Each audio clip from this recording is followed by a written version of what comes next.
Oh, you haven't even read it. Well, I've read it multiple times, and our committee worked darn hard on it. And we are trying our best to be responsive and deal with this in a respectful way of really divergent opinions. When this first hit us, there were strong, strong oppositional opinions on virtually everything. And we've worked through a lot of them, folks. So I will try to listen. I will try to be respectful. But please don't say that we don't pay attention and don't work hard, because that isn't true. Thank you, Mr. Chairman. Thank you, Ms. Osiander. Mr. Trombley. No report. Mr. Starr. Report. Ms. Johnston. I just want to echo Ms. Osiander's comments. I haven't been as fortunate to be on the committee as long as Ms. Osiander, who is almost going up to, well, she is her 9 years. I've only have been on it for 5 years, but I know that on the committee we have not only gone through this sentence by sentence, but word by word, and we're still doing that as we're looking at amendments. So I appreciate all of your efforts. I appreciate you coming and testifying, and I appreciate the process. Thank you. Thank you. And Ms. Gray-Jackson is excused. Mr. Horniman. Just another reminder, the next Public Safety Committee meeting is the 13th of February at noon here in the Lusac Library area. Should be in the chambers, potentially over at the conference room just between here and the Wildemarsh. Thank you. Mr. Trainee. Ernie, you asked me earlier today about that advisory committee. They meet on the 13th of February, sir. Okay, thank you. That's when we sent the three alcohol issues. Oh, the Public Safety Advisory Commission. Yep. Thank you. Barbara, do you remember what time that's meeting? I am going to correct that comment. I was responding on the public safety. Okay, so not the other one. Okay. The other committee, I do know the date, but I don't know it right off the top of my head, and I'll confirm that. We'll have it on the city website, though, because I do want people to attend that to tell us what they think about our approaches to the alcohol issue we're facing. All right. Thank you, Ernie. Nothing else. Thank you, Mr. Trainee. Ms. Frasca. No report. Thank you. Pardon?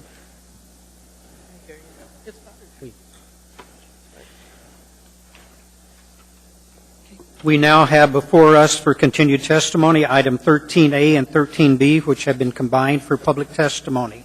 And I will again this week follow the same procedure in that the clerk will read the names in the sequence that they're coming and give you a couple in advance. So, Madam Clerk, if you can read the beginning names. The first three names on the list are Doreen Ransom, Don Scott, and Chuck Killeen. And I will point out that if these individuals aren't here at this time, we will move these names down the list and they will be called again. So the fact that they're not here now doesn't mean that they're not going to get the opportunity to testify yet this evening. Any of those three here? I'll go with the next three. Rada Kajinova, Bob Mintz, and Greg Stoddard. Mr. Mintz will send in written comments. I talked to him before the meeting. Okay. Thank you, Ms. Osiander.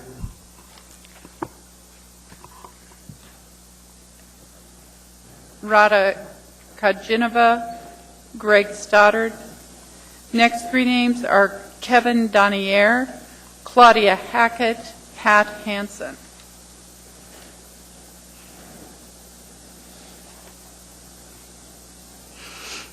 We'll be shortly into the list of those that you signed up tonight. So, Madam Clerk. Brendan Babb, Tanya Ilden, Helen Nienhauser. She's here. Yes.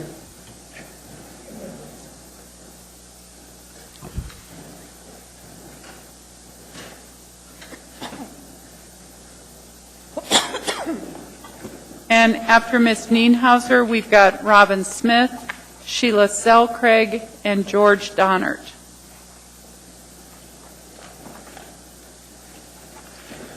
Good evening.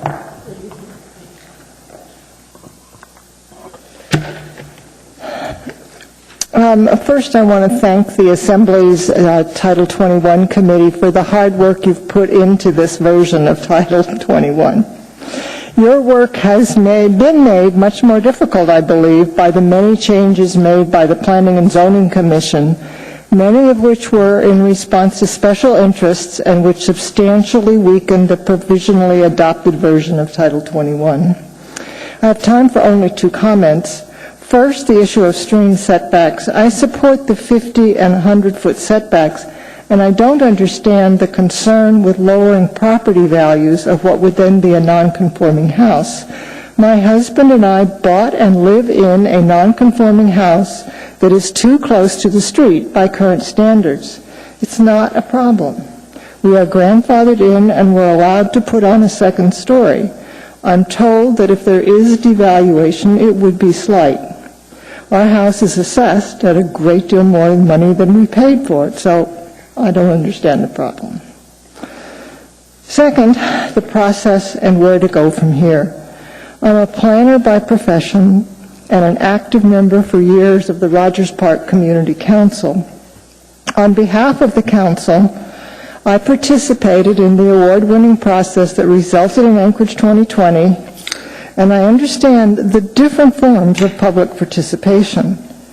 And I believe that when the public is properly informed and invited to participate, they will generally make good decisions. That kind of education took place in the early days of this process. I'm outraged and disheartened by what's happened in the last 2 years. We've watched special interests and people who think they know best take over and gut much of the work of the previous 8 to 10 years. The public was invited to observe, but not to participate. And when mandatory public hearings were held by planning and zoning, they were manifestly not interested in listening to people with a message like mine. You are our last best hope. I know your committee improved the version of Title 21 somewhat from what planning and zoning did, and that you want to adopt Title 21 before Ms. Osiander leaves the Assembly.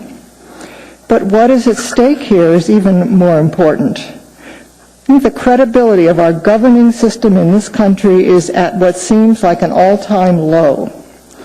Please give a little credibility back, at least to local government. Please truly listen to the citizens, and please extend the deadline for public comment until the end of February to give some of us time to submit amendments in the language and with the location citations that you and the staff have indicated you want. And perhaps both your goal and ours can be met. Thank you. Thank you. Ms. Osiander? The chair and I have talked, and it is not necessary to submit amendments specific to section. All you have to do is email amendments in general topic and intent. The staff is going to be working for and looking for location and wording. Okay, thank you for that clarification.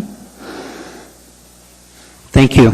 I have the Rogers Park Community Council that our president spoke to last week, the resolution we passed last year. She meant to hand these out and asked me to bring them to distribute tonight. Thank you.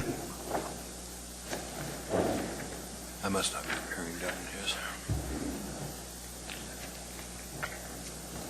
Robin Smith, Sheila Selcraig, George Donnard.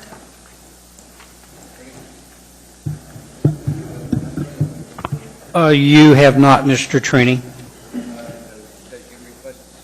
Okay, you want to talk to Ms. Niehauser? Yes. Did you cover everything you wanted to cover from Rogers Park? Well, come on and tell us a few more things then.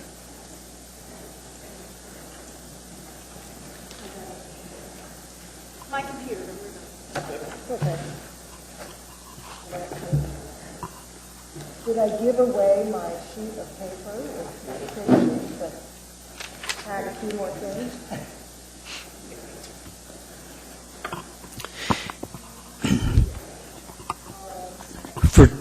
Yep, for some reason, Mr. Trainee didn't show up on my queue, so what just occurred is he has asked that Ms. Niehauser be given a chance to finish her comments.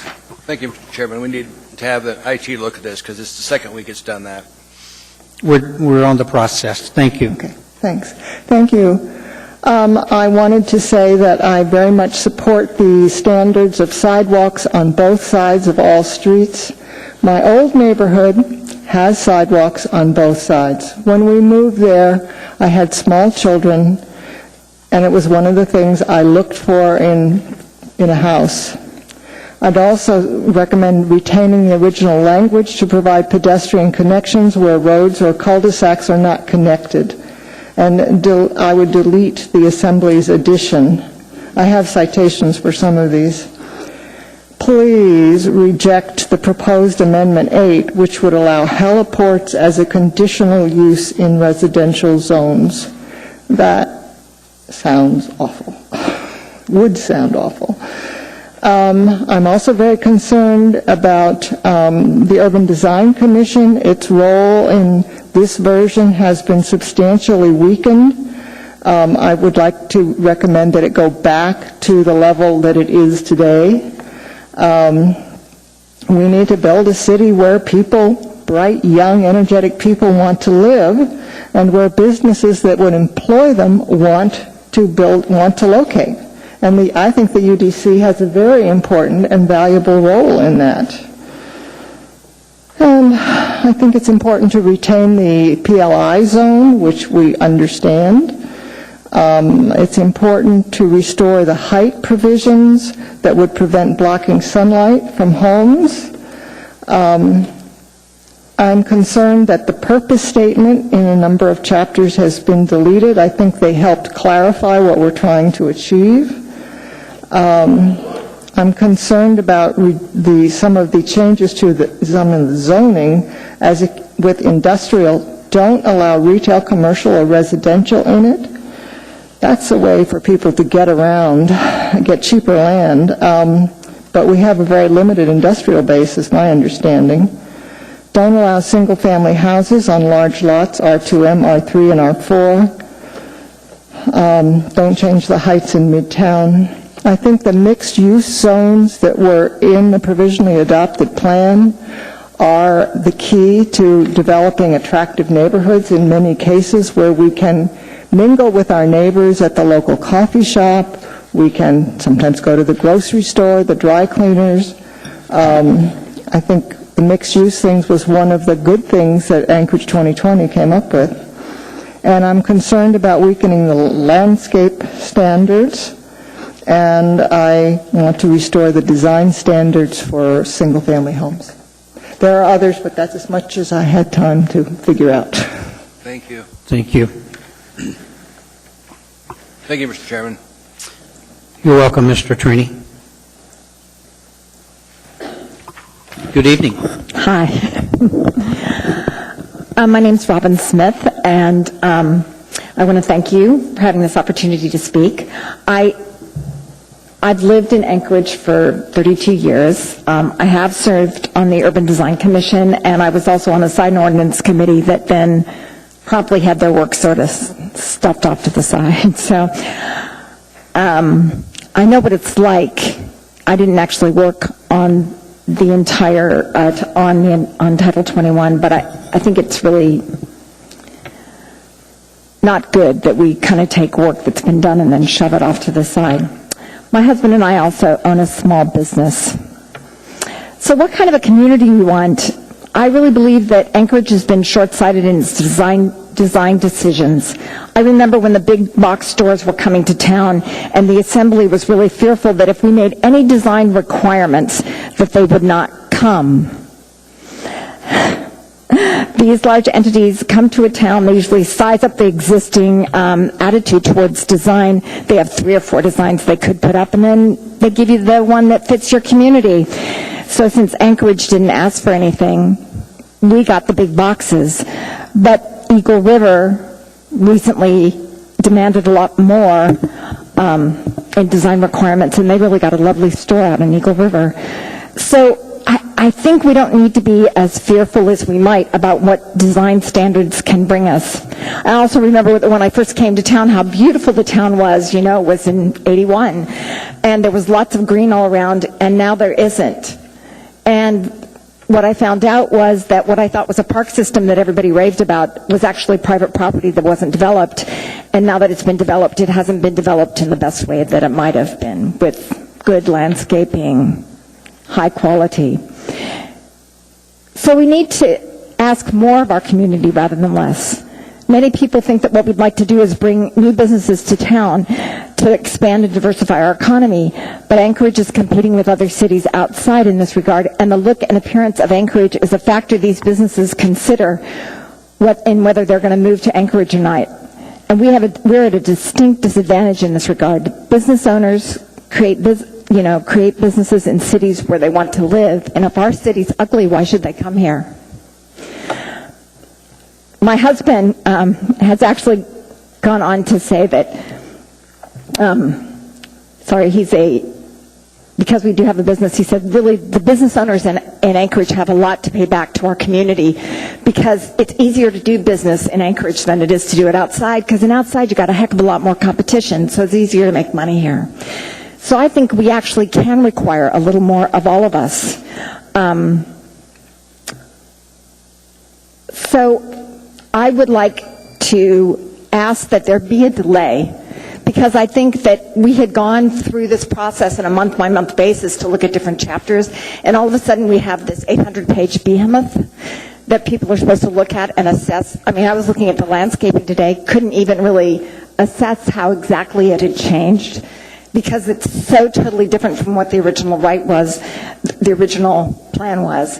So I guess I ask that we delay and give more time for people to have more input and to really seriously look at each of the different pieces, because there's a lot of pieces I think that people would like to retain. And I encourage you, if anything, to if you're going to try and pass what's there now, strengthen what's there. We really should be asking more from our populace and not less, more. I have a couple of questions for you, Mr. Horniman. Yes, Ms. Smith, did you finish up on your thoughts? Did you have something you want to summarize? Or? Well, I just think that I really believe that the P&Z process was not good. I really believe that the P&Z is built with developers and builders, and so to have them take over the process of rewriting Title 21 doesn't really have all the people within the community, and they said they did it because they thought the people in the community have changed their minds, but I think we, the people, have not changed our minds. We still want the original plan that was the 2010, but at this point, I'm assuming you're not going to go back to the 2010, so that's why I ask you to strengthen this one. Okay, Mr. Trini. Ma'am, when Ms. Hosiander was holding all of her meetings every week, did you attend any of those? I didn't even know they were around, to be quite honest, and I understand they were during the day. And so that would make it more difficult. You would have to be in the evening for people to attend. Thank you, ma'am. Ms. Osiander? I just wanted to clarify, I guess, your understanding about the role of the Planning and Zoning Commission.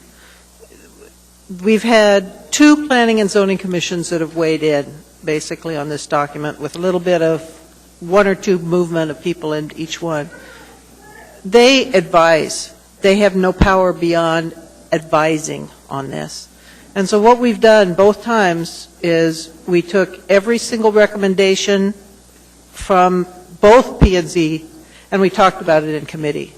So I understand you're frustrated with the last Planning and Zoning Commission regulation or recommendations, but I just wanted to make sure you understood they only had the power to recommend. Well, I understand that, Okay. but they're all developers. So we didn't have another group of committee. We didn't have a separate group committee that says, okay, we're over here. We'd like to see stronger things come up and be able to present their course. So I feel it was one-sided. And that's why I don't feel that the public process here is long enough. And I do believe, I understand Mr. Hall's desire to have you be present and around. But it seems like that what's really crucial is that the public have the opportunity to take in this 800-page document with all the changes that have been made and really try and analyze it and be able to make constructive criticism, because when I looked at the landscaping portion of it, it's like night and day between what was removed and what's there now. They're two totally different platforms. So to compare the two is really difficult. So it's not something that can easily be done, and for asking the public to look at this in their off time, because they have jobs, makes it extremely difficult. So I ask that you delay it till the end of February, and with one more public hearing after you've come up with a conclusion for what you're going to actually have and as a document. So thank you. Mr. Trombley. I appreciate you coming down. One of the things I continually hear, and the reason I'm asking this is you're on the Urban Design Commission. I was a long time ago. Absolutely, and I appreciate your work on that. And one of the things I continually hear is we need to accept the provisionally adopted one. Mm-hmm. Well, provisionally adopted means that you're going to go back and make changes. And so when I hear people say, just adopt the provisionally adopted one, that doesn't compute to me. Because when they originally did the rewrite, they did it chapter by chapter, each chapter which is determined, it references other chapters. So when you do one, when it mentions chapter 4, you haven't rewritten chapter 4 yet, so you provisionally adopt the first one with the understanding that you're going to have to go back and change chapter 1. So in and I'm asking this sincerely, is how can we adopt something that is provisionally adopted with the understanding that we would go back and we would get this document anyways? Well, I guess what I understand is that, to me, when you're saying you're going to make some modifications, my understanding is provisionally adopted was the primary work had been done and you were just going to alter a few things. Such as? I don't know. You might go back in and say, well, we made a reference to this, and now we've decided that isn't going to exactly work. So provisionally adopted, as far as I was concerned, and I think the rest of the community understands, is that, yes, we were going to accept this plan basically as is, and if there's some minor changes we need to take, then we'll make them. That's, I think, how the community perceives it, and what it feels like to the community is you've taken it, and when I look at all the changes that have been made, they're massive. I mean, if you look at the landscaping section alone, Sure. The changes are massive. So I think the community looks at it and says, okay, you pretty much have this down, we got it pretty much down, we're just going to tweak it. I think that's what they think provisionally adopted means. We just have a few more tweaks to be made. So for us, the fact that it got totally derailed under this administration, it feels like it's been hijacked and that people have been excluded from the process. I really feel that's how people, because we just got the printout, less than a month ago. I understand. I guess, my concern is that I have people on both sides, the far right and the far left, who absolutely disagree with this document. So what I don't understand is that if it was written solely by developers and solely by builders and commercial people, they would love this, but that's not the case. I have no further questions. I'm just confused. Thank you.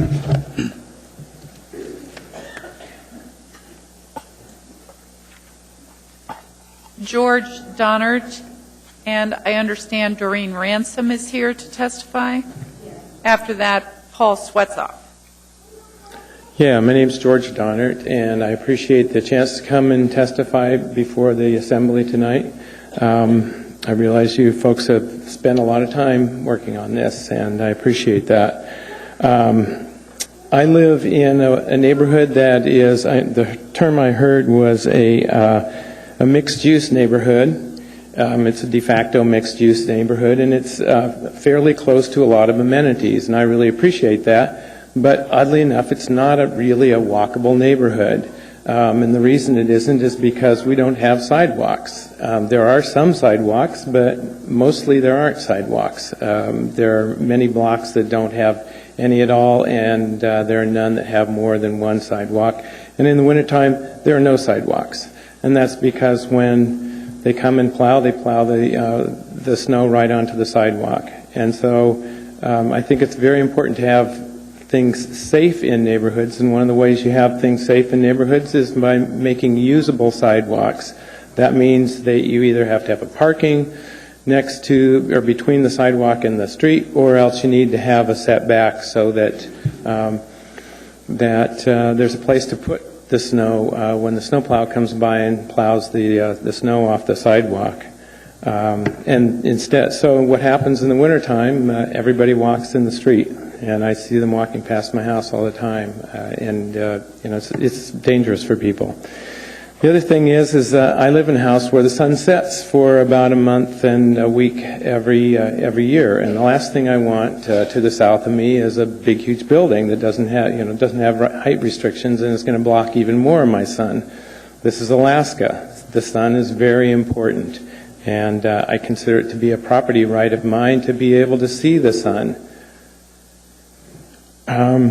Snow storage. I've got a neighbor, a wonderful neighbor. He makes a living in the wintertime by plowing snow. He stores snow on my lot because he doesn't have any place to store it. The places he's plowing snow, the driveway across the street, there's no place to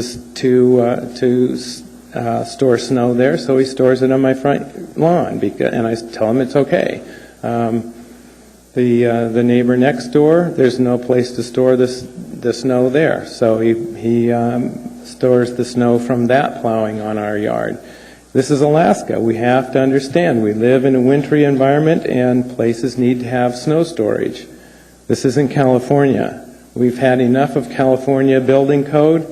I think it's time that we understand we live in the Arctic and we need to adopt regulations that enhance the way we live here, the way we live in the Arctic. So I urge you to adopt the provisionally adopted Title 21.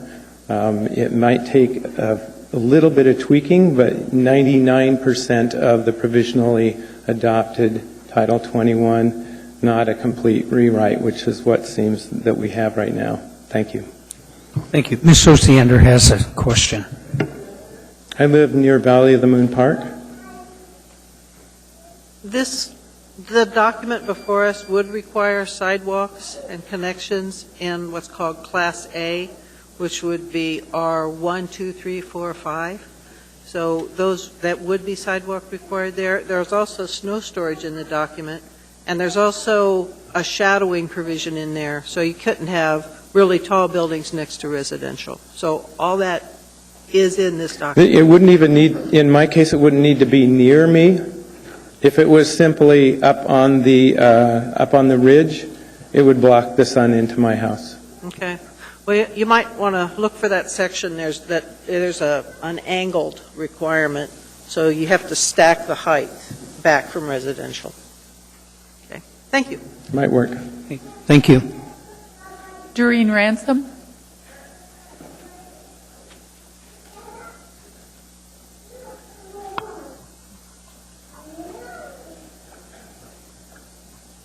Good evening. Good evening. I'm Doreen Ransom. I've lived in Anchorage for 42 years. How's my sound level here? It's fine. Okay, good. In that time, I have had homes with a garage, homes with a fenced-in yard for pets and gardening, and a dedicated guest room instead of having to use my office and other things. On a very modest retirement income, I decided I wanted all those things in one place, which I've never had. So I went looking, and I went looking at neighborhoods before I started looking at units. And what I found very often was I would not be able to have my book group come over because there wasn't enough parking on the street in many of these associations. The driveways were so close together. And then no sidewalks, and I have been waiting 42 years for this rant. Alaskans walk on unimproved roads with the traffic behind their backs. I do not understand this behavior. You want to be able to see what's coming at you and be able to jump out of the way. But the majority of people do have it coming from behind. They really need sidewalks. And I lived on one street that didn't have any. I found also a neighborhood that I'd never seen before. It was very new, And there was just one street after another of these buildings. And in the back, what surprised me was that they had bothered to leave a little strip of land, it couldn't have been 6 feet deep, fenced, and beyond that was a big parking lot. It was a lovely unit. I loved everything about the interior. I just couldn't imagine living like that. The children were playing in the street there. And I lived also in a nice condominium where I had no land at all. I had a very small balcony, which I was able to grow things on in my own way. But I feel like it's so important to have a piece of land where you can sit and get some sun on you, as George enjoys. And I think that's very important. I found that about the hardest thing to find with the condominiums around town was a piece of your own, a little piece of land. So I bought an older condo, and I do have sidewalks in my area. I'm across from Cheney Lake, where I have the man-made lake, and the community loves it, and everybody enjoys walking there, ice fishing, whatever else. But there aren't very many places like that, and I had to buy quite an old place and fix it up in order to have that. I wish more people could have the kind of situation I have. And yes, I do like the provisional arrangement, but I don't claim to be, I've gone over it, but I don't claim to be totally conversant with that. But I wanted to say these things are what make me feel good about living where I live. And I'd like more people to have that opportunity. Thank you. There are no questions. Thank you. I want to make sure that everyone understands, if you're here and you want to testify, be sure and sign up on the sheet over here to my left. Be sure you sign up. Next is Paul Swetzoff, Gretchen Nelson, Martha Freeman. Beth Glodfelty, Suzanne Camellis, Robin Loster.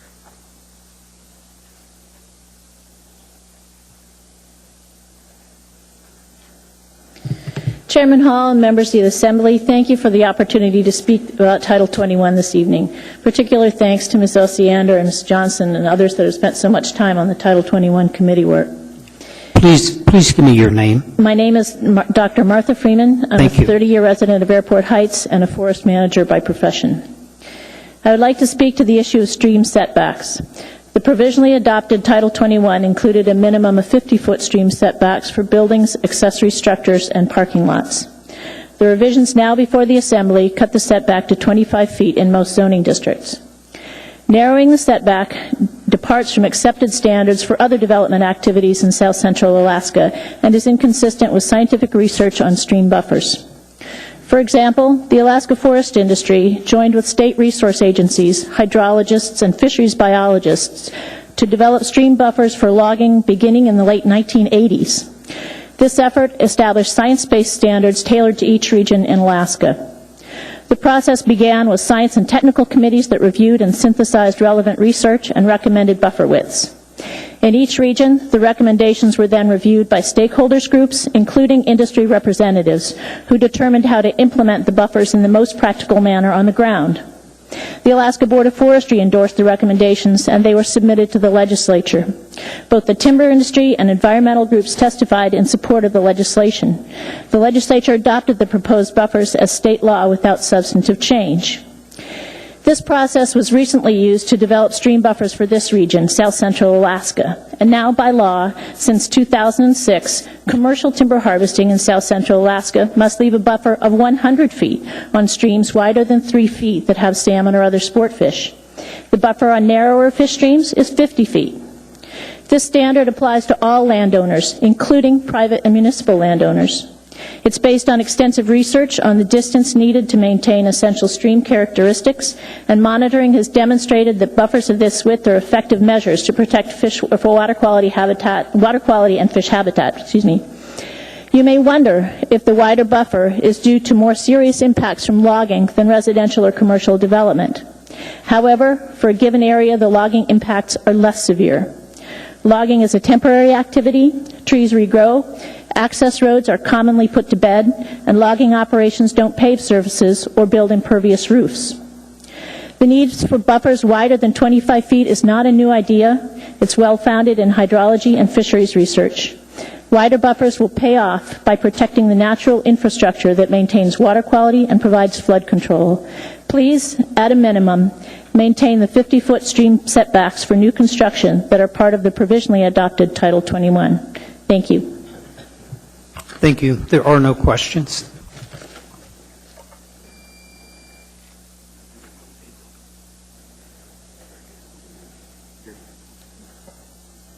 Good evening.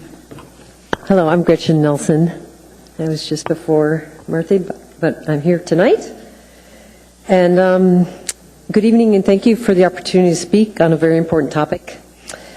Yesterday afternoon, I stepped out my back door and took off for a skate ski into the bright southern sunshine. I decided I would ski the newly groomed trails to the Martin Luther King Jr. Avenue underpass in honor of the holiday. It was a glorious ski. I saw bikers, dog walkers, other skiers, runners, roughly 40 people in all. One man came back from a ski right out his office door. Now I'm here this evening to ask that you adopt the provisional version of Title 21, which I've learned we may not know what that is, but maybe I'll speak to that, which went through a 10-year process and reflects the vision and goals of the Anchorage 2020 plan. I ask that you support the features of our town which make this an enjoyable city to live in. Safe walking and biking throughout the city, public busing, landscape requirements at all development levels, environmentally sound practices, open spaces and trails, and creative mixed-use development areas in areas that have been identified as appropriate. I'm lucky enough to live in Airport Heights, one of the few neighborhoods with sidewalks where people gather to chat about the weather and kids learn to ride their bikes. My husband and I have raised 2 daughters in Anchorage, and now as young adults, they're at the point in their lives where they'll be considering what kind of place they would like to live, work, and possibly raise a family. Each week, I work with 430 students as a teacher librarian in one of our city's elementary schools, and these students will also decide one day whether to make Anchorage a permanent home. I hope by adopting the original provisional version of Title 21 and not diluting years of work with recent proposal changes, we can maintain the assets that make this town great and improve the experience of living here to attract the next generation to stick around. Thank you for your service to our city. Thank you. Mr. Trombley. Right over here. Yeah. Sure. Appreciate coming down. I thought you'd like to know that in the version we have in front of us for R2M, there's 480 square feet of private open space per dwelling unit. In R3, there's 400 square feet of required private open space per dwelling unit. In R4 and R4A, 120 square feet per dwelling unit. B1A, B3, RO, and others, there's 5% of private open space per gross floor area of the non-residential portion of the development. So in the version in front of us, there is substantial requirements for open space. So I just thought you'd like to know that, since probably a lot of people haven't the opportunity to read that. So Yeah, I'll be honest, I work Sure. a 40-hour week plus, so Totally understand. So that's good to hear. I guess, Sure. I decided, reading this ordinance, it does say by repealing or amending existing and adopting new provisional adopted. Yes, ma'am. So I'd be curious are those kinds of things were in the original provision that the 10 years of work also had, and why change any of it? Mr. Chairman, I'll defer to Ms. Osiander on that question. So The Title 21 we're operating under now was basically cobbled together during unification. So it's Right. bits and pieces that were plopped in and amended in, and it's frankly an extremely difficult document to navigate. Yes. So because the city had a new comprehensive plan, the Assembly back 10 years ago decided they were going to hire a consultant to rewrite the whole darn thing. So when we repeal it, that's what we're repealing. The 10-year process is now. The provisionally adopted wasn't 10 years. Basically, what happened is we sent a contractor out. The contractor did a rewrite. I was upset about that. That's why I ran for this office, frankly. Yeah. And we've gone through, this is the 5th time it's been redone to get to this version. And every single time it's been redone, it's been virtually impossible to go back and line item to find out where changes were. It's been very frustrating to do a red line version. So it's hard to do the transition. So provisionally adopted, what we did was, as it was such a big deal, we got one chapter and we think, okay, this is pretty close, so we'll bring it up and provisionally adopt it. And then we did more things, and then we'd bring another chapter and provisionally adopt, but we never provisionally adopted a whole thing. This is the first time the whole thing is here. Right. Hope that helps. Yeah, for now. I'll do more research, too. Okay. Thank you. Paul Swetzoff, Beth Blattfelty, Suzanne Camellas, Ramat Loster, Matt Johnson. Good evening. Be out of order. I'm Robin Lauster. Is that all right? Okay. My name is Robin Lauster, Lauster. I've lived mostly in Anchorage most of the last 51 years, since 1962. My son is a police officer with APD. I have grandchildren growing up in Anchorage, and I expect my relatives will be here for a long time. One of my concerns about Title 21 is whether it supports neighborhoods and close-knit community. I lived in Turnagain during the 1964 earthquake. I was evacuated from Fairbanks when the Chena River flooded the whole town in 1967. On September 5th, 2012, on our very small townhome lot in Turnagain, we had 2 large trees blown down. And I understand 10,000 Anchorage residents lost power, some for over a week. I know disasters happen. Social scientists, in studying deaths after calamities, have found patterns that indicate resilience and lead to a higher rate of survival. I believe climate change guarantees a higher rate of disasters of increasing severity, and we must plan for this. In studying their findings, social scientists incidentally discovered certain characteristics also lead to a higher quality of everyday life and longer lifespans. What are these qualities that create resilience in a community? Sidewalks, stores and restaurants. Does this sound familiar? Community organizations that bring people into contact with friends and neighbors in a way that snout houses do not. Resilient community members walked to diners and grocery stores. They knew their neighbors. They checked on each other, especially the elderly and sick. The Title 21 plan for mixed-use city centers is a perfect example of how city planning can bolster our instinctive knowledge. It would encourage us to walk, to shop and eat, get to know the owners of the businesses, chat with neighbors along the way. Our parks are wonderful. Let's make sure we keep them and allow for maintenance. Bike trails are perfect for social interactions as we bike, take walks with our kids and dogs, ski and rollerblade. I was very pleased to see the support given the Ravens Roost co-housing group, which will be built upon the concept of close community ties. We need time to analyze the changes that have been proposed for Title 21 so that we feel confident that our Assembly understands how important community is for the long-term health and survival of Anchorage. Please give us more time to digest the new information and prepare our own thoughtful comments. Much of my information about disaster comes from a New Yorker article from the January 7th to 2013 issue. This is an article entitled Adaptation, How Can Cities Be Climate-Proofed? I have copies for everyone, and I hope you carefully read this, applying its lessons to Title 21. I was most interested in social science presented because I believe our Anchorage 2020 plan is a good one, and Title 21 as the implementation of that plan is important to get right. Thank you.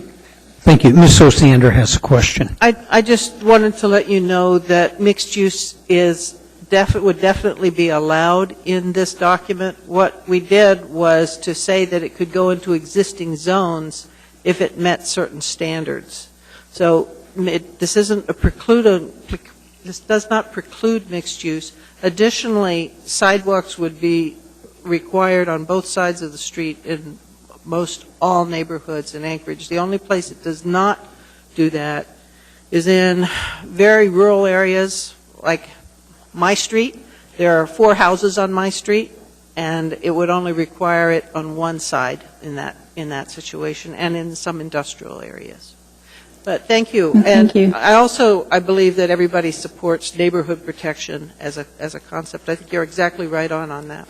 Well, and I think the stream setbacks, I didn't have time to fit that in, but certainly disasters, floods are a disaster, and the stream setbacks are definitely part of that. I totally support the bigger setback. Yeah, I think the concern there is just what it would do for existing homes in terms of what are the real impacts of legal nonconformity. And that, so Yeah, I'm and sure I that think- we'll talk about that more. Thank you. Yeah, the grandfathering in is what I would assume. Thank you. Thank you. Thank you. Beth Glotfelty, Suzanne Camellis, Matt Johnson, Deanna Mitchell, Susan Klein.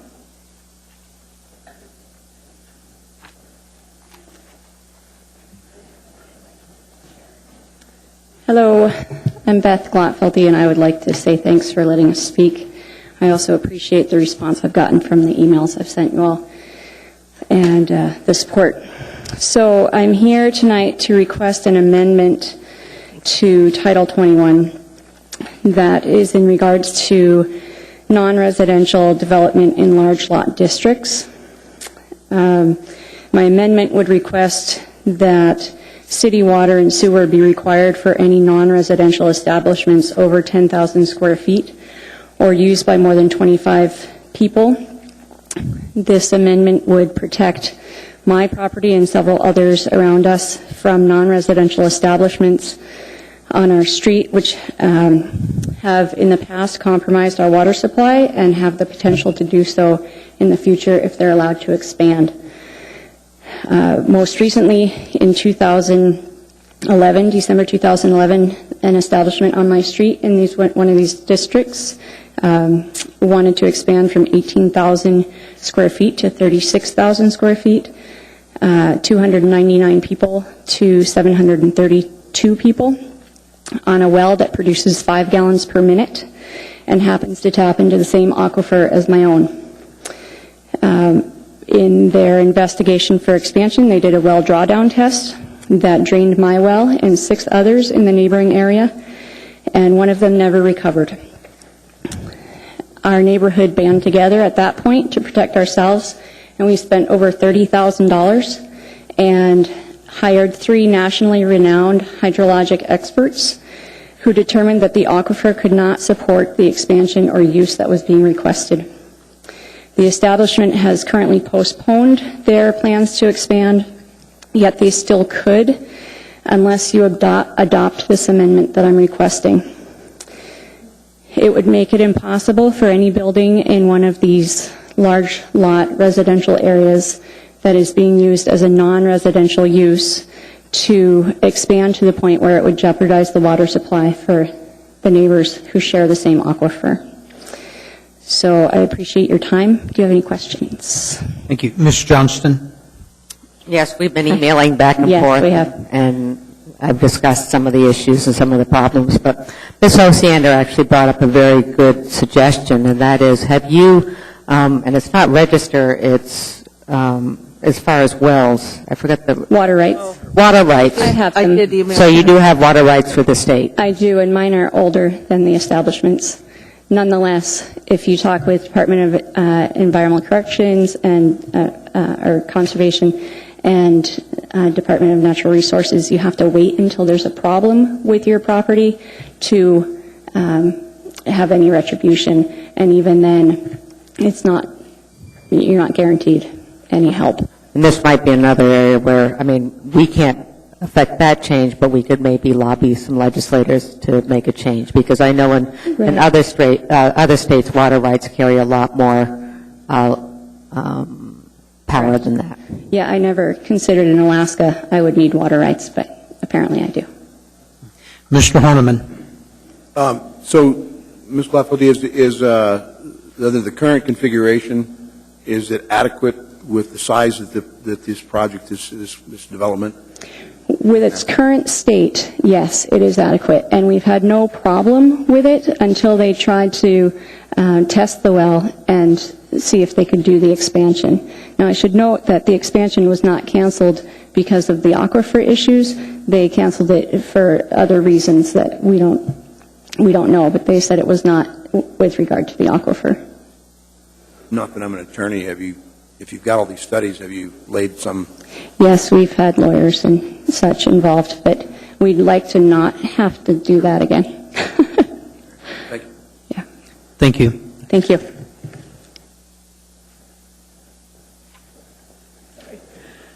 Hi there, my name is Dina Mitchell, and thank you for allowing these comments to happen.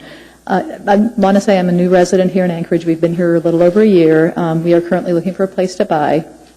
We moved here from North Suburban Chicago, where I can give you countless examples of communities that have completely revitalized their inner area because of multi-use development. Deerfield, Des Plaines,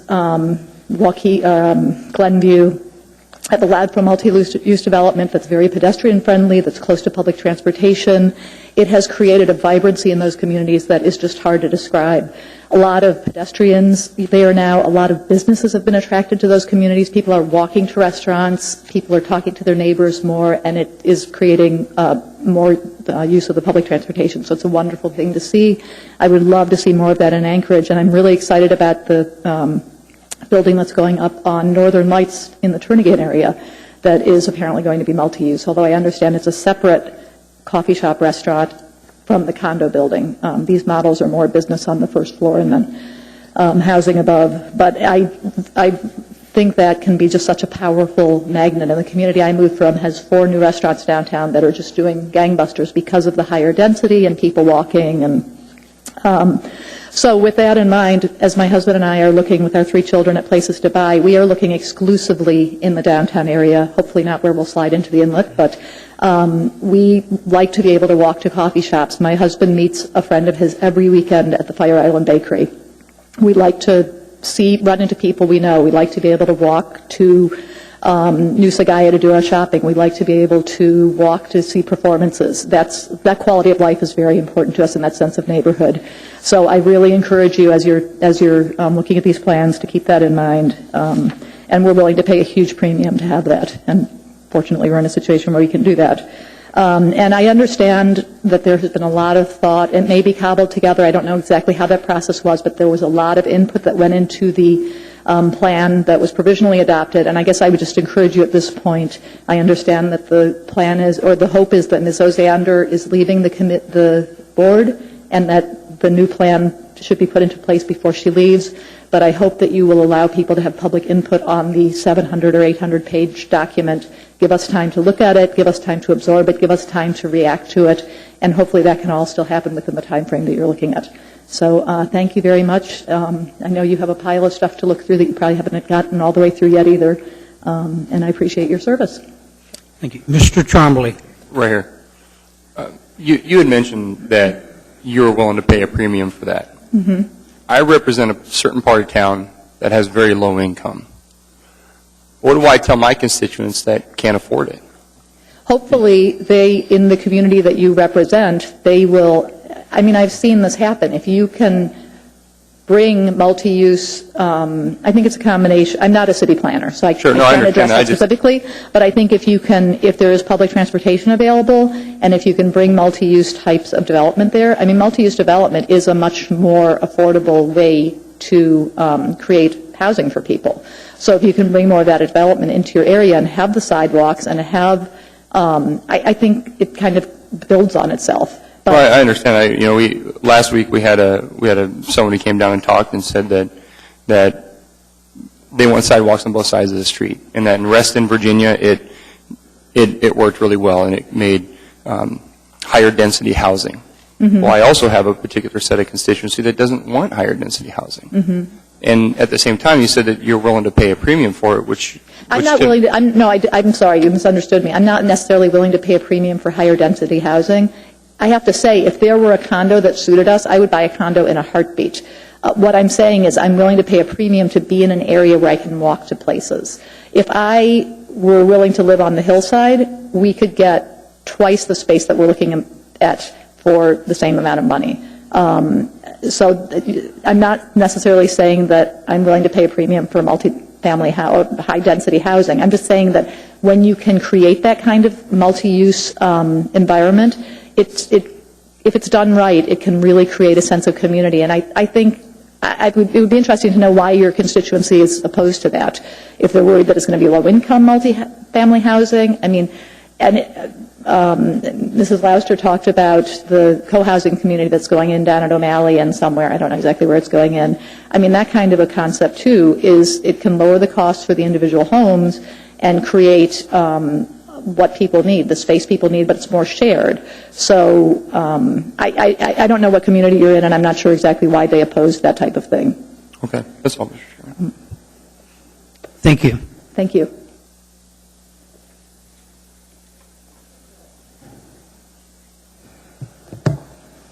Good evening. Good evening. My name is Suzanne Camellis. Members of the Assembly, Mr. Mayor, thank you for holding these hearings. I'm Beth Glotfeldy's neighbor. What happens to my neighbors happens to me. Last year, several of my neighbors lost their water due to a drawdown test that Beth was very articulate about describing. And I would like to ask the Assembly to support her amendment. We're in a fight for our property and our homes. We cannot live in our homes without water. I did attend the first few meetings back 10 years ago when Title 21 was starting to be rewritten. I couldn't attend many more because I did have to go to work. My employer didn't appreciate the 9 to 11 hours. But I do thank you. I know this is difficult. I've read a lot of it. I think it's time for a change, and a change in this particular area of non-residential uses in residential neighborhoods, especially those that are required have only a water well to support them. The building that currently exists right now, there are some difficulties with that. I noticed in the new Title 21, there's going to be a relaxation and parking required. I would have to, although I don't like large parking lots, I would have to ask that this not be carried through in areas that don't have public transportation or pedestrian facilities. The facility that we're talking about is required to have 75 parking spaces. It needs over 120, and it has purchased land next to it to allow parking. Otherwise, there would be parking all over roads that do not allow parking on them and create a hazard. Also, drainage is an issue. When this facility was first built, it was approved with dry well drainage. It has a property that doesn't percolate. Therefore, they have holes in the ground that hold water and then overflow. It's almost like there was very little thought put into this process. There are a few numbers that I would like to share with you regarding the proposed expansion of this facility that impacted our neighborhood. Paperwork was submitted to the city that asked for 3,158 gallons of water per day. That consists of 60% of our entire aquifer. They have asked the Department of Natural Resources for 1,500 gallons per day. Additional, that represents 35% of our aquifer. Wells within 1,000 feet of this facility were affected during the drawdown test. The assessed value of the property within this area is $16 million. Is this the kind of property we want to lose value? I don't think so. And I would ask that you consider Beth's amendment and consider our neighborhood. Thank you. Ms. Osiander? Were you involved at all when the Hillside District Plan? Yes, I was. Do you remember there's a provision that basically draws a line and says we're not going to have AWWU serve beyond this line? Yes, I do. Okay. So I am sympathetic to the problem, but the wording of the amendment would basically prohibit any large structures in areas above that line or in probably Chugiak. And I'm having trouble with that. So I'd like to look for another way. Can we exclude Chugiak and Eagle River from this? Hillside? Well, you know, the real estate that this would impact is really very limited. When you look at it, it's very limited. And has that even been explored, the number of lots that could possibly support a non-residential development in an area like that? Well, this resonates with a lot of discussion we've had about the Sand Lake gravel pits and the aquifer and the Sand Lake gravel pits. I've talked about that and talked about that. I just think that the Hillside folks, they specifically asked this be a hard and fast, bright line.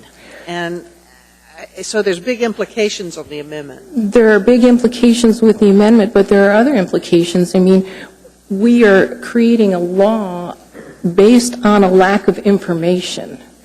10 years ago, I had no idea, and I don't think anybody sitting in this room had an idea that you could pump an aquifer dry on the hillside. Hands? Thank you. There are no other questions. Thank you. At this time, we're going to take a 15 to 20-minute break, and we'll be right back.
You know,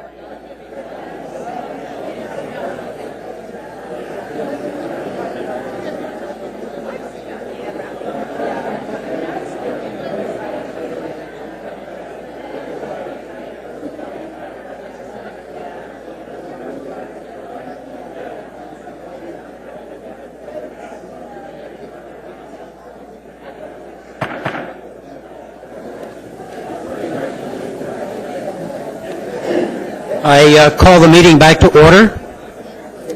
If you will take your seats, please. The next people to testify will be Sheila Selcraig. Actually, Larry Schuller will be first, and then Sheila Selcraig.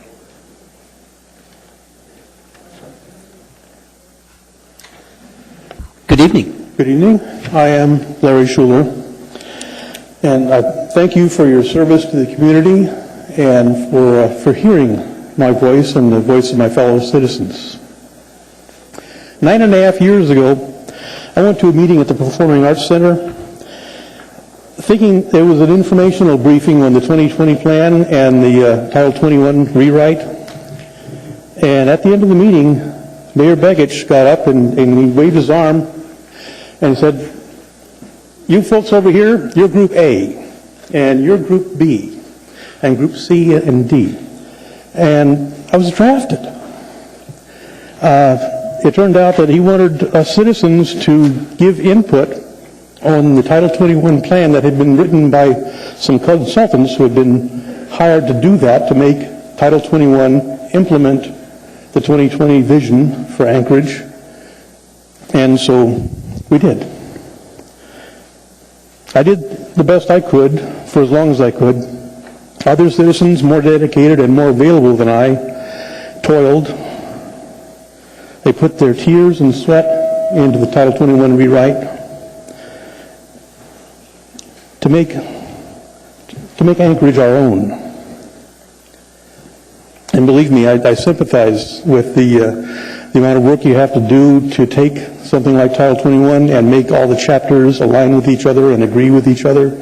It's a daunting task, and I thank you for it especially.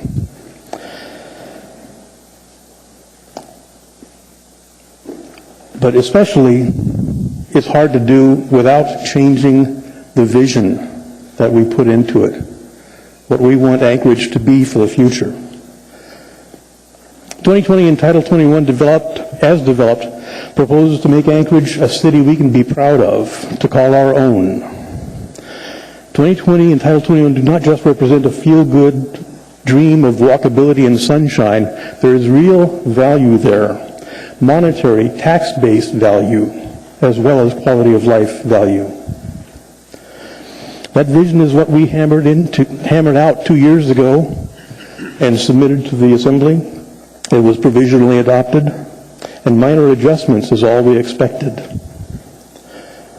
Please honor your duty to the City of Anchorage, to its citizens and its future citizens, and maintain that vision. The City of Anchorage is a living, growing being. Don't break its heart. In September of 1787, asked what form of government our Constitution gave us, Benjamin Franklin replied, "A republic, if you can keep it." You are our representatives in, if you will, the Republic of Anchorage. The citizens of Anchorage gave you a land use plan that the Assembly provisionally adopted. Please keep its spirit intact. Thank you very much. Thank you. Mr. Harneman? Thank you. Sir, and I want to thank you for your commitment and your time as well to the process. I know it takes a lot of time, especially it was commented earlier, how can you do the duties that we're performing even if you have a full-time job? So it's difficult, I recognize. Are you saying then, are you more inclined to follow the provisionally adopted chapters with technical edits? And of course, there are some proposed amendments. Have you seen the new version with all the different color codes to show? I have not been able to study it, I have to admit, but I have read some of the reviews of it, and the stream setbacks give me pause. The idea of losing sunshine, that sunshine rights, the rights to sunshine are today in the same place that water rights were 100, 200 years ago. Today you cannot dam a stream that your downstream neighbor has been accustomed to using. I see in the future that you cannot block the sunshine that your down-shadowed neighbor has been enjoying for a long time. Things like that, and I'll be reviewing the revised 2012 rewrite of Title 21 as I have time, but I'm disturbed at the reviews that have been coming across saying that our vision has been substantially changed. Thank you. Ms. Osiander? Sir, I'd like to let you know that the provision on the sun shadowing on the height transitioning for neighborhood is in here. Additionally, Does it protect? there is a provision that says you can't have a really tall building next to a residential neighborhood. You have to scale it down. That you may want to look at that section in here. I also want to remind you, since I was also involved with the community groups that reviewed the Clarion draft that originally came to us, is I hope you remember how controversial they were. Thank you. Okay. Sheila Selcraig, Susan Klein.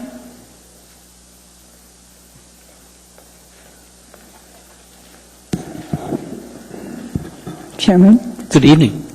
It's my pleasure to be here tonight. Like many of you, I have a long history with this effort, and I would like to speak to a couple things. I'm just going to move this down a little bit. I'd like to begin to talk about the public process.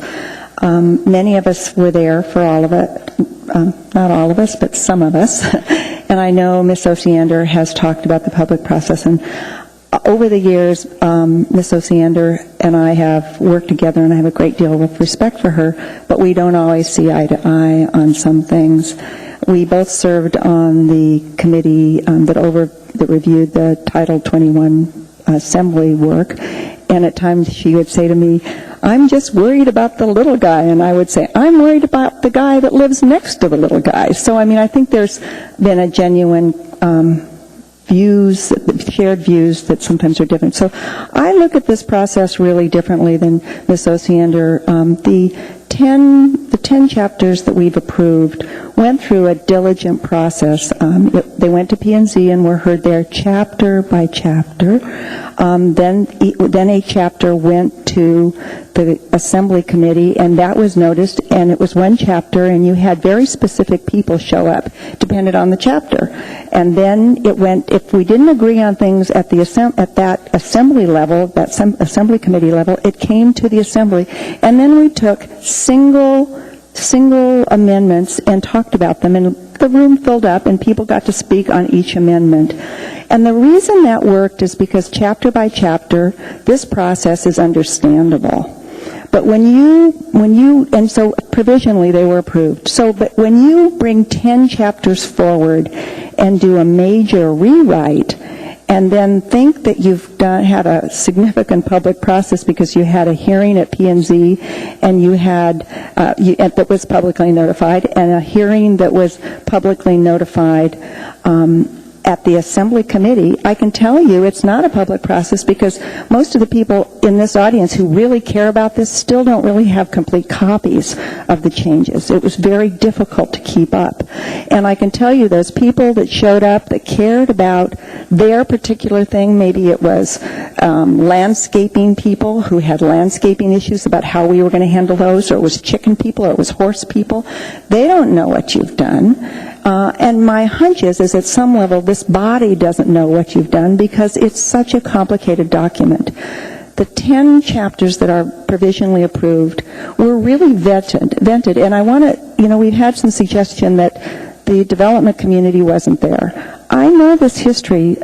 Mayor Wersch appointed a citizens' review of this process. Mr. Honeman? Yeah, and if you could summarize a little on that thought. Yeah, and I hope because this really needs to be explained. Thank you. Wersch identified a group of people, and many of whom were developers, and they oversaw the initial Title 21 piece. As we moved through it, all those 10 chapters that were viewed by the Assembly had people sitting at the table. Jim Ferguson, who I have an enormous amount of respect, was there representing the contractors in this town. So what happened is there were critical decisions made where the public heard one view, somebody else heard another, and we actually understood why we were giving up things and why there was a compromise made. And this document, the 10-chapter document, is full of real compromises that recognized the whole community. What happened, actually, it began with Mr. Coffey's revision, and then BOMA's actually engagement, which Mr. Wiggins pointed out as he spoke. BOMA's engagement was, we don't have to be involved in that. He said, I didn't want to be involved at first after 2 years because I knew I could come in at the end. They've tipped this cart over, and it's a real disservice. And I have a couple things I would like to also mention that have to do with the impact of the changes on the community. Okay, can you summarize? I had a specific question to that, yes. One is that, we're talking about sidewalks, we're talking about the height, the design, we're talking about setbacks, we're talking about land use. And as you look at these things, for example, land use, you hear people worried about we're running out of land. Well, the changes that we've made, one of them has to do with, it used to be that the way that in the 10 provisionally approved chapters, you couldn't get a rezone if the land that you wanted to rezone was limited. For example, if you had the last piece of industrial land in town, you could not rezone it to housing because we understood that it was important to keep that land as industrial land. Well, you're getting rid of that in that revised one. Density. You worry about density. The 10 provisionally approved plans talk about density, and they tell you, you have to require high-density properties to be met at a minimum threshold that is high density. You can't put a single-family unit on a great big piece of high-density property that's zoned for high density. And that's to really address the critical needs of properties. What you've done is you've just made it easier for anybody to do anything they want anywhere. And that's these changes. They're really backing away from a city that we said we wanted. And I want to make... I know I'm up here for a while, but I have a great history I want to share with you, and I promise to sit down and be quiet. Ms. Craig, I do need you to summarize. I've got other questions in the queue. Okay, I'll answer questions. Okay. Ms. Osiander? Sheila, I know you're familiar with code that says the Planning and Zoning Commission can weigh in on any Title 21 issue they want to anytime, correct? Yes. And I also know that you are interested in fair play, and we went through every recommendation that came from Begich's appointed Planning and Zoning Commission. I think it's fair, and I think you think it's fair, that Mayor Sullivan's Planning and Zoning Commission, we could do the same thing and go through every single recommendation. Is that fair? But the way we did it is we did it chapter by chapter, and it came to this body, and it didn't come to this body in a total rewrite. So, Craig, you didn't attend meetings since you've been off the Assembly. The way I operated that committee is I went through every specific recommendation from the P&Z. Additionally, if committee members had a proposed recommendation, that was what was discussed. I understand that. So every recommendation, we talked about what's the pro, what's the con, and then we talked about it. I can assure you, I attended those meetings, and I know who sits at that table, and I know how hard it is for the public to take off work to come to that meeting. That doesn't count to me as the kind of public process that went on for each of those chapters, which was much better. We just look at it differently, I think. We do, because I believe it was exactly the same process every year that I've been on that committee. I think that committee was the same process. I've shared it most years. It's frustrating. Mr. Trainee. Sheila, is there anything else you want to say? Well, two things. Thank you very much. One is that as I began to talk about the losses, Title 21 was a pretty amazing thing. I mean, we had more than 5,000 people actively involved. I just want to talk about what we wanted, but the chamber was involved, the home builders were involved, Commonwealth Northwood was involved. Everybody in town was involved in it.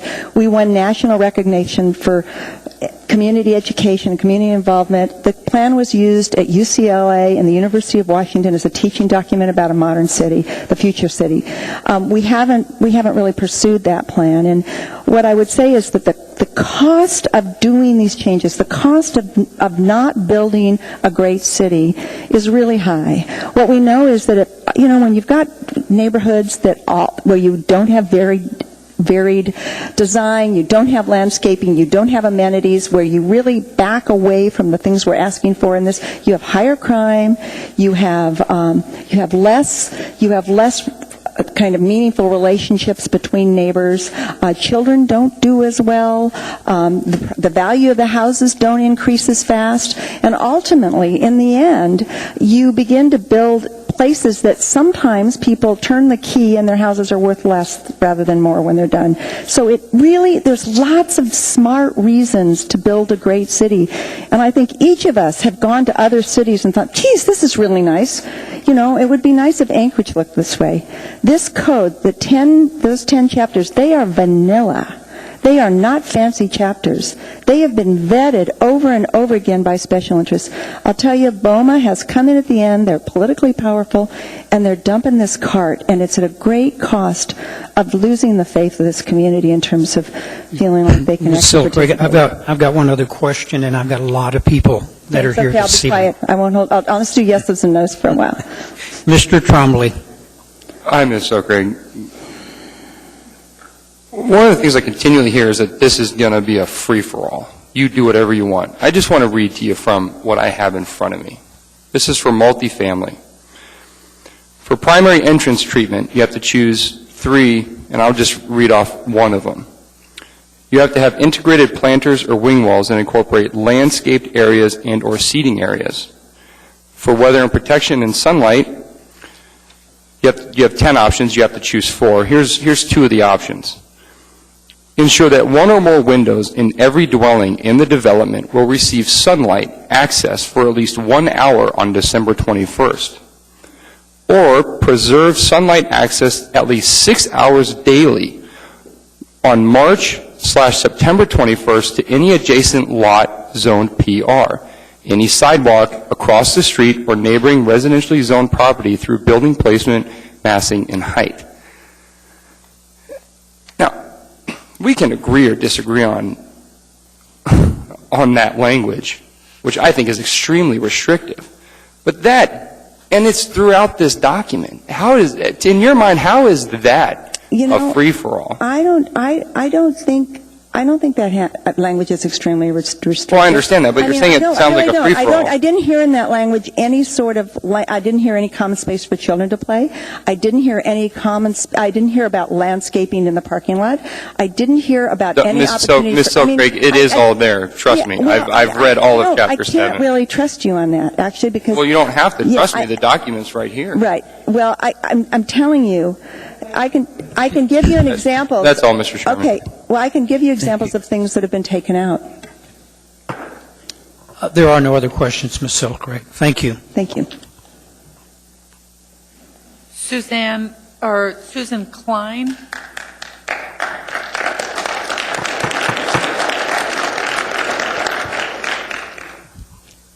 Hi, my name is Susan Klein. It's Klein. Chairman Hall and the members of the Assembly. I'm not an expert on land use planning, but I'm very interested in its effects on the value of my house, as well as where I might want to live in the future. I am an expert on what I want to live in the future, and what place I want to live. Those include rainwater gardens and landscaping, easy access to shopping, including sidewalks and public transportation, places to walk where I can feel safe, and energy efficiency. In light of this, I'll speak on 2 areas that concern me because of the long-term consequences that I see of some of the changes that were made by the P&Z Commission. And you've heard a lot of these already, so please bear with me. I live in a neighborhood with no sidewalks. I live in East Anchorage. I live off of Checkmate Drive. My house doesn't front on Checkmate. And in the winter, the students walk down the middle of the street because the street gets filled up with snow. There are no sidewalks. There were no sidewalks required when this subdivision was built. Last week, I got a notice about some construction of a sidewalk on one side of the street because there's some safety issues about the students walking to school. I support this sidewalk even though it will impact my property. It will make me have to move one of my garden beds. So now the municipality is coming back and they're paying money to host public meetings. They've already done the survey work, which costs money. They have to remove flowers and trees from the properties, and they will have a lot of irate citizens on that street because they're going to be impacted and not be able to park on that side of the street. So from my perspective, if this street had sidewalks in the beginning, we might have had a street that people wouldn't think that they could park on the sidewalk, and they might have found other ways to park. And it would have averted us having to spend money now on going back and fixing that. So the second item I have is the stream setback from 25 to 50 feet. My concern is that we're already going back and having to remediate some areas where the setback may not have even been 25 feet. It may have been less than that in the past, or between that 25 and 50 feet. And some areas, or Valley of the Moon is one place where people have floodwaters in their basement because we built in the floodplain. In my neighborhood, I was talking to one of my neighbors, and she's actually within 25 feet of the stream. And last fall, when we had the big windstorm, a tree fell down on her house. Now, if she'd been more than 25 feet or 50 feet, she would not have had that house damaged. And so that to me is an issue that I look at when I look at some of these changes that may occur in the Title 21. And that's all I have to say, and thank you very much for listening. Does anyone have any questions? Thank you. Yes, we do. Mr. Trini. Just, ma'am, in Title 20, nothing's going to put sidewalks on both sides of the streets for existing subdivisions. I understand that. Okay, My concern is that... I don't think people really do. No, I understand that. My concern is that we include that in future subdivisions, because we don't want to go back to every subdivision and have to put more sidewalks in, because I live on a street where students walk directly down the street to the school, and so it's a safety issue for students. I wish we'd done it back in the 60s, but we can't go back in time and redo it. No. So I got subdivision that had the exact same problem. They didn't build drainage system, they just pulled a dozer in, threw asphalt on it, and said, okay, now it's a street. And now we're picking up and trying to clean it up. And I get a lot of emails from people that say, well, we want sidewalks on both sides. Well, I would like to have sidewalks on both sides of my street, too. But unless we have a pocket full of money coming out of Juneau, that just isn't going to happen. But I agree, for future subdivisions, we should have it on both sides of the street, ma'am. Thank you. Thank you. Ms. Johnston. Do you know what zoning district you live in? I know, I'm just asking if... No, I don't. I'm sorry. I do know where Checkmate is, and I think it's... That'll be R4. Probably R4. And if there were a new subdivision in an R4 subdivision, it would have sidewalks on both sides of the street with the current code that we're looking at right now. Okay. And then I was a little confused by saying that the tree wouldn't fall down on your neighbor's house if you had this setback. I mean, trees aren't necessarily next to creeks, they're also next to houses. They are. This was a tree along the creek that fell into the house. It's not a tree that was on their property, it was on the creek. And that particular house backs right up on the creek. There is no real setback on the property. Okay, thank you. Thank you. There are no other questions. Okay, thank you. Ryan Stencil, Ed Jenkin, Gordon Glazer.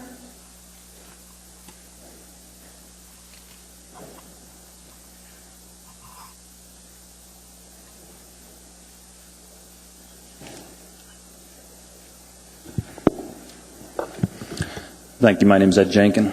I'm here because part of my responsibilities at work is right-of-way maintenance for Chugach Electric Association. In the past, we've attended various committee meetings to work with issues. Specifically, there are times when, in the course of right-of-way maintenance, we are removing landscaping. Landscaping that's there for a purpose, because the landscaping is placed in such a way it conflicts with utilities' access to its facilities or violates clearances to overhead power lines. And what I've already submitted at this point is just an amendment to try to address that issue so that landscaping, when it's placed, can be left where it's placed. We're just looking to ensure that the needs of utilities as far as the safe and reliable operation of its facilities are taken into account when landscaping is designed. So we've asked for just an amendment to insert some language to ensure that when landscaping and utilities occupy the same easement, that the consideration of both uses are taken care of. Thank you. Thank you. Mr. Horniman? Sir, Mr. Jenkins, thank you. I did get a call from Phil Steyer from the organization, your operation, and he advised me that you guys were submitting that. I appreciate the info. Can you tell me how, practically speaking, how this happens currently? I mean, if you go out to a place and you're doing work and it's easement or right of way and there's landscaping there, what you normally do now? Well, presently, we have both overhead and underground facilities. If it's facilities that we have that are overhead, and there are trees that are planted in the easement that will grow into those overhead lines, and those trees are removed. On underground facilities, we have to open pad-mounted equipment to access it. If there's landscaping that blocks our ability to open that equipment, or even Because occasionally when we're working on equipment, you may have an electrical arc, you may have a failure of a piece of equipment. When we're doing hot work, our crews are 10 feet back or 6 feet back, and they use an insulated rod to manipulate what they're working on to ensure if there is a failure, they're safe. So we have to maintain some space in front of that equipment so that they can operate safely the equipment they're working on. You take, if there's landscape there, trees or otherwise, and you take that out so that you can do your work, do you guys replace it? How's that work? At this point in time, if we do not replace it, we can contact the property owner, and we've tried to work out solutions, sometime involving trimming facilities, which of course is more expensive and causes us to go back more often. It'd be simpler if the landscaping was just placed initially in such a way that there's no conflict. Thank you. Ms. Osiander? We did get the letter from CEA, and I've talked to staff about it. Mr. Tremont is going to be contacting CEA to try to come up with some language to recognize in the particular situations like a berm placement where there's coordination. But the desire will be still to have some of the landscaping allowed in the utility easement. So we'll work out language. You should get a call this week. Thank you. I talked to Mr. You Fremont did talk today. To Dave? And yeah, we're not opposed to landscaping being utility easements. We just Right. want to make sure that we're not having to disturb landscaping that's there for a purpose. No, I understand. It's a legitimate concern. Let's talk. Thank you. Thank you.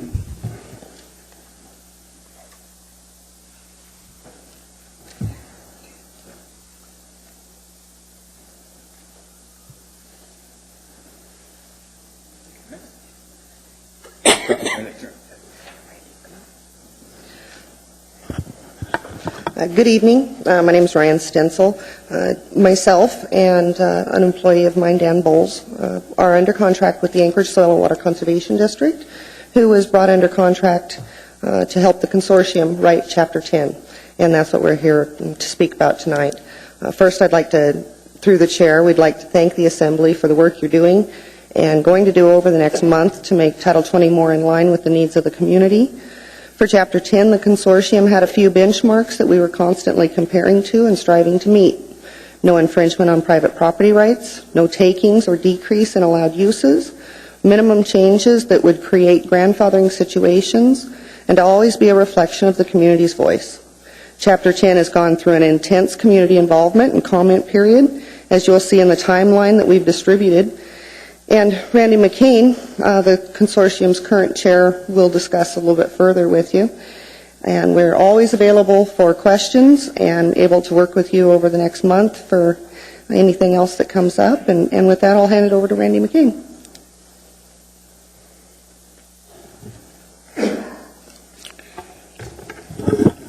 Through the chair, my name is Randy McCain. Tonight I come to you as the chair of the Chugiak Eagle River Consortium of Community Councils. The consortium is dedicated to the overseeing the creation of Chapter 10, a separate municipal chapter of land use regulations for the Chugiak Eagle River area. As you know, the foundation of the new/revised Title 21 is the Anchorage 2020 Comprehensive Plan, which was adopted in 2001. Likewise, a separate document, the Chugiak Eagle River Comprehensive Plan, is the foundation of Chapter 10.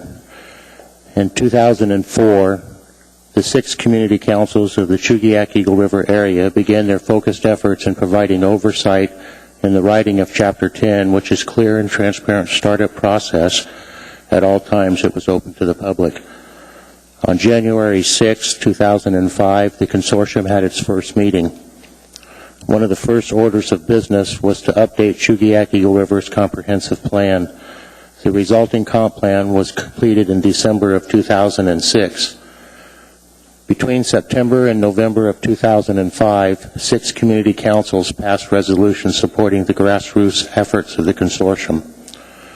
On March 14, 2006, the consortium appeared before the Assembly with a written 6-council signatory document asking for the opportunity to submit specific land use regulations for the Chugiak Eagle River communities in order to address the difference of characters and lifestyle outlined in our comp plan. On March 28, 2006, the Assembly approved AR 2008-072, a resolution of the Anchorage Municipal Assembly supporting the inclusion of a separate chapter in the final draft of Title 21 to include the community of Chugiak Eagle River.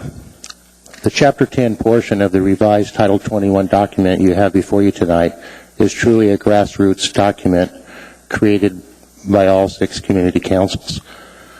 Mr. Chair, I believe we have 5 minutes as a consortium. Just 3.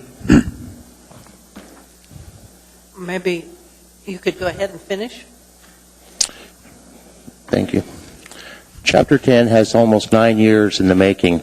We have spent hours of productive quality time in meetings with the planning staff.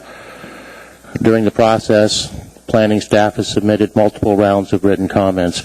During this process, we have collected and reviewed hundreds of pages of written community input, conducted a Dittman survey, met with key stakeholders, and have held 3 community town hall meetings.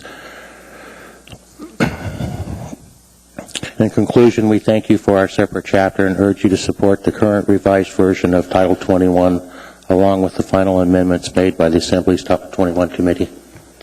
Thank you. Thank you. There are no questions. Gordon Glazer and Matt Johnson. Good evening. Good evening. My name is Gordon Glazer, Chair of the Assembly, members of the Assembly, Mayor Sullivan. Appreciate this opportunity to speak to you. I want to thank you for this opportunity. I, like many others, have the concern about the provisional Title 21. The question was asked before about why is this important. Some of our neighbors are uncomfortable or find the fiscal crunch. I guess some members of our community council, and North Star Community Council, and Matt will talk about that a little bit more, are concerned about that there are different financial interests. Our interest is in terms of our kids and their safety. When I look at the Midtown area, what we're basically talking about in terms of development that's safe and healthy for the kids in that neighborhood. Debbie's talked about the light in there, and I understand about the stair stepping. And maybe we need a better explanation.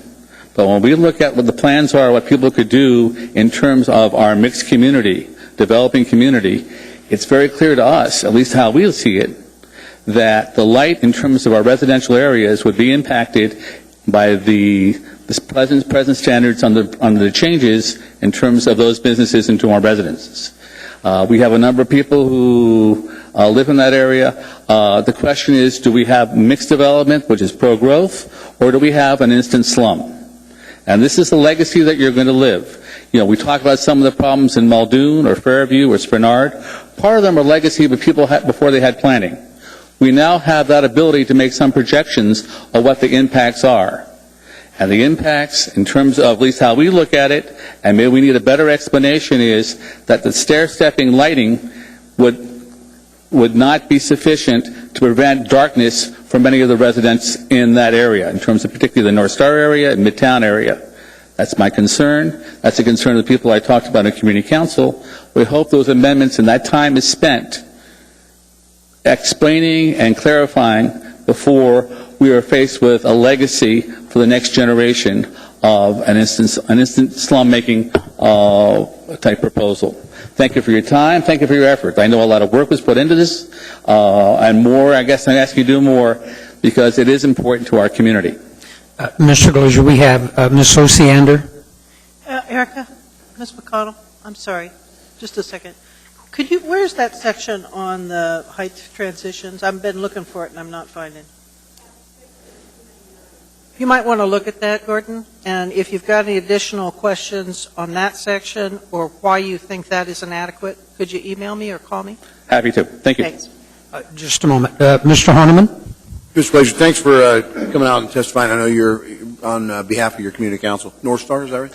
North Star, but someone else will be speaking on behalf of the community council after me. So, and I guess to that point, Ms. Osiander, is that one of the major concerns, is the height the height and the light. As I understand it, it's meant to be not a tall building next to a smaller building.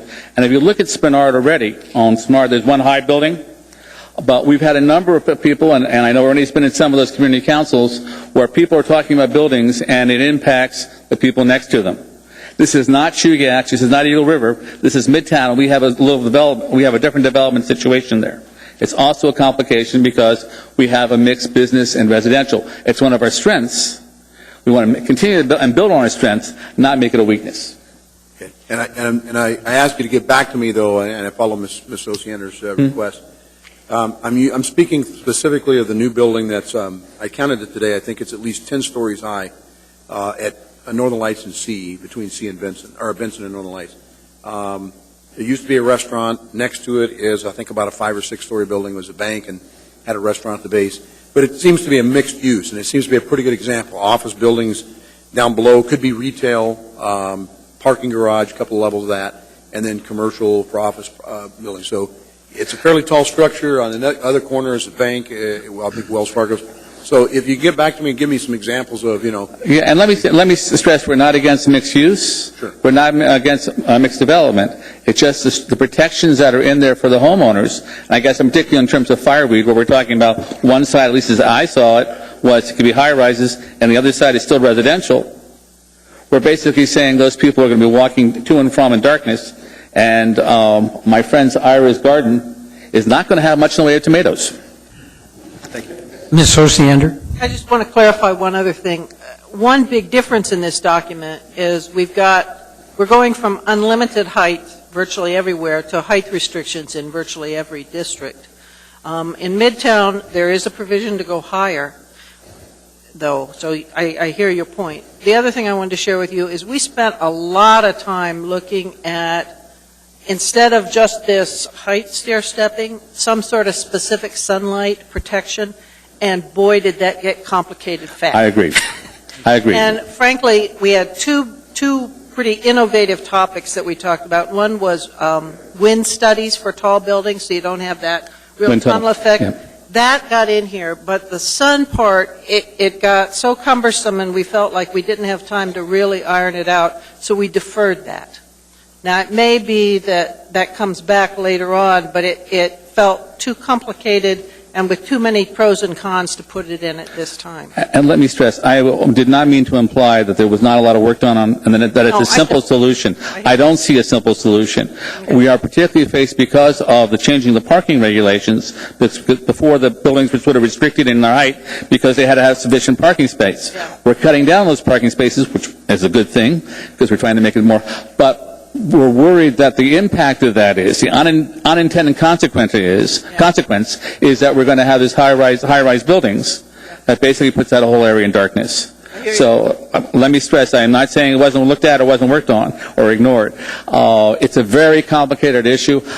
I don't have the answer, but I do want to express the concern of the neighborhood. Okay, thanks. Thank you. Okay. Matt Johnson, Bobby Burnett, Joette Storm.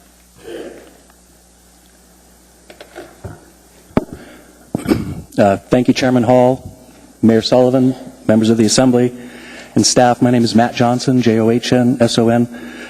I need to read my statement. However, Gordon stole some of my thunder, and Debbie, Ms. Osiander, you did as well. I'll work around it. I'm involved with the North Star Community Council, and I'd like to begin by stating for the record, the North Star Community Council voted in support of a resolution asking the Assembly to adopt the provisionally approved version of Title 21, and I know provisionally is a complicated word. I think what our membership had in mind was the respecting the public process. Issues of particular concern to our membership are, number one, shadowing of our homes. We feel deleting protections for residential sunlight puts property values in our neighborhoods at risk, as well as our quality of life. And I did just hear what you and Gordon, your exchange. I guess my question is, will those protections, will those sunlight protections still be in the document at the end of this process? Or will the property rights of somebody with a lot more money than those in my community trump our property rights? So that's my question. Stream setbacks, flooding and erosion are already a big problem in the Valley of the Moon area. Again, property values are seriously threatened. Walkable neighborhoods, there are mountains of data supporting the economic and safety advantages of walkable communities. There is no downside to a walkable community. I'd like to thank Chairman Hall and the members of the Assembly Title 21 Committee, particularly Assembly Person Ms. Osiander, for the tremendous amount of work you've put into this issue so far. It is a complex issue of tremendous importance to our community.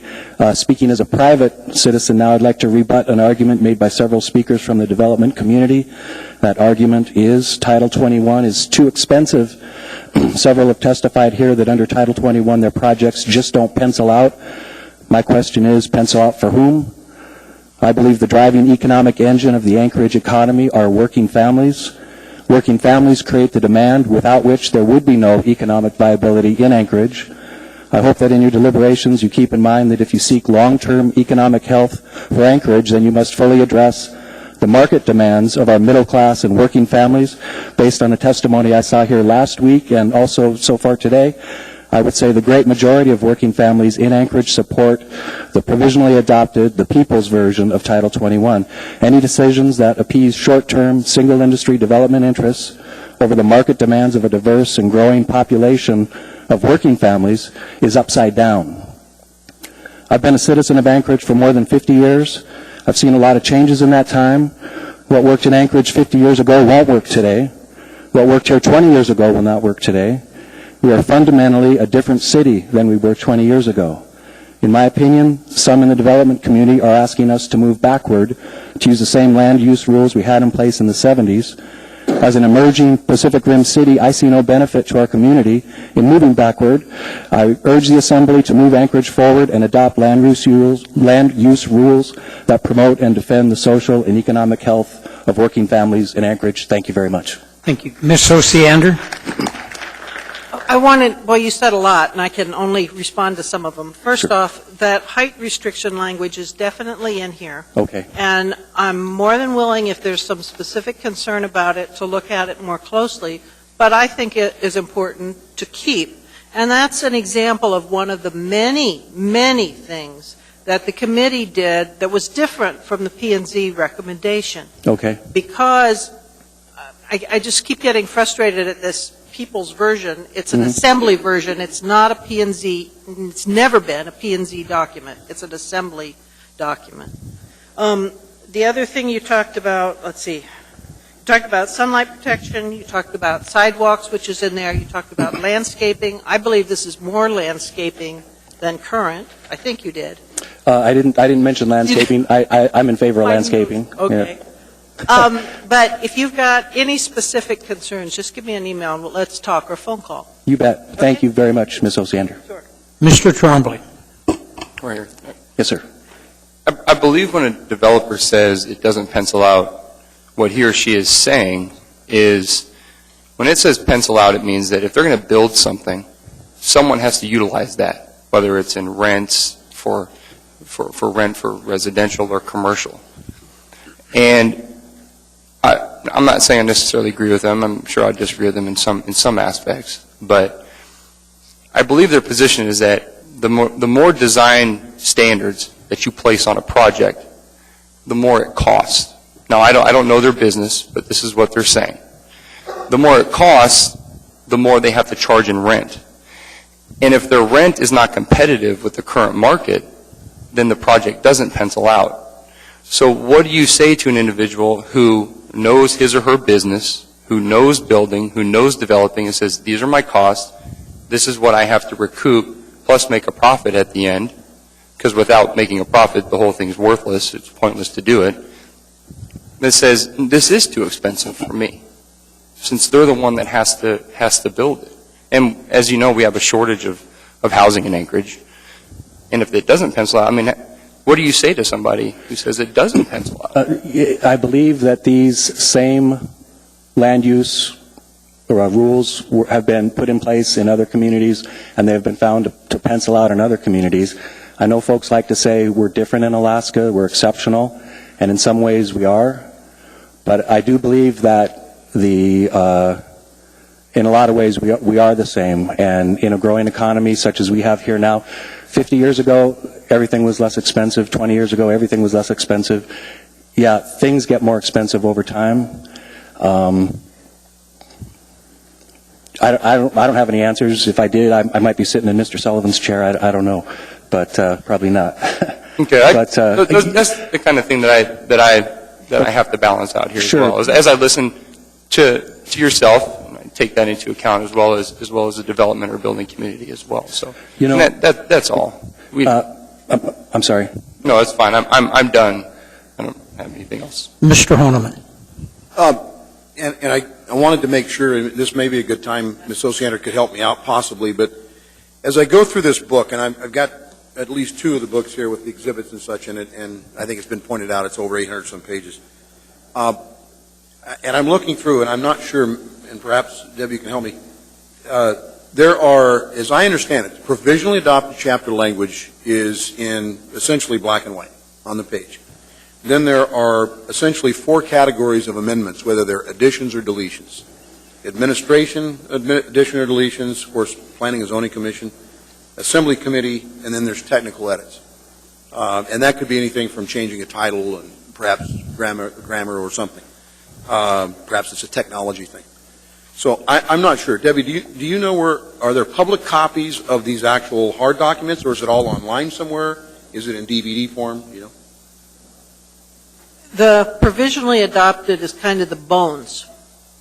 But if you look at, most people can get this online. That's probably the easiest way. What we tried to do was color code and so you could tell where the additional changes that popped in there, where they came from.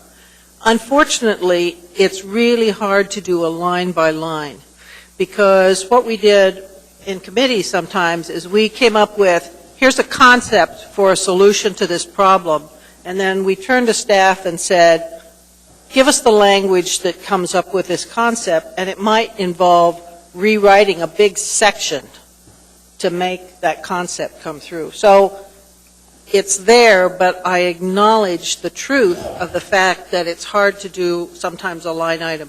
But the colors are supposed to help you. All right. And I just wanted to point that out to all those in the public that are here. And one of the questions and comments, they haven't studied the entire, I keep hearing over again, adopt the provisionally adopted chapters. And while I empathize and concern myself with those that either were or were not involved in this entire process for the last decade, including Ms. Osiander, the thing that's been most helpful for me is to find and track these changes. And it is confusing, I'll admit, but it's helpful. So I would suggest that. And the second thing is, and it's more of a comment, as I hear Mr. Trombley making comment here, is I would love to have been the fly on the wall or setting in this discussion when you look at older communities that are established that have sidewalks on both sides of the street, alley access and snow storage and setbacks, compared to, and those had to have been built in the, what Anchorage incorporated in 1921. Those had to have been built in the 40s and the 50s, early 60s. And then you fast forward into the early 70s and 80s when so much was built, particularly in our area in East Anchorage, where a lot of that stuff went out the window. Don't know why the decisions were, and I think Ms. Osiander attempted to say it was a codified, cobbled together. Boom and bust? You look at Southport Interrupt. subdivision, which was built here in the last decade or so, and I think it was Hickle Investments, and I'm not trying to endorse one way or the other, but they put sidewalks, and they put setbacks, and they did roundabouts, and they did traffic, they did a lot of that. And how did that pencil out? I mean, they seem to be selling their houses, and the values stay up there. So I don't know why we've lost that. I think Mr. Traney said it. By adopting this in code, realistically to me, seems that we're going to be doing this for redevelopment and infill. I mean, by and large, what is it? I think the mayor even commented, it's like 93% of the municipal land has been developed. So we're really doing this for going forward after we adopt these chapters. So I just want everybody to understand that this is what we need to be looking at is online. Look at the color code changes. It's very helpful.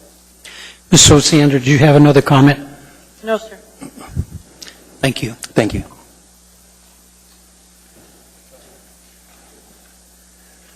Mr. Chairman, members of the board, my name is Bob Burnett. For the last 35 years, I've been associated with engineering and land surveying in the city of Anchorage. I have personally designed over 10,000 single-family residential lots in this town. Basically goes back to 1977. I've dealt with a lot of developers. I've dealt with a lot of builders. And what we're doing here tonight is nothing more than a natural progression of a city growing up. When I first came up here in the early 60s, right after statehood, the end of the world was 15th Street. You have to remember, at one time, there was one trapper cabin here in this bowl. And then a prospector came along and set up a camp, and there went the neighborhood. You can't satisfy everybody. There's parts of this Title 21 that I do not like. There's parts of it that I am absolutely in love with. I have very close friends that are telling me that if it's adopted, it's going to bankrupt them. All I'm saying is you can't please everybody here. You got to make a decision, and anybody can play by the rules, but you got to know what the rules are. The only way that we're going to know what the rules are is if you pass this thing. I personally am involved with 2 very large apartment projects, and right now, they don't pencil under the old Title 21. They pencil very well under the new Title 21, and it's basically because of 2 or 3 of the amendments that's in there. So, yeah, it's very important to me that it gets passed, one thing, but number 2, there's a time, sooner or later, that the light has to go on, that you've beat this dead horse to the point that you finally realize it's not going to get up and pull the wagon. So all I'm asking you is pass it, but I would like a caveat in it, and that just like everybody else. But my caveat is, having dealt with this Title 21 for the last 35 years, there has been hundreds or thousands of changes to it over the years. Most of those changes take as much as a year to get them implemented. The only thing that I would love for you people to add to this, and I've had discussions with Mr. Weaver about this, and Mr. Weaver assures me that the variance process would do this, but I've been around here long enough to know that in busy times, the Planning and Zoning Commission can only take so many projects a month, and it may be 6 months or 9 months before an amendment could even get to those people. I would love to see some kind of verbiage in this that gives either one person or a panel, at your discretion, whatever, but somebody that you can go to that would expedite any changes that need to be made. And the reason I'm saying that there needs to be changes is there are exceptions to every rule that you come up to. I don't care what they are. Sooner or later, somebody's going to find an exception to it, and it's a legitimate exception. And it's something that needs to be looked at. And if you had a single person or a panel that you could go to that could implement this and expedite it, that to me would seem to cure all the ills. Mr. Trini has a question for you. But you know, our old Title 21 is ancient. Years ago, we started to rewrite on it, and then they had the citizens or provisionally approved plan. Now we've got this other one coming through, and Bowman wants to throw the whole thing out and start over again. I'm not much interested in spending another 10 years trying to reinvent the wheel. Mr. Chairman, Mr. Trini, my opinion is that the Title 21 should be rewritten every 10 years, just like a census. Yeah. If you're going to have a growing city, you have to have changes in the rules. You have to. When you was a kid, you lived by the rules of your parents. When you got a driver's license and got out on the road, all of a sudden there was different rules. As time goes on, there's always changes to rules. And the same rules that governed in the 1960s in building this town, of course that was before unification, but even in 1975 after unification, the rules that we're dealing with now actually started back then. But once again, there's been hundreds and hundreds of changes to those. And I got to give you a big shock. If you approve this thing tonight, tomorrow you're going to have 50 applications for revision. I know. Okay. Thank you for your comments. Appreciate it. We may have found the solution with this new revised one that we've been working on because both sides hate it. We may have found the right one. Well, you may be doing something right for a change then. You never know. Thank you. Thank you. Thank you. Joette Storm, Mary Wandell, Blair Wandell. Good evening. Good evening, Chairman Hall and honorable assembly members. Before I start my testimony, I think we ought to take a moment and applaud ourselves for this kind of civic engagement. For 10 years, we've been slogging through this thing. Now, some of us, like Ms. Oxiander, have slogged more than others, but it's important that we stay engaged. And I think everybody that's here tonight wants to do justice in their comments to the work that you all have put forward. The trouble is, nobody can read this much and really understand it. So I fully expect that after Debbie retires, the city's going to hire her to put on workshops for how to do this. All right, now my 3 minutes starts, and I want to say... Could you give your name prior to starting? My name is Joette Storm, Joette, Storm, just like the weather. Thank you. So I'll start with a couple of examples. In Chapter 3, page 22, I support the continued requirement for permittees to inform community councils. This will avoid rumors and misunderstandings, much like we had in South Addition recently, and it often provides the developer or the permittee with knowledge that residents may have that are important to their project. On Chapter 4, page 118, I oppose the Planning Commission's suggestion that language in Section 5 be deleted. That language says, quote, providing light, air, privacy, and open space for each residential dwelling and protecting residents from excessive noise, glare and light pollution, and traffic congestion. Now, this is one of those color-coded sections, so I have a process question. What happens to that? Are you still considering this P&Z language, or is it just there to document? Ms. Osiander will follow up with your questions at the end. Okay. So the concept is something that I do want the code to address. The statement is in keeping with the whole rationale for zoning, which came into existence in the 1920s, and it is in keeping with the comprehensive plan. Now, a number of community councils have surveyed their members, and thus it is demonstrated that people still support the values of the comprehensive plan. And South Addition Community Council has submitted a resolution stating that we want the provisional code to be adopted. That being stated, and I know that the code has to be a living, breathing thing, and it will be amended. Now, to address Mr. Tromley's question before, often the development community will cite the market's desires as their reason for trimming back sidewalks and open spaces. Well, I'm a buyer in the market, and I do want sidewalks and open space, mixed use appropriate to the neighborhood. In addition, I want to know that watershed is being protected from erosion and runoff. My husband and I built our home near downtown 17 years ago because the homes on the market were not providing the things that we desired or our needs.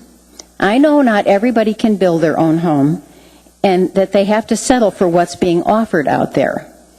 30 years ago, folks purchased homes in what we now call sinking meadows because builders were allowed to build in wetlands. I hope that we've learned from that experience and that that this code will now set higher standards for things like sidewalks. And you know, they're not just a nicety. In this state where 30% of the children are overweight or obese, sidewalks are an important health issue. We need citizens that develop the habit of walking. So I want to thank you for your many hours of labor over the last decade. There is much to commend in this code, and there are still things that are debatable. And I guess we're here tonight to say that we have to hold the line on the things that we think are important. So when you make those final decisions, you know where we stand. Thank you. Ms. Osiander? The way you can tell is if a phrase has a bracket around it, that means it would be deleted.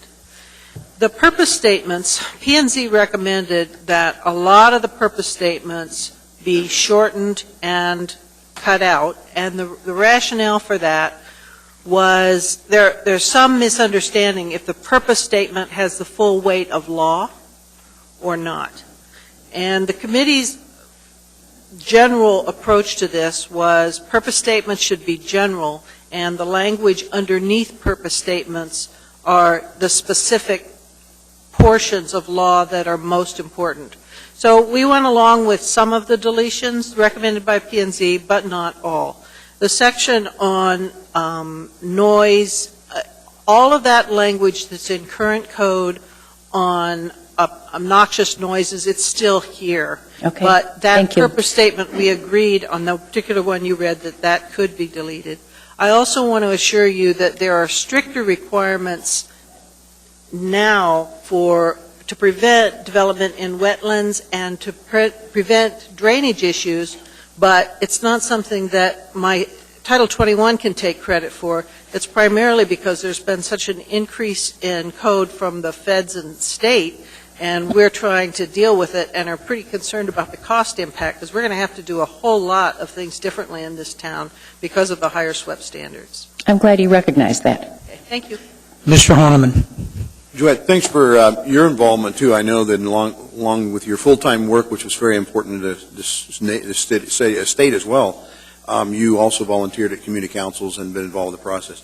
On page 119 in Chapter 4, one of the areas that you had cited, is there something in here specific, in summary, that you're concerned with most? I mean, you cited that as one of your concerns, and I'm looking at this from it looks like the Assembly Committee had recommended a lot of deletions on the R2, R2F. I think that's the page. 118. 118, page 118, And chapter 4. It was the lines on the purpose statement in blue. I can show you. I'll go offline from there. Okay, I'm sorry. Okay, I'll look through that as well and see if we can get it. And then, was that pretty much it, what you were trying to cover, or did you get enough time to summarize? Oh, yes. There's not enough time tonight for me to cover all the color-coded things. Totally agree. You want your copy back? Thank you so much. You can keep it. Okay. Thank you. Mary Wandell, Blair Wandell, Carrie Kell.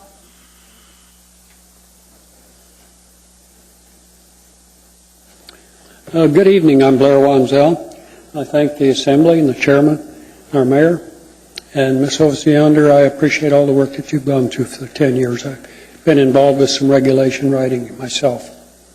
But I'm here tonight to talk about water on the hillside.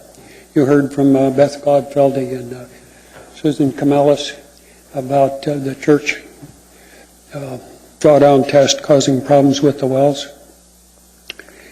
We hired several experts from outside, and they did some very technical things and concluded that the drawdown test showed that they said that they were honest in one part. They said that it really should be redone on a more standard basis. That test was for 24 hours. A normal test for a drawdown test is for 96 hours. I'm not a groundwater engineer. I am a petroleum engineer. I'm retired now. I took a look at those two tests. Well, I want to cover something else. Ms. Osiander, you mentioned before that you didn't want that amendment to apply to Eagle River and Shugiak, but it would seem to me it would not be very difficult to make it specific to the Anchorage hillside. And I have some graphs here and some things I want to show and share with you. And the significance is not only for our part. If we're having trouble with our aquifers and our aquifers are depleting in our area, they're probably depleting all across the hillside. And I have some pass-outs here. You'll just hand those to the clerk, and you can do that after you finish. I would like to refer to them in my talk. Just hand them to the clerk. She'll pass them down. Probably about 8 or 9. How many do you have? Oh, okay, we've got plenty. Do you have one? Okay.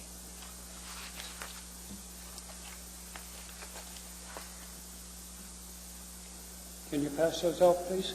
Yeah, they'll come to us.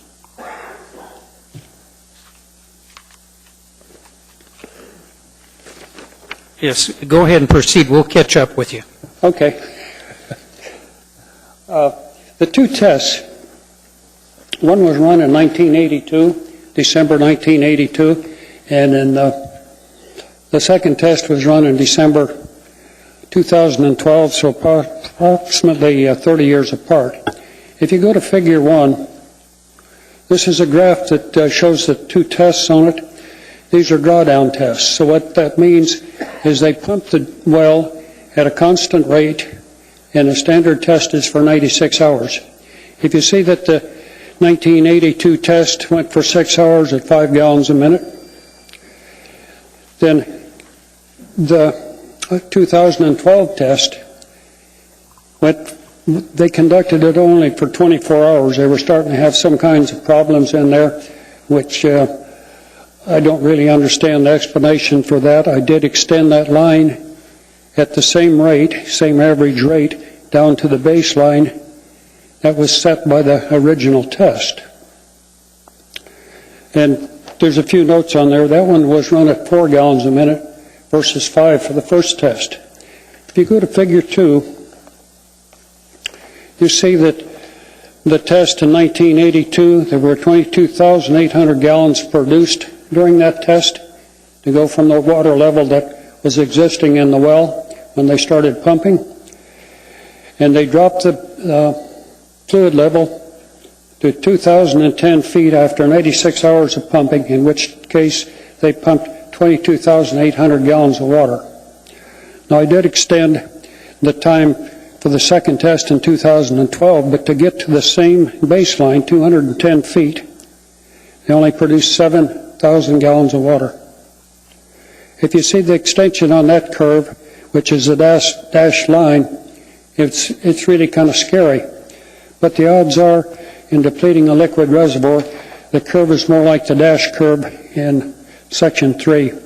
And I put this data together because if we're having this problem in our area, or this is a situation that's probably prevalent across the Anchorage hillside. Okay. Mr. Horniman? Mr. Wanzel, I appreciate you bringing this and using your skills as a petroleum engineer to show us on a graph. I guess my question might go to something more that's probably deeper than outside of your wheelhouse, but wouldn't this, to me, show that, and I'm not sure, I'm no hydrologist either, but we're talking aquifers, but along the hillside, whether upper hillside or whatever, if you're saying this might apply to the entire hillside and the aquifers in that area, wouldn't that also lend more credence to city water sewer, or at least city water? Would that do what? Lend more credence to having city water so that you can get water piped? I'm sure that sometime down the road it is, but our point is that the church was sitting there with about 19,000 square feet, and they wanted to extend it to about 40,000 square feet, I think 38,000 and something, and they were going from a Sunday population density, going to a church of about 700 people, and they wanted to carry that up to about 1,400. Plus that church is used for quite a few evening programs, and they were setting it up to have a school there. Well, of course, this would just have ruined all of our water supplies. And it not only would have ruined ours, they would have built that church and had no water then to run it after a very short period of time. If you look at the extension of this graph, and as a matter of fact, as a result of that test, about 6 people had problems with their wells, from total stoppage to slowdowns to some other things. Thanks, sir. Ms. Osiander? So anybody that represents folks who are in private wells and septics, I know that those of us here regularly hear from people who live in pockets that have poor aquifer situations for a variety of reasons. The concern that I had was we just recently adopted the Hillside District Plan, and that plan specifically exempts large portions of the hillside from ever hooking up to city water and sewer. So basically you're saying if we adopt the amendment that was presented to us, no big schools for you guys, no big buildings at all. And I'm a little hesitant to be that, I don't want to use the word draconian, but that's pretty harsh. Well, right now, we're R6 lots there. And the standard says that whatever comes in has to be compatible and no more strain on the whatever different things than the R6 use. But it certainly would be, that church certainly would have been a lot more far beyond R6. It does work to have a large building in an area on-site water and septic. So I'm sympathetic, and there are some sections in here that we specifically put in this chapter about protections for neighborhoods in the rural areas with large buildings, but we didn't do anything about the water and sewer. And that's just real difficult to deal with. So, yes, and, I don't know how representative our area is to the other aquifers on the hillside. I have no idea on that, but There certainly needs to be something in there that checks on that.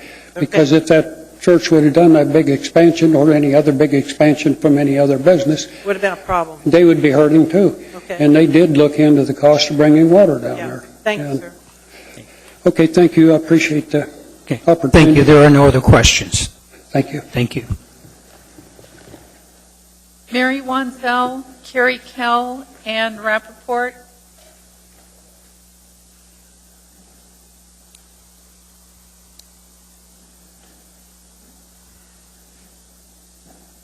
Robert Shipley, Tina Thompson, Barbara Winkley. I'm Ann Rappaport, if the other two aren't here. Good evening. Good evening. My name is Ann Rappaport, and I've lived in Anchorage for over 33 years working as a professional biologist, and my husband and I have raised two children who, like us, appreciate open spaces.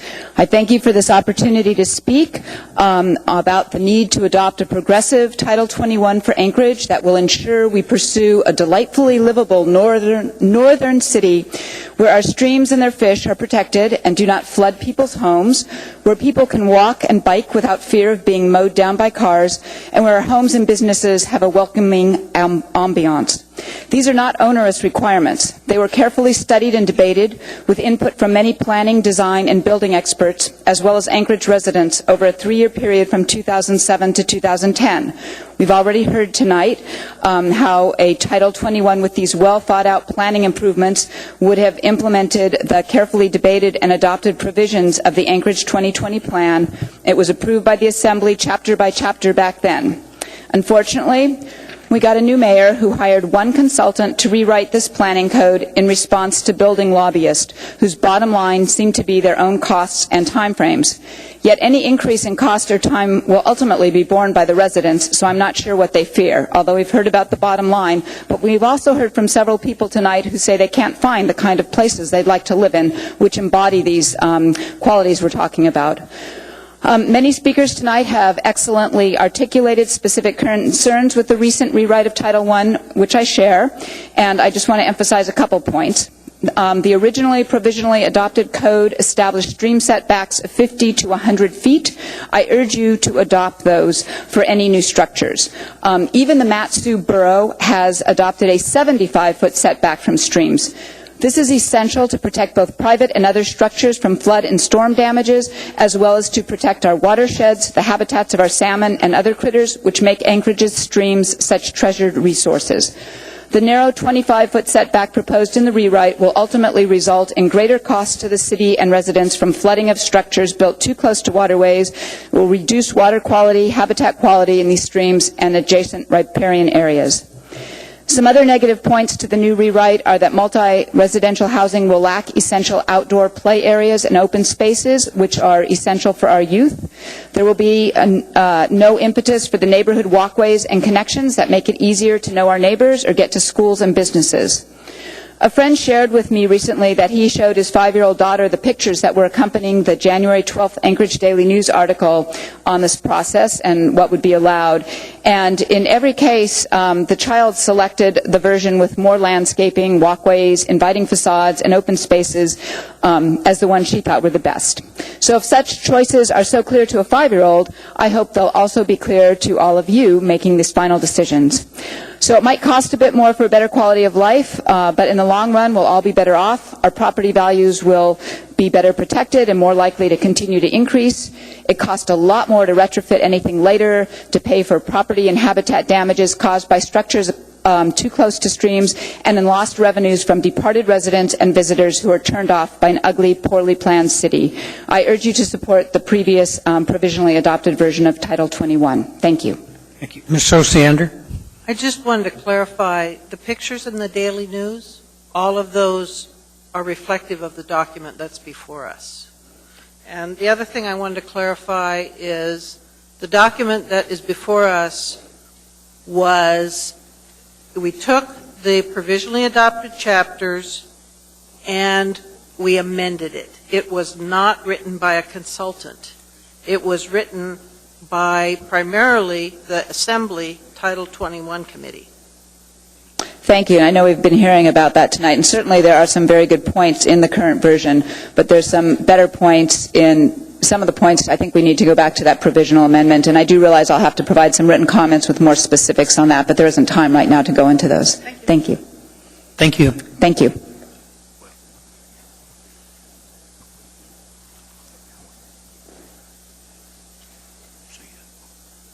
Robert Shipley, Tina Thompson, Barbara Winkley. My name is Tina Thompson, T-O-M-S-E-N. I'm really daunted by what a project this has been, is, and continues to be. As I've been listening to everybody, I've been struck by how this is really a part of what makes America great, is the participation in our government in all these versions. So thank you for listening to all of us.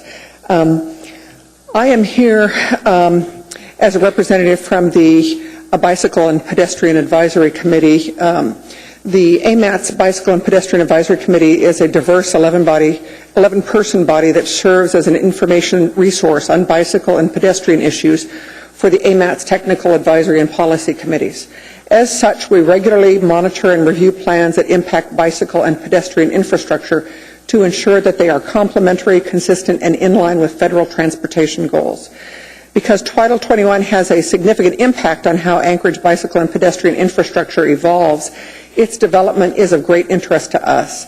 At our January 16th meeting, we reviewed sections of the Assembly Committee's version relevant to urban development that enhances or reduces bicyclist and pedestrian safety. We appreciate the many goals and purpose statements in the revised Title 21 that acknowledge the importance of biking and walking, because Title 21 is written to capture the intent of Anchorage's comprehensive plans. We anticipate that Title 21 will enhance and improve bicycle and pedestrian-friendly urban development throughout Anchorage. Our recommendations on specific sections follow. Now, I think that these comments have been emailed, and you have them, and I can read them or not. I can turn over a written. Mr. Chairman, I was just going to tell you, I've got those. I printed them out, and I plan to go through them all individually with staff on Thursday, but there's some really good ones in there. Thank you for doing that. Thank you. And I'll maybe cede to someone else then. Actually, Ms. Osiander. No, that was my point. Okay. They're really well done, so thank you for that. All right. Thank you very much. I hope to be one of the cities someday that's featured in City Cycling, the new book that I just got in the mail today. Thank you. Thank you. Barbara Winkley, Robert Shipley, Caleb Rodman. Assembly members, mayor, and staff. My name is Barbara Winkley, and I have lived in Anchorage 46 years. I feel it is important to consider what kind of a city we want for the future before it is too late. I learned in grade school that it was unwise to build on the floodplain to avoid an avalanche of consequences similar to what is happening in the Butte area. Vegetation, including trees, should be left on creek banks to stabilize the soil and avoid unnecessary erosion. These areas should be enjoyed as recreation areas and not contain permanent structures. Setbacks from roads are essential for safe walking paths and beautification. I have traveled on 5 continents and have never seen walking paths on one side of the street only in major cities. With the number of pedestrian and vehicle accidents in Anchorage, walking paths on both sides of the road are essential. And with the number of fat children who will most probably grow into fat adults, we should be encouraging more walking instead of making it more difficult. I urge the Assembly to support the People's Title 21, not the reworked version. Thank you for the opportunity to speak. And if I may spend a minute, there's one thing that I don't think is included in this Title 21 that I have noticed. I live in South Anchorage, and usually around 5 o'clock in the morning, I take my dogs for a run in one of the parks. And I've noticed numerous garbage cans that have been put out the night before, which is a real attraction for bears. And it's almost impossible for people to police these and turn them into animal control or whatever the following day when the evidence is gone. I was wondering if it would be possible to have the police write a ticket before the evidence is gone. Thank you. Thank you. Robert Shipley, Caleb Rodman, Diane Police, David Pelto. Hello, my name is Caleb Redman. Very grateful to be here tonight. The council, the mayor, I've requested audience with you, sir, with your secretary. I don't have a good story to tell you tonight. Obviously, from what I've heard here, Anchorage is not only behind the times, but somewhat backwards when it comes to its development policy. Not only my question regards public space versus private space. Okay, I work to collect signatures to put ideas on the ballot here in Anchorage. Okay, there's a public access point from the 5th Avenue Mall that connects the 5th Avenue parking garage to Sky Bridge that I believe the municipality had a heavy hand in constructing. It's a public access point. I'm sure you've seen people collecting signatures there. I was beat up basically by the Simon Property Group. I'm sorry. If you're going to speak, you got to speak on topic. The topic is Title 21. Sir, in this regards, the space, the public space there. That has nothing to do with Title 21, sir. Well, sir, it's in regards. If you want to speak about this, you need to stay until the end of the meeting when we have open opportunity to speak, and you can speak at that point. Well, I think what I'm asking you is specifically to put something inside of this Title 21, which you are handling amendments on, that defines what that space is, because there's been multiple petitioners assaulted in that public space. Sir, if you want to testify on this, you need to stay to the end of the meeting. What you're asking is not relevant to the topic before us. It's relevant to an amendment in a zoning or a land use policy here in the municipality? It is not. I believe it is. Well, opinions vary, but if you would please be seated, you can speak on this point at the end of the meeting. Okay, well, I will step down. Thank you. Thank you. I'm grateful for your time. Thank you. Diana Police, David Pelto, Steve Heimel.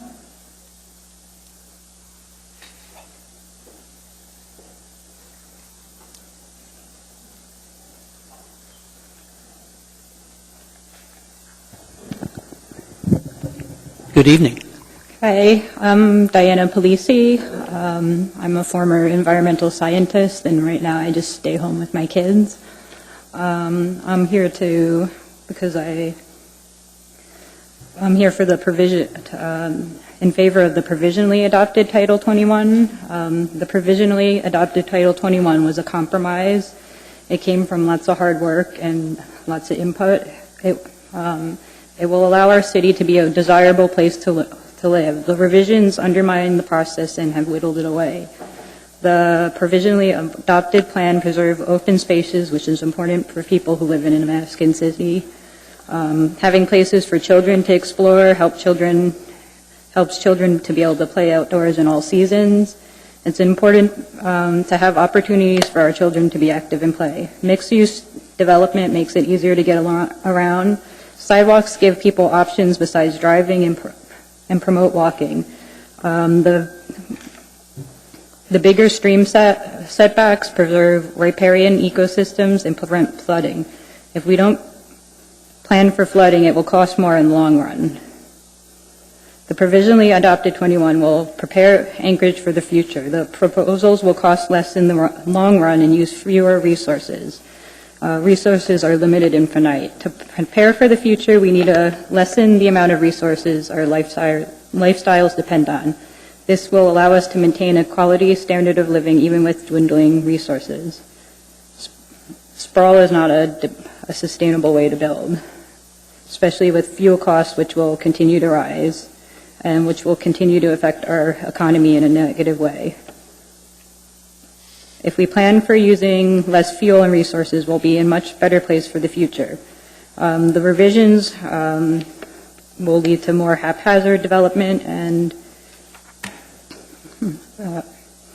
do not undermine the process. Go with the provisionally adopted Title 21, not the rewrite. Thank you. There appears to be no questions. Thank you very much. All right, thank you.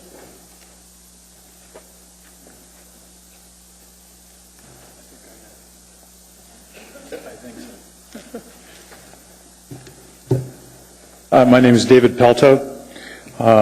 Mr. Chairman, members of the Assembly, I'm here today as a resident of the City of Anchorage to address the adoption of Title 21. I attended the last meeting and realized that I too must speak regarding the land use and planning for our city. A speaker last week suggested that only those who used land for business and monetary gain had, quote, skin in the game. I want to make sure that the Assembly knows who really has a stake in the planning that has been done and in the final adoption of Title 21. The children who wait for the bus 2 blocks from my home every day, standing in the street because there is no sidewalk, their parents, themselves, and our city will have skin in the game when one of those children is hit and killed by a passing auto. The condo owner who must pay extra dues in order to haul the snow from a development which does not have adequate storage.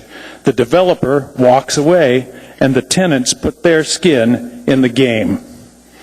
The taxpayer who must contribute to funds for flood damage when someone builds too close to rivers and streams and then expects the rest of us to help pay for damage. That means every taxpayer has skin in the game. The pedestrian who risks life and limb to cross a busy street just to get to a sidewalk or must cross that same busy street without benefit of an overpass or a crosswalk. That pedestrian, drivers, and first responders all have skin in the game. The salmon, which heroically makes its way up our city streams through polluted water and damaged stream beds.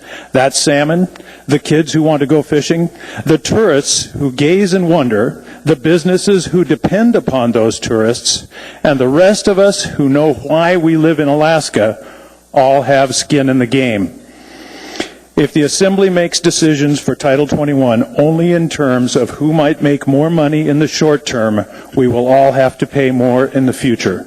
Decisions about the future of our community based not on the kind of city we all should be proud to live in, but on how much money a few can make in the short run, will leave the entire community to pay later. I ask the Assembly, as you examine this complex document and proceed with deletions, additions, and amendments, that you weigh each decision you make, remembering that all of us will be impacted in some way. All of us have skin in the game. Thank you. Thank you. Mr. Honeman. Mr. Balto, thank you so much for reminding us all, that this is what it's really all about. And I think you've heard it before from several parts of the members of the body here. that there are people from both ends of the spectrum that aren't really happy about some of the language. And I'm not about to, I can't speak for everybody else, but I'd like to think that we're all not going to allow one entity over another to subvert a process that's been worked on for many years. And I recognize that this is a huge undertaking for about 30-some years that has needed to been completed. So take it serious, and I thank you for reminding us. And thanks for your comment. Mr. Trombley? Appreciate you coming down to speak. I wanted to get your perspective. You mentioned the stream setbacks, and that's been a fairly contentious issue here. In the document I have before me, it goes from 50 feet back to 25 feet back. But that's not necessarily from the stream itself or the body of water. It's 25 feet from the highest water mark. And if the highest water mark can't be determined, then it goes back to 50 feet from the stream itself. Do you think that that's reasonable? You mean to reduce it? No. Well, no. 25 feet from the high water mark. If we're going from the high water mark, then generally speaking, that's the highest the water gets. So what counts is not the high water mark. What counts is runoff. What counts is what we do to damage the stream by being too close to the stream. And frankly, I've lived in Alaska too long to see too many of our rivers that used to produce lots of salmon that don't anymore. And it's not because of some other thing going on somewhere else. It's because of what we did.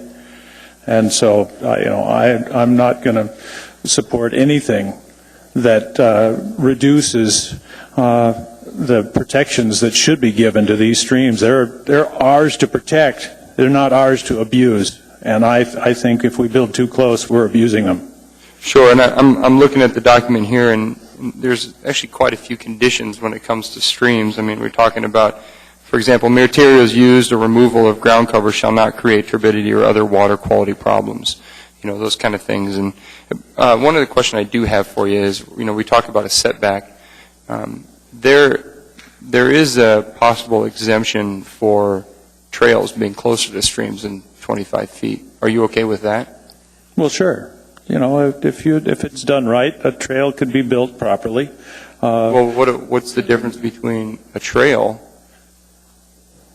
Okay, you want me to give you an example? Let's imagine somebody's shed that's been built only 15 feet from the stream, that inside of it, we don't know how many batteries and old oil cans and the things like that are draining into the water supply and going into the creek. We have no idea what kind of fertilizer pile that they are putting in that same space that is draining into the creek. So, yeah, there's a significant difference between something that we just let somebody do in their own space inside their garage versus something that is controlled and built according to modern standards next to a stream. I live right close to the Campbell Creek bicycle path that goes across the stream. And you can tell that the way that path was built was designed with the idea that, okay, we're not going to create additional runoff into the stream. We're not going to build it in such a way that further pollutes the stream. So, yeah, there's a huge difference. Sure, okay.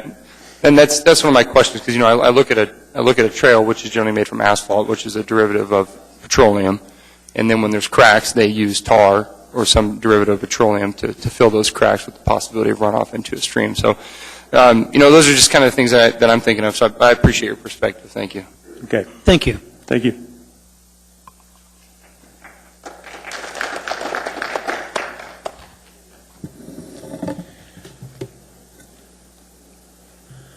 Hello, I'm Steve Heimel. I'm a 30-year resident of Spenard. In all that time, Spenard has done nothing but get better. During this process here, you have heard just about everything. You have heard from developers wanting to get the good old 70s back, deferring their costs to the future, which is now. Residents wanting to be able to walk in their neighborhoods. Taxpayers worried that their money is being spent on the wrong things. Planners from other cities telling you their builders begged for planning. I'm here to tell you, we need a sustainability plan. We need to plan for resilience. We need to plan for the future that is coming down on us. The market that the developers want to build for is already disappearing out from under them. The Title 21 the Assembly voted for would have taken a small step toward a more livable and sustainable city. It would give the real estate people some predictability, level the playing field. They deserve that. So, I don't have confidence that this body is going to respect that, the things the Assembly already voted in. And we're going to have to come back if you don't give careful consideration here, once again, and revisit all these sustainability issues. And I've got plenty of modest proposals I'll be glad to come forward with if we don't get a reasonable plan for our city. Like plowing the snow from the sidewalks and the bike paths into the roads and removing it from there. Using the railroad terminal at the airport for going to the airport. Turning the UMed district into an intensive public transportation district instead of spending our taxpayer money to promote a freeway coming from the suburbs. Thank you very much. Thank you. Thank you. Judith Ann Dreg, David Miso, Catherine Hicks.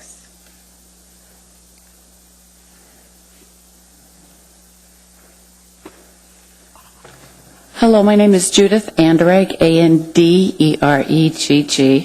You did pretty good. Before I start my own comments, I wanted to say that I know that there's the Anchorage Watershed and Natural Resources Committee, and there's the Parks and Recreation Committee, and there's your own planning division, and I'm assuming that all of them have produced lots of reasons why the setback needs to be where it is. And I feel really strongly about the setback, but I don't feel like I would be the person to get the documentation for that, but those three groups I would think do.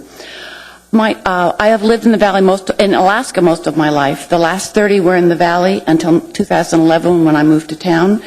We were excited to move to Anchorage. We were going to live in a community where there was recognition that our property rights were protected, but so were our neighbors, which would mean compromise. To be in a livable city and meet the needs of residents, we need to balance both individual and community rights. This is the job of Anchorage 2020 and Title 21, balancing community needs and individual rights. My work experience has included being a public participation officer for a statewide program, constituent aide for a state legislator, and chair of a state park advisory board. And I know how difficult and time-consumptive the public process is and how few people understand how truly complex it can be. My thanks go to the Assembly, the Planning Commission, the staff, both past and present, and especially to Debbie Osiander for all her work. It's really difficult. In light of my professional experience, it appears that provisionally adopted Title 21 had a long, clean, open, and public process. We watched it from the Valley. On the contrary, the more recent versions have had a public process, but it seems too short and anything but clean and open. And I have two specific examples that we had, and admittedly they're limited. My husband and I attended commission meetings where Title 21 was reviewed. The commission agenda was always full, even without Title 21 on it. The public wasn't invited to participate. There wasn't enough time. It was often difficult to follow the discussion. The commission was working hard. It was a lot to do to get through the entire document. Involving the public in those meetings did not seem to be a concern. There wasn't enough time. My husband and I then went to an Assembly Title 21 work session on a Thursday morning, and we watched as the chair solicited input from a developer. The staff was ignored until the developer gave his input. The general public was never asked to speak. Again, like commission meetings, it was a lot to simply get through the whole thing. Soliciting public comment did not seem to be a concern. We were welcome to listen. This is not the same as being allowed to comment. Public involvement did exist, but but it seems like it needs more depth. This has not been at all like what we had heard about public involvement in the provisionally adopted Title 21. My first recommendation is to respect the multi-year public process and adopt the publicly approved provisionally adopted Title 21. Everything I've heard says that the public hasn't changed its mind. The public commented for 8 years, and it's basically still seems to be saying the same things they said before. My second recommendation is that if the provisionally adopted Title 21 is not the Assembly's document of choice, or if it's to be substantially amended, please open up and lengthen the public review process. It seems our elected and public officials want to be done, and I can appreciate that. You've had a lot of time. But we deserve time to look at the whole new document, and I appreciated it when Assemblyman Honeman said where we could find the whole thing, because I know where there are parts. Again, thank you very much for this time to comment. Thank you. Mr. Honeman? Ms. Hendrick, thank you very much for your comments.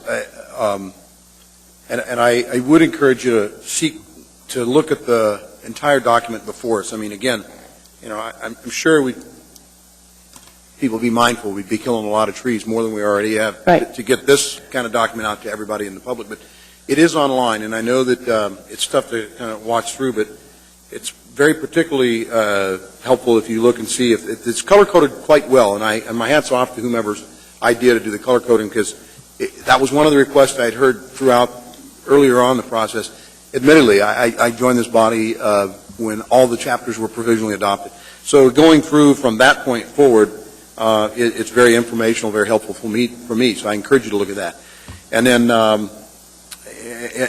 would suggest that you encourage you and others to submit your request to edit or modify or change, whether you like something or not. It would be mindful, and it would be remiss if I didn't say, particularly in the area of technical edits, I think that those are very important to make sure we address that. I don't think there's any issues with that. And then there are some reasonings behind, and some pretty valid reasons behind some of the amendments. So I encourage everybody to be patient and kind of look through that and give that very good, thoughtful concern. So. We need time to do that, though. And I know the people I've talked to in the general public, I've said, well, where do you find it? And a lot of times people didn't always even know where to go to find the whole thing, because you could look at a part here or you could see a part there, but it's giving us enough time to be able to look at it. So what would be a recommendation for time? Well, I heard somebody say earlier the end of February. Just right now, like my understanding was tonight was the last public hearing, and I knew we could comment till the first part of February, but to look at the whole thing and be able to go through it and put the pieces together, I think takes more time. Ms. Osiander?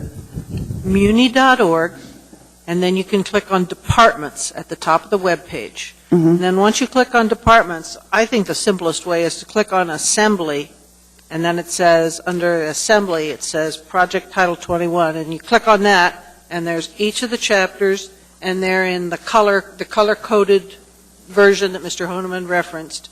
It's really pretty accessible, all of it. Again, this is really good to hear. I mean, this is the first time I've heard somebody say publicly, this is where you can go to find it. And it's color-coded. That's just something as a public member who comes to assembly meetings, I don't know. And that was a part of it when we went to the commission meetings. They would talk about it, but you weren't always sure what they were talking about, because sometimes you had it in front of you, but they would change sections, and since you didn't have access to it, you didn't know what they were looking at. It's hard to come in towards the end of a process and acknowledge. Okay, thanks. Thank you. Ms. Osiander, the documents are easily accessible at www.muni.org/assembly. You'll get to the Assembly's homepage. Under the Assembly, okay. And the documents are under items of interest. So you can skip the department step if you want. Even easier. Thank you. Thank you. Thank you. Next, we have David Meese, Catherine Hicks, Mary Barr.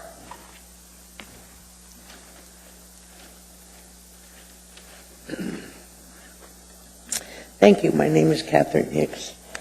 And I've never lived in a big city, and I never want to.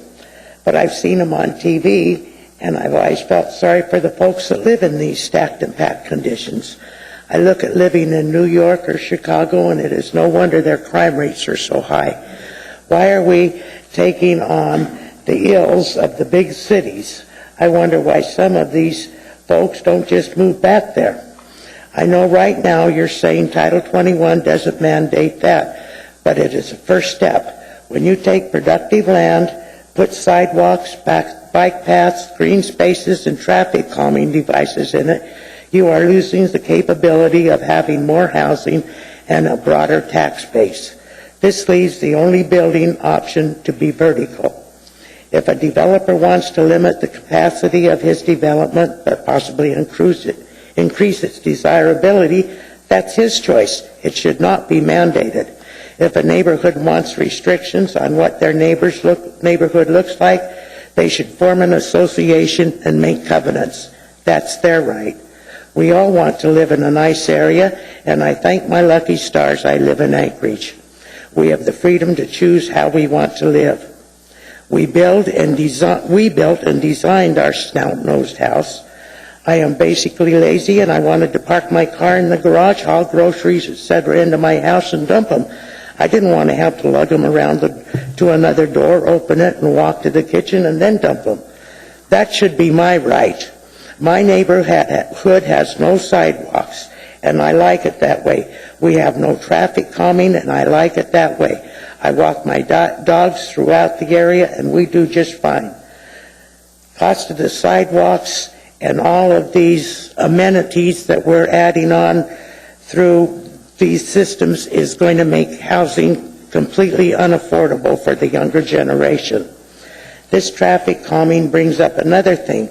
I wonder how much extra time, therefore money, is spent clearing snow around all these devices. I'll bet it's considerable, not to mention the time it takes a fire truck to get to a fire when they have to slow down for all those fancy curves. Miss Osiander, I have always admired you, and you realize how hard you've worked on Title 21, but I hope you'll look at the long-term consequences. Most Alaskans want their freedom, and that's why we live here. Title 21 will take away many of these freedoms. I urge the Assembly to reject Title 21 and Project 2020 in its entirety. I'm sorry that so much time has been spent by all on this atrocity. It is sad to see that outside forces and local busybodies can attempt to take our private property away. This Title 21 reminds me of Obamacare. You've got to read the bill to find out what's in it. Well, we're finding out what's in Obamacare, and most of us don't much care for it. Thank you. Thank you.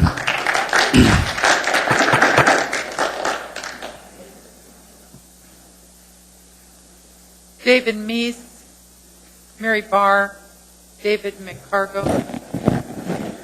My name is Mary Barr. Good evening. Thank you for hearing us. Beauty is in the eye of the beholder. I've heard repeatedly, we want a beautiful city. Much of what is being proposed is beauty at the cost of the ability for those who have a very low income to afford to live here. Where are the clerks and the waitresses going to live in this wonderful city that we're proposing to build? They're not going to be able to afford it. The purpose of zoning is to make sure that everyone has a place for their homes, for their businesses. And the zoning map that I saw before Planning and Zoning started working on it was a mess. It would have required rezoning the entire city, and that's just not economically feasible. Anchorage 2020 is past due for review. Anchorage 2020 wants more multi-unit housing, but the Title 21 we're looking at is really not making provisions for that. It's a hard choice you've got to make right now. If we can't get rid of it entirely, and I realize we can't, then let's go with the one that's been revised. Thank you. Thank you. David McCargo, Barry Bruno, Joan Diamond.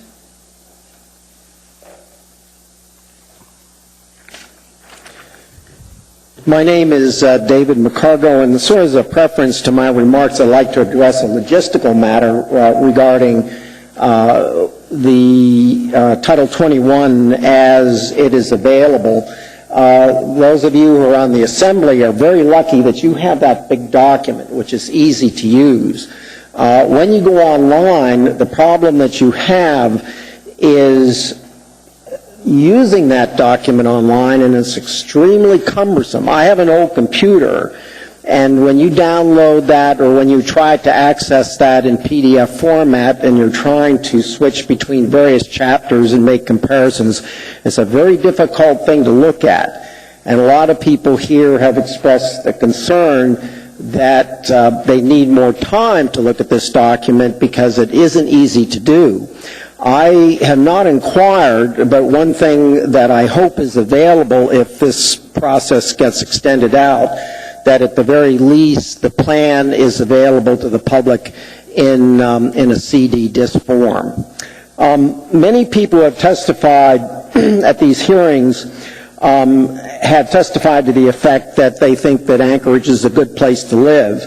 I would take exception to that. In the over 40 years since I first came here, Anchorage has become uglier, more congested, more polluted, noisier, and more crime-ridden. The transition that we have witnessed in Anchorage, of course, is not unique to this city, but applicable to just about every place, not only in the United States, but worldwide. It's almost like a frog, or the parallel of a frog being put into warm water and then being brought to a boil. If you look at the city in a short time span, you don't notice the differences, but if you look at the city over a long time span, the differences are dramatic. Our approach to the problems of growth in the city and elsewhere are basically Band-Aid solutions without looking at the basic issue of growth itself. Title 21 really is an attempt to address this, but we're only addressing it in working around the periphery.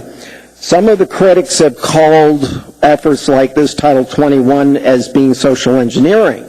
And I would ask the rhetorical question, what is wrong with that? Yes, we are trying to steer the society in this city in a direction that is going to make the city hopefully more livable on a sustainable basis for the long run. The quality of life amenities that partly offset the downside aspects of living in Anchorage have really little to do with the growth aspects of Anchorage. Some of the things that make this city really livable are those things like the coastal trail, the parks that we have somehow protected. It's not trying to hurry up the growth of the city, which of course is a dead end. Anyway, there's a lot more that I could say, but I'll just conclude by echoing what others have said, that I think that we should try to stick to the spirit of the original planning effort of Title 21, and I'll leave it there. As for some of the specifics, I'll try to put those in writing to the Assembly. Thank you. Mr. Trombley. I appreciate testifying. I don't think my city's ugly. I'm pretty proud to live here. And, Bloomberg recently came out, and Anchorage is in one of the top 10 places to live in America. Our population over the last 10 years has increased by 38,000 people. I don't see how our population increases by 38,000 people, and we're one of the top 10 cities to live in, according to Bloomberg News, and yet we're an ugly, horrible place to live. Well, obviously, we have a very difference of opinion there. And let me serve up as an example. Well, we can have a difference of opinion, but facts are stubborn things. And when you have an increase in population and top 10 place to live, Well, are you going to take Bloomberg's word for it? Does Michael Bloomberg live here, or does he live in New York City? He doesn't live here. So without living here, I don't think he or the editors of Bloomberg magazine, or wherever you saw this, are in any position to comment on the livability of this city. In my own situation, live in the Spenard area, and because of a lot of the issues that I remarked on earlier, and scouring another part of town to move to. And this also speaks to the problem to this planning process, and I recognize the difficulty of this, but the problems in my neighborhood, and I live in the Spur Sad subdivision, and you've heard a lot about this in hearings in the past, the problems there are unique to that area. If I go and I look at Rogers Park, and I was commenting on this plan as I perceive the issues to be in Roger Park, they're very different from the issues where I'm living today. And so I'm going to build on what you're saying as a fundamental problem with this planning process and some of the difficulties that you're having with it. But I stick by remarks that I think that in my time in Anchorage, this city has really deteriorated insofar as the quality of life. Ms. Osiander? You can get copies of this on disk. You know where the planning department building is located on Elmore there? If you go to the main counter, I checked with Mr. Weaver, there will be copies on disk for anybody who wants to see them. Yeah, that's good to know. Thank you. Okay, sure. Mr. Horniman? That was one of my questions, so I'm glad you answered that, Ms. Osiander. And then I guess to my colleague, I'd suggest that in Bloomberg's report, I'm sure there's very many variables out there. I've heard, and I've lived here 40 years myself, and I have mixed emotions. I've owned houses in two different parts of town, but that's for a whole other part of the discussion. Thank you. Thank you. Barry Bruno, Joan Diamond, Samuel Dubain.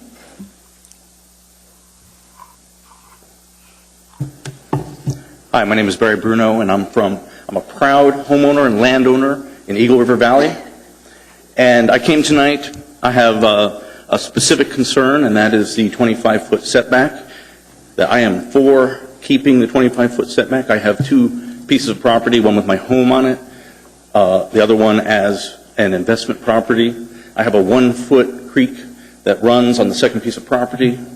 And so, to me, I have skin in this game. I would also like to address the gentleman who said that people would keep fertilizer, oil. You know, I consider myself a steward of that stream, and I would never do anything like that. In fact, if I found anyone doing like that, I would report them. So, I have a lot of friends that live out that way. You probably don't hear much from them because we're people who spend time, by ourselves. We don't get involved a lot, but I'm here to speak for them and myself. Definitely want to keep things the way they are because we live in the mountains. We like that lifestyle. And so I also have that concern of just, I spent a lot of money. My life savings has gone into this house and this property. And I've fought to keep it. I've lived there since 1997. And I feel like I have a lot of skin in the game. That's my home. So increasing that makes my land very difficult to build on. I would like, hopefully, to maybe have another child, maybe add on to my house. This all really affects me. And so I wanted to come here and speak personally to you and also say that, this is reality for me. I don't just have an ideal, and where I live, it's pretty steep. So the chances of flooding my house with a 1-foot stream is, we've probably got bigger problems if that happens. So, okay. Thank you. Mr. Horniman? Mr. Bruno, thanks again for impassioned comments on that. It's really good. You say from where you're at, I'm imagining the creek or the stream bed is below grade of where your house and your land is? That's correct. Okay. That's probably an opposite effect of, if I'm not mistaken, was it Peters Creek that recently flooded over and some property owners were rehabilitated, Ms. Osiander? It flooded because of glaciation. Glaciation? Our flooding up here is not typical of the rest of the country. We flood because we've got poor drainage and we've got glaciation, not because our rivers get bigger. Right. So that might be one commentary, or perhaps even a variance in a situation like yours would apply. But I hear what you're saying. I appreciate that. Yeah, I definitely feel like our area is different. I can understand bigger setbacks from things like the Matanuska River and Eagle River, but we're different. Thank you. Thank you. Thank you. Joan Diamond, Michael Dubain or Dubois, Gail Callis. My name is Joan Diamond, spelled with an A. If the Assembly can restore or retain those development and design standards of Chapter 7 in Title 21 that move the town toward a built environment that makes walking a safer and a practical choice for more trips, then it will improve our population health. And I come from, some of you I have worked with, and I come from 26 years working with public health for the city and working on a variety of population health issues. I spent a lot of time with land use codes. Former Don Alsbach, for those who know him, Tom Nelson, worked with us in public health because it was a big feature of reducing injury and in improving health. How our built environment is developed has everything to do with whether we're fit or fat, or safe, or living in violent neighborhoods. Getting people out of their cars to walk or bike to work, school, to get to parks, requires that pedestrian sidewalks, trails, and pathways be connected to our homes, our school, and our employment centers. If we want to grow a population of young people who are well and uninjured, then please restore most of our pedestrian standards. Thank you. Thank you. There are no questions. No questions. No questions. Thank you. Sam Dubain or Dubois, Gail Callis, Dan Gleason.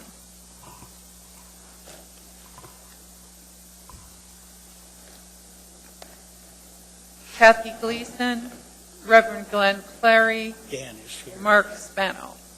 Oh, good. We got a whole bunch. I was waiting for the two people before me. I'm Gail Kalis. Recently, in the last 2 years, moved to Anchorage and moved here because it is somebody said it's an ugly city. Well, it's also a very livable city to me, and the reason I'm here is I'd like to keep it that way. My husband and I originally planned to retire someplace else, but we fell in love with Anchorage, and I want to address the issue of people have said, okay, you're going to make it expensive.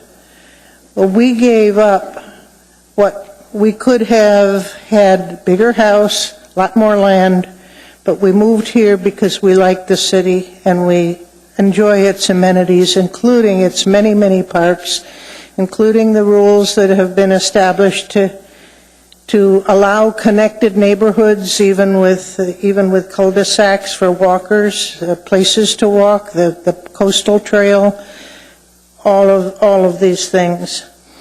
I think my concern has, in what I've heard, listening to the testimony here and talking to people, I really do appreciate the work that all the people put in over the years to develop what's being called the provisionally adopted plan. I respect the work that was done, and I know Debbie feels very protective of the document as it has come out.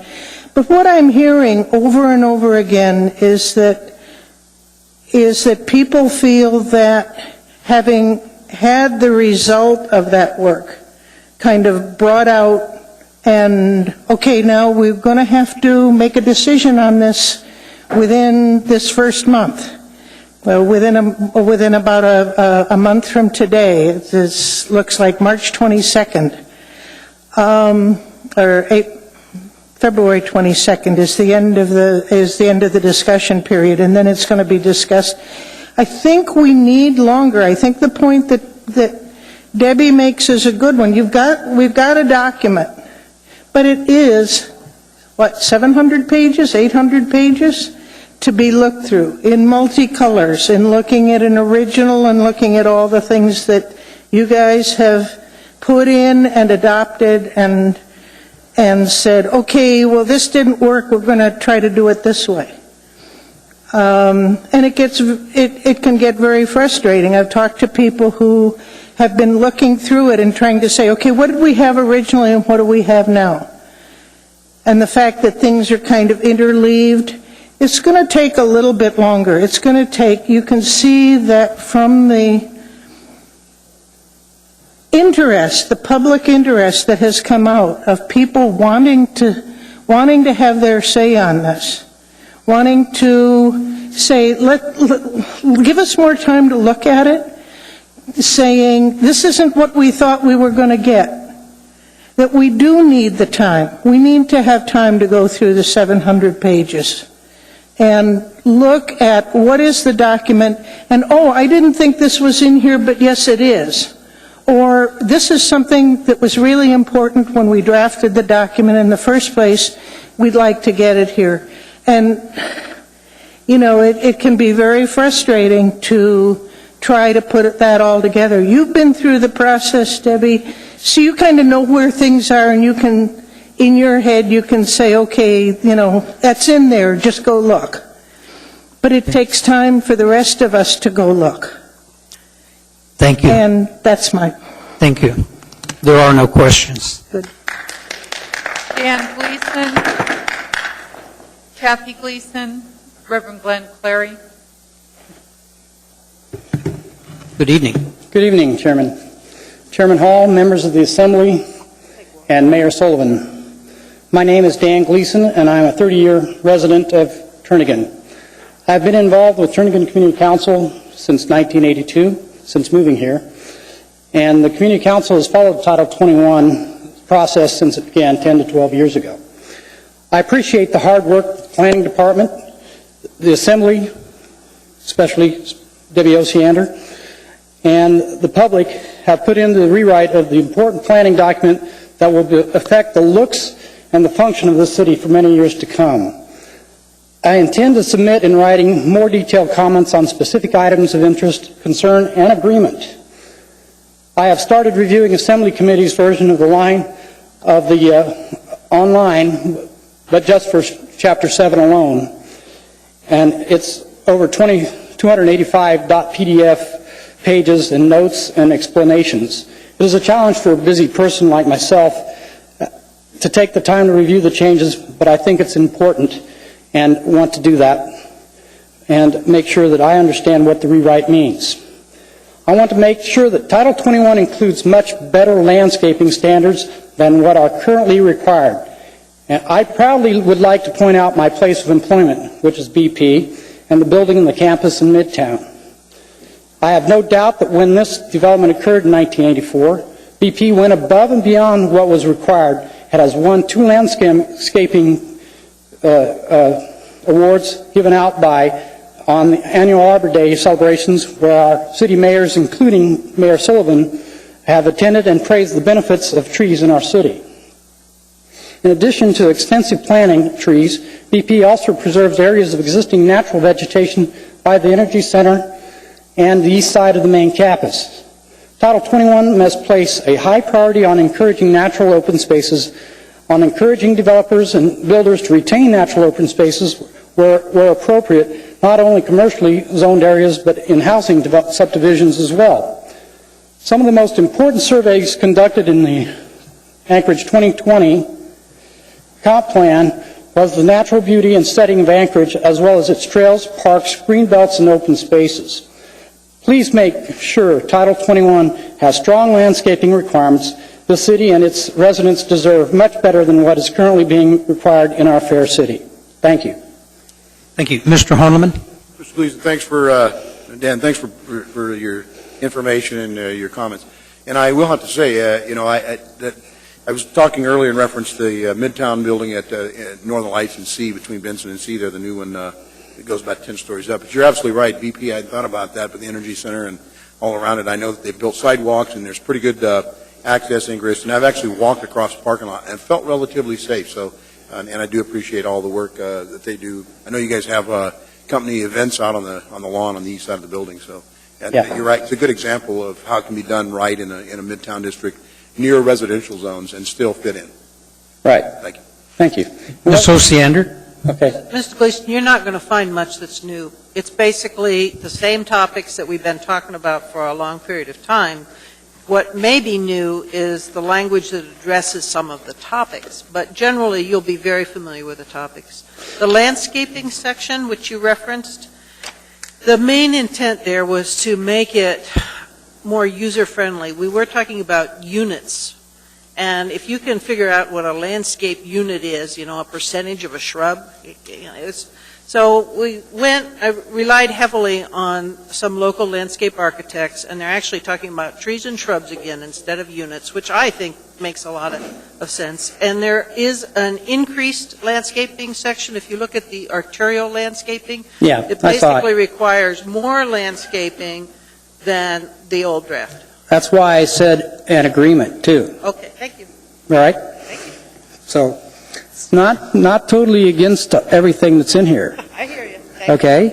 I like, let's see, the snow removal. Okay. On page, which page is that? That's okay. I know where it is. Thank you. And street connectivity. I agreed with that. So there's a lot of things I agree with here, too. Okay. Thanks. Thank you. Kathy Gleason, Reverend Glenn Clary, Mark Spano, Chris Beck.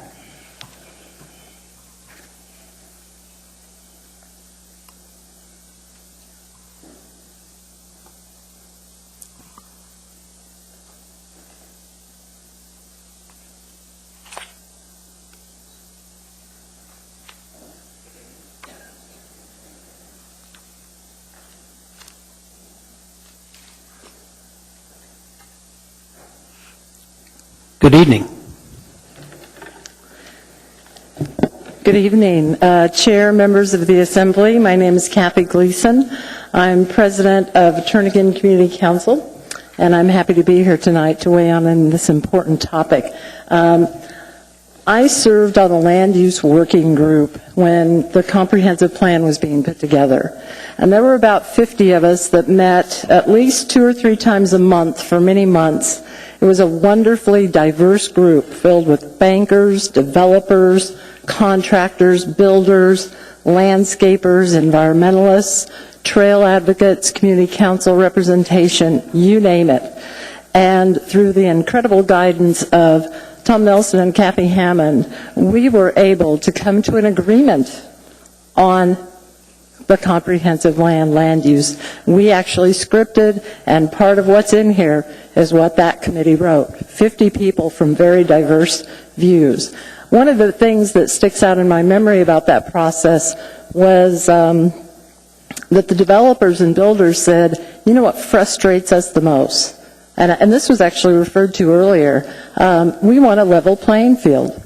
We're tired of variances and waivers being granted in this town to certain developers who seem to have an in on this community and how it runs. We just want a level playing field. Tell us what you want from us, we'll do it. I think we need to respect that process and have Title 21 reflect the comprehensive plan, and it should be implemented as such. Turnagain Community Council did pass a resolution about a year or so ago. I know you all received copies of it. We picked 9 items to focus on at that time. I'd like to cover 3 this evening, if I may. Chapter 3, under community councils, there's language in there that the city is encouraging applicants to go before community councils for things like rezones and such, quite a long list, which I support wholeheartedly. However, we did ask that there be an additional comment in there, and in my handout, it's in red. It was not put in what I think is the proposed language before you now, but I really encourage you to put it in. Attached to my handout are our last 3 meeting agendas. And if you look through them, you can see we've been a very busy community council. And if a developer who would call me up as president and say, I'm rezoning a large lot near Earthquake Park, can I have 15 minutes to come talk to your council about it? There's no way that would provide enough time to ensure an adequate presentation by the applicant or the attendees to have lots of questions. If I may continue. Since you are my community council and other assembly members have taken that discretion, yes. Please finish. Thank you, Mr. Chair. So I'd just like that to be inserted, because right now it says if the appropriate board or commission, if the community council's meeting for the project area is not scheduled in a timely manner, the applicant shall organize a community meeting. And I'd just like inserted, or cannot adequately accommodate enough time for a thorough public review and discussion of the project at a regularly scheduled meeting. Just because I really support the concept of this, but I think that just because we may have our meeting scheduled at an appropriate time, we may not have time at our regular meeting. So thank you for consideration of that. The second item I'd like to cover is the transition district. And I looked at this section briefly, and I hope I'm wrong, so please correct me. It looked like, and I've talked with some of you about this, that the transition district, I've been assured by planning staff, it's going to remain in the rewrite, and which we totally support. But it looked to me like all of the language associated with what's in current code, lots of detail, that second handout, pages and pages and pages of things that explicitly protect the public from health, safety, and welfare, has been deleted from the rewrite. And I'm not sure if that's a correct interpretation or not, so I'd like to know about that. If it has, I strongly, on behalf of the council, ask that that be reinserted. And lastly, I'd like to cover stream setbacks. You've heard a lot about them this evening, and that this was one of the things our council pointed to as something of interest to us. I found on page 309 of the rewrite version online the purpose of the stream, water body, and wetland protection. And it says the following requirements are intended to promote, preserve, and enhance the important hydrologic, biological, ecological, aesthetic, recreational, and educational functions provided by streams, associated riparian areas, water bodies, and wetlands, particularly by minimizing impervious surface and by that probably means runoff, minimizing impervious surface, and by reducing erosion and the contamination of stream, wetlands, and water bodies by pollutants or invasive plants.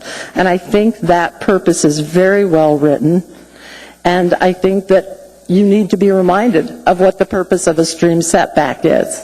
It doesn't say anything about, but we want to keep it as minimal as possible because of property rights or property, the public taking of private land. It has a very scientifically based purpose for those setbacks, and I think that 50 feet minimum is appropriate based on all the information that I'm sure you received from the scientific community on this topic. Thank you very much. Ms. Osiander. There were some things that we basically referenced incorporation of existing code into this. For example, the downtown districts. The intent originally was we were going to rewrite the downtown districts and the descriptions of them to be in accord with the downtown plan. It got too complicated, too difficult, and too cumbersome. If you remember back in the provisionally adopted, those were reserved. So what we did with certain sections is we said we're going to incorporate the existing code into this code. And the transition district is absolutely included.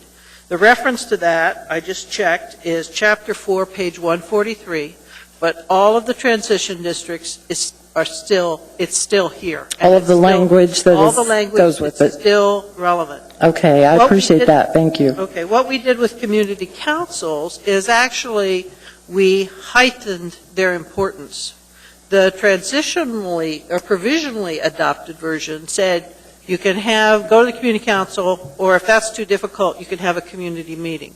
So what we did is say community councils are absolutely the preferred in the top. I'll look at that language again, or our committee will, but that was the intent. So I would think that knowing you would be happy with that, Kathy. Yeah, Second- I said I wholly supported the concept. hear- I just think there's one little I know, line what that's is it? missing based on the agendas I've had to deal with since I've been president. All right. They've been packed. And the last thing you talked about was stream setback, and I want to assure you that there has never been a discussion, or I think anybody say that there's not value to increasing the stream setback. The concern for the committee was what it does to a property owner to be legally nonconforming. You have to go get a specific piece of paper from the city if you want to sell your property. There's some challenges if you want to remodel your property.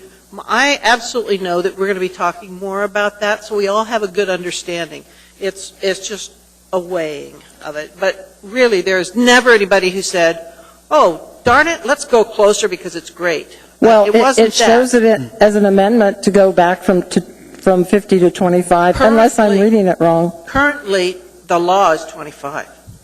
That's what we're operating under. But the online version changes 50 to 20, back to 25. The provisional had 50, and what we did in committee is say, let's stick with current code, because we had some concerns about what it would do with the 900-plus properties that would become legally nonconforming if we changed I guess I would look at it differently. I would change it to 50 because you maybe know it's the right thing to do. Okay. And look where other cities, other communities that have faced the exact same thing, and see how they dealt with the grandfathering and the existing structures and all of that. I'm sure we don't have to reinvent the wheel on that. I totally know that there are multiple opinions on this topic, and there have been ever since we started talking about this. And we're going to have to talk it through and weigh it out. But thank you.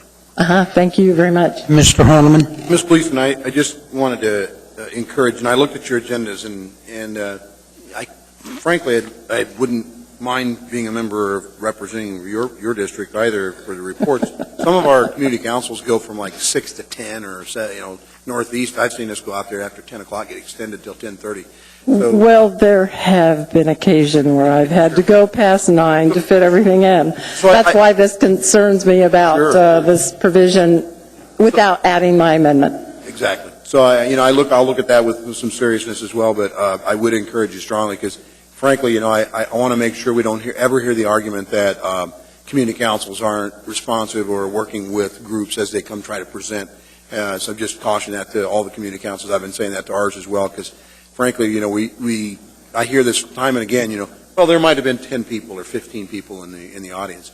It doesn't matter. There's a representative. I always multiply the number. If there's 15 or 20 people at the council meeting, that to me is the same as about 100 or more. It's multiplier because not everybody has time, just like this meeting, to come down to community council. So I appreciate your inclusion in this, and I think this is something that we could probably look at. Okay, and thank you. To reiterate, I certainly support the inclusion of that in the code. And thank you again, Chairman Hall. Mr. Trainee. Kathy, we just need to work on your community councils a little bit because I'm concerned a lot of community councils don't meet in the summer. And what we find are developers coming in and they want to meet in May, which community councils, a lot of them don't meet. They decide to move it to June, community councils don't meet. They decide they want to move it to July, they're not meeting. So we've got to put something in here to deal with those community councils that don't meet in the summertime. Yeah, Turnagain does not meet in July, August, June, no, wait a minute, just July. Oh, I wish we had 3 months off. We don't meet in June or July. And in August, excuse me. And in fact, there was something that came up last summer that really provided a difficult circumstance for us. Verizon had applied for a cell tower in July, and there was no way to get that on a council agenda or have the public deal with it. The city approved it, I believe, in August, and just did some due diligence on regard to a few very active people in Turnagain. We got the city to back off of that and at least allow it for our September meeting. So yeah, you're right. That does pose a difficulty, and I don't really have an answer to how we can deal with that. But with rewrite, we'll look at it. I think Debbie's got some amendments. I think we can work on this one. Okay. Thank you. Thank you. Thank you. Ripon Glenn Clary, Mark Spano, Chris Beck.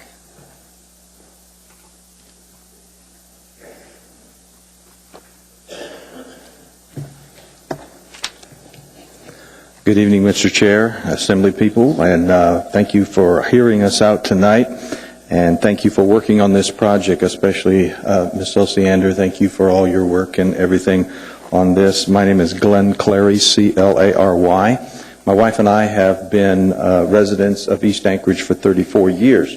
And I want to thank Mr. Weaver, who has been around since Moses, but thank you and your staff for helping us understand some of this and clarifying many, many issues for us in the church arena and for the pastors in the church in the Anchorage area.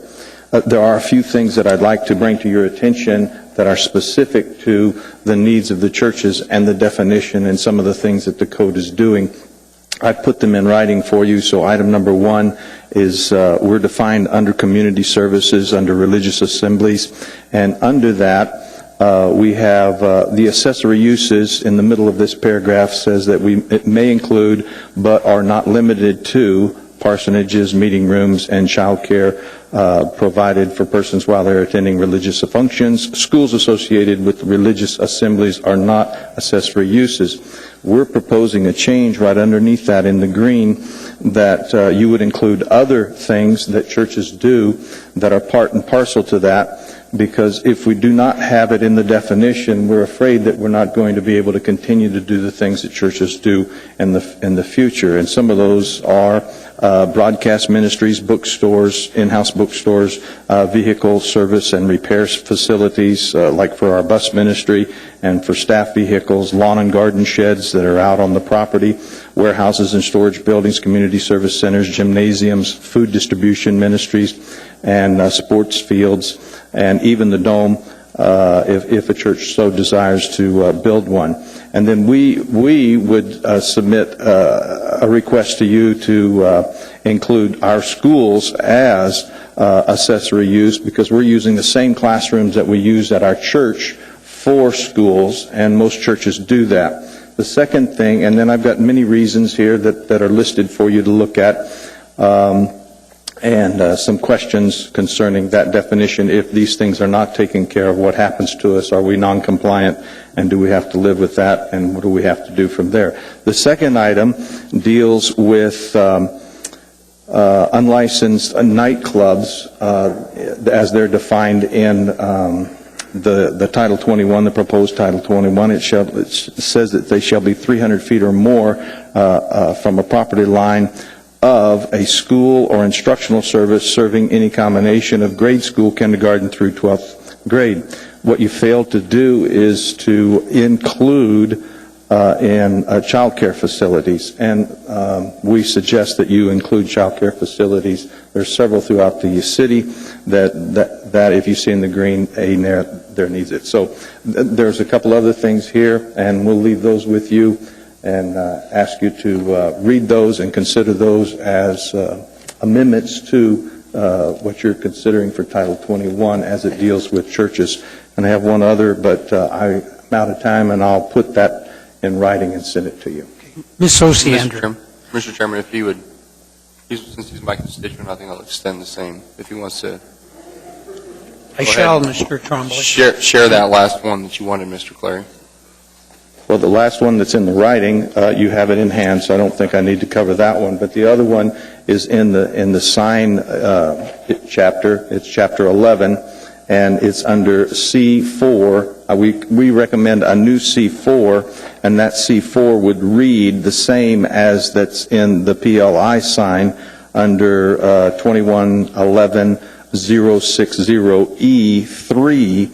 And if you go to that one, it says copy which is electronically or mechanically shall not be changed more than one time per 20 seconds. However, if a business or institution has frontage on a street of class, and we want to change that to class 3 or greater, in the official streets and highways plan, the changeable copy may be changed more than one time per 2 seconds. So we're suggesting that. And I'll put that in writing and email it to all of you.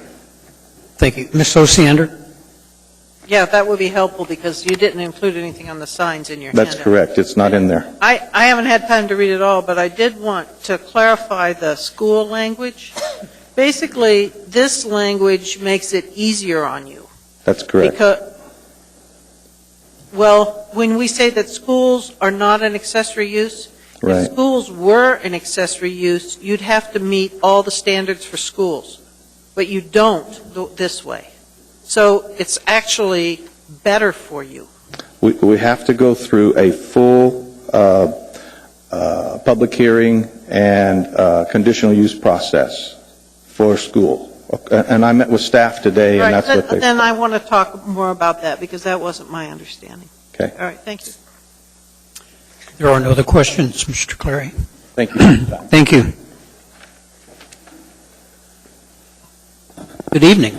Good evening. My name is Mark Spano, and I appreciate the opportunity to comment about stream setbacks. During my career in water quality, I was involved with drinking water source protection. I don't pretend to be an expert in stream setbacks, but there are correlations with the concepts and tools in source water protection. I urge you to reject the proposal to decrease stream setbacks to 25 feet. Instead, retain the 50-foot setback from the 2010 Provisional Code. 25 feet is not sufficient to do what stream setbacks are designed to do, principally protect water quality, stabilize stream banks, prevent flooding, protect fish habitat, and allow the stream to meander without damage to adjacent structures. As long as I can remember, local streams have not fully met water quality standards. Larger setbacks do a much better job of keeping pollutants and runoff from entering the creeks. Some here, I'm sure, remember the Campbell Creek Classic fun annual community float back in the 80s that was canceled in part due to the stream not meeting contact recreation water quality standards. I'd like to live in a city where events like that are possible. Fishing for salmon in Ship Creek is not only a popular recreational activity for residents, but is also a big draw for tourists. There's an effort underway to increase fish returns in other local creeks such as Chester Creek. Smaller setbacks are associated with higher peak flows and poor water quality, both of which can harm fish habitat. As moose and bear traverse wildlife corridors through Anchorage, smaller setbacks lead to a higher incidence of potentially dangerous human-animal interactions. The EPA model setback ordinance recommends a 3-zone buffer with 100 foot to the nearest permanent structure. A study of the setback literature indicates that the majority recommend a 100-foot minimum under most circumstances and 50 feet for low-order streams. Cities with recent ordinances chose 50 to 75-foot setbacks. Kansas City recently concluded that bigger setbacks correlated to higher property values in their city, region, and the nation. I'm not suggesting that you go back and revisit the whole thing completely. I urge you to adopt the 50-foot setback, however, than the provisionally approved ordinance, because it's an appropriate compromise. Thank you. Thank you. There are no questions. Chris Beck, Mike McLean, John Blaine, Melissa Willis.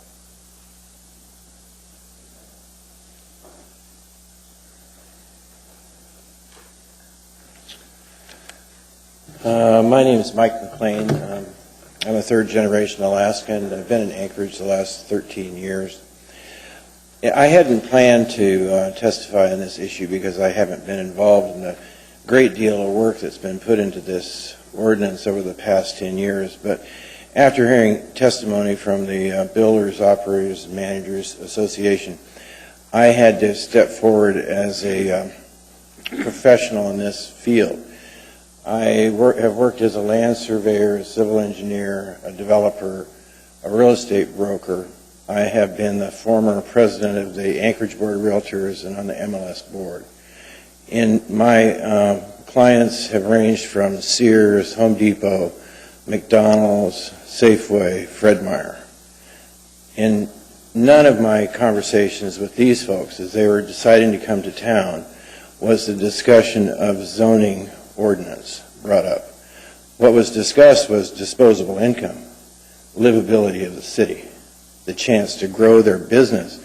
They had us computer modeled down so they could project the profits within 3% of their first year take. These folks are the ones that came in and eviscerated a whole generation of small shop operators, small businesses. We were the ones that gave $20 to the high school graduate, We're the ones that support community services, community activities. We gave the field to national developers, national retail operators, under the guise of improving our city. What we did was allow them to strip all the profit, all the extra money, and take those profits outside our community. They have the ability to build, to create profit with design guidelines. The fact that they are trying to scare you guys off by saying that that's impossible just is not the case. They have the best and brightest engineers, architects, and developers to deal with community regulation. It happens all across the country. I really, as a third-generation Alaskan, it's been so disheartening for me to see the quality of our civic retail, and when you get into housing, it's the same. It's declined. The quality of our life has declined. You go down in the Kenai now, the big boxes are failing, so what do you have? Vacant 80,000 square foot buildings, large parking lots. You see this here with the Northway Mall. You'll see this when Walmart puts in their superstore on the east side and collapses their other ones that they've taken around as they've sucked the lifeblood out of our community. I really think that it takes political will to create a livable city for us normal folks.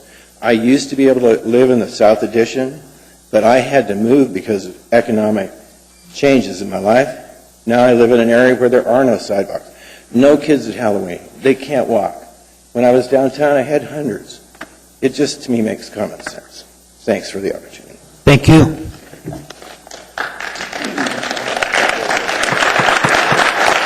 John Blaine, Melissa Willis, John Weddleton.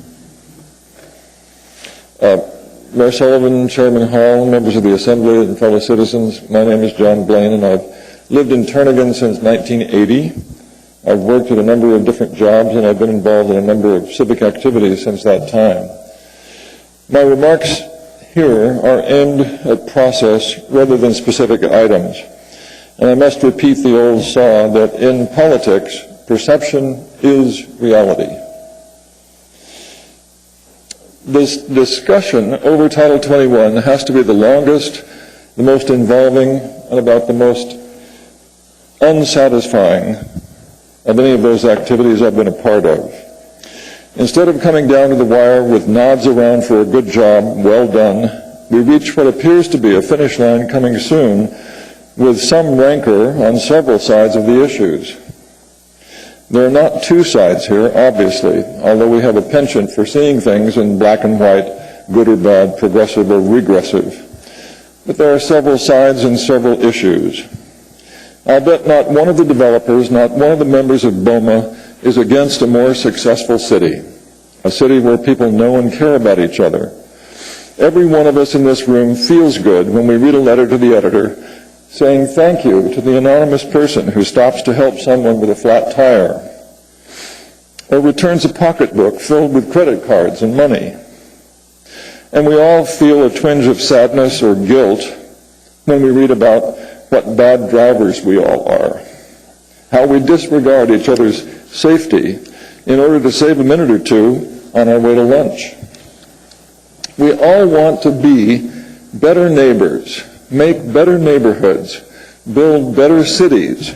We just go about it in different ways.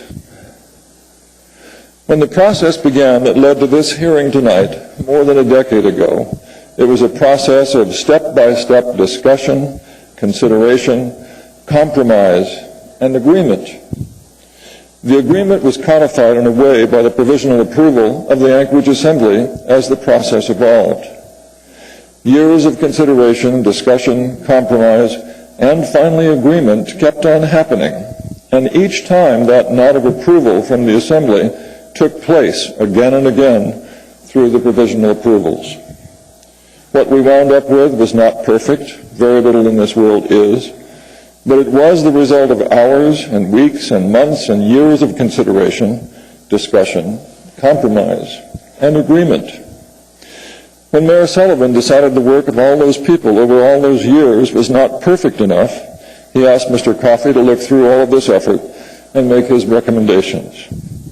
Then the planning and zoning folks made their recommendations. Then the Honorable Assembly member from Eagle River, Debbie Osiander, headed a committee that tried to come up with a melange of all of this, amounting to something like 800 pages. The results of this we have before us. My time is out, but I would like to hope that, since the process has been reset into new terms, and since we have such an enormous document, that you will allow more time for discussion, more time for that consideration, discussion, agreement to come out of the compromise that must be made. Thank you. Ms. Osiander? Ms. Blaine, the only exception I take to your remarks was the use of the word agreement. I have to assure you that I don't recall any of these issues reaching near unanimous agreement. We did get majority position. And what happens with political bodies over time is the majority shifts. And even I've found one or two members of this body will cause positions to shift rather dramatically. And I think that partially what we've seen is that happened in this process. It was long enough to go from a fairly liberal mayor to a fairly conservative mayor, and a fairly liberal planning and zoning commission to a fairly conservative planning commission. But we have been through 5 iterations of this document. Each one has differed fairly dramatically. But unfortunately, your comment that perception is reality is frustrating, because I don't think a lot of the perception is accurate based on my experience. But thank you, sir. Thank you. Mr. Horniman? Did you, Mr. Blaine, did you summarize adequately? Did you have any other points you wanted to make on your, I saw you reading from a document, was there?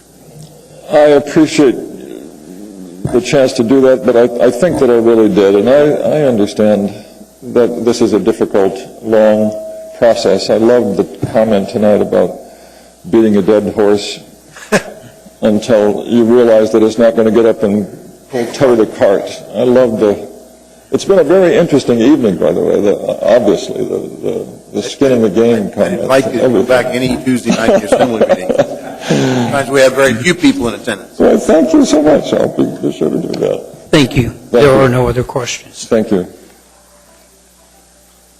Melinda Willis, John Weddleton, Lillian Koenig. I'm not Melinda. I'm John Weddleton. It's Weddleton. And I want to tell you about something that's been bugging me for 25 years. And I own a small retail store. And for every 300 square feet of retail space, I have to provide a car parking space. And that takes about 400 square feet of asphalt. And if that doesn't sound crazy to you, that we have more parking than we do fun and profitable and valuable retail space, it should. The world would be a better place if that were flip-flopped. Anyone who owns or rents property and wants to make some money off of it should be begging for anything that decreases the amount of space we have to provide for parking. If that's more buses, cheaper taxis, anything that gets people walking instead of driving.